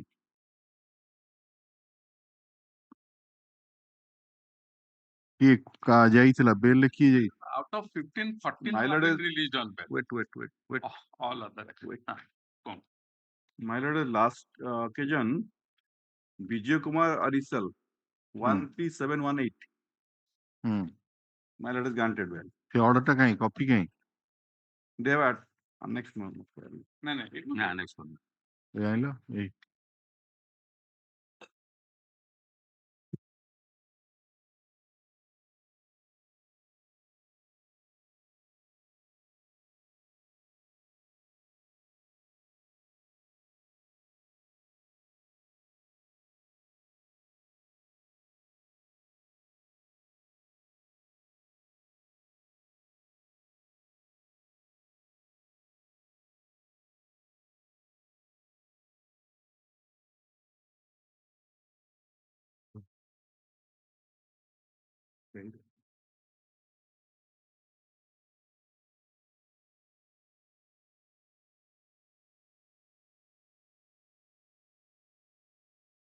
अच्छा से आई विटनेस PW9 implicate कला केते जण लोकଙ୍କୁ specific I am placing my we found accused Bengali, Bengali, Madha, Hemanto and Prasanna assaulted my uncle Bakari and Sweta by iron rods and other accused persons were abusing ये को footing रहछि abuse वाला भीतर हां आई बेजो जो आगटा जो release हेले the accused Vijay Kumar Arisa से अब्यूज भीतर थिला बोली भी how what is the date of custody mail 11/12/2023 he surrendered before the court below as per the direction of this honorable court in an answer bail application. All right, heard the learned counsel for the petitioner and counsel for the state. The learned counsel for the petitioner submitted that the petitioner can say ABLAPL number ta kete ko na di na ABLAPL number my lord 13718 no